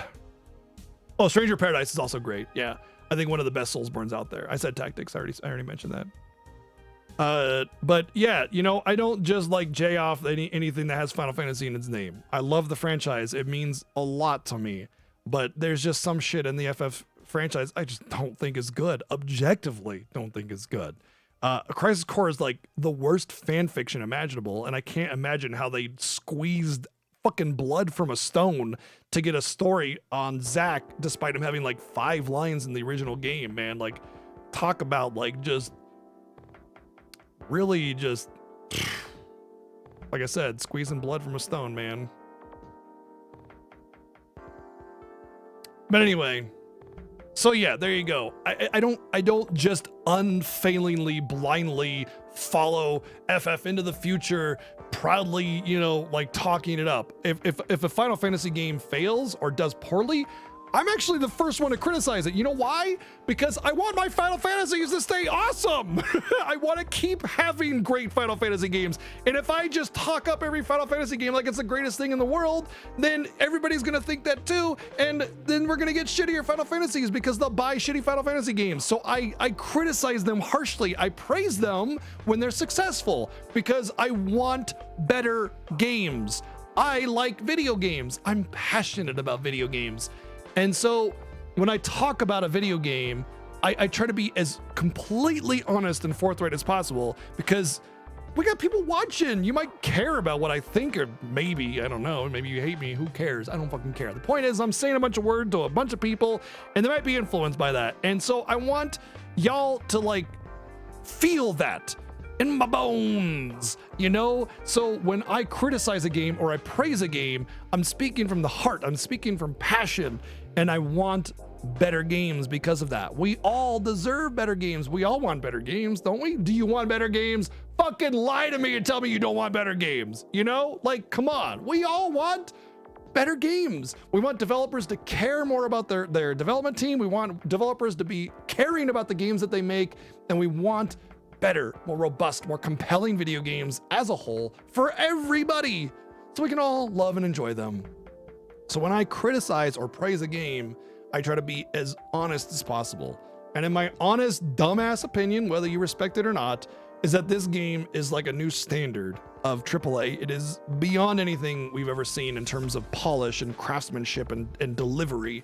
I have my particular gripes with it. Some of the story beats are a little like the Corneo thing. Like, come on, they didn't need to do that. That was a little too, let's have a rap song and everything, like, you know, Ninja Rap from TMNT or something like that. It was a little kind of cringy, but it's one tiny little aspect of it that, like, it's in a fucking, like, amusement park. Of course they're gonna go all super cheesy, you know? Like, that, it fits in that regard. So my gripe is kind of like, I'm a little nib on this, but at least it fits. You know what I mean? So yeah, that's how I feel about video games. And I hope that you feel my passion, because it's from the heart, you know? Final Fantasy VII Rebirth is a brilliant game, and they're gonna have to work really hard to stick this landing. They got 3 or 4 years or so. We'll see how it pans out. Otherwise, we're done for the evening. Holy shit, Platinum get What a ride. 175 hours. Wow. So thank you everybody for joining us on this journey. And tomorrow we go to the worst game ever made, well, not the worst RPG ever made, Ephemeral Fantasia. If you want to see just how shitty it is, come on by, and it'll be a terrible time, I promise. Thank you for all the love, bits, donations, subs, resubs, sub gifts. If I missed any support throughout the night, I apologize. I got really hyper focused on the game, and I may have missed some stuff. So if I missed you, I'm sorry. Otherwise, take care. See you tomorrow. Good night.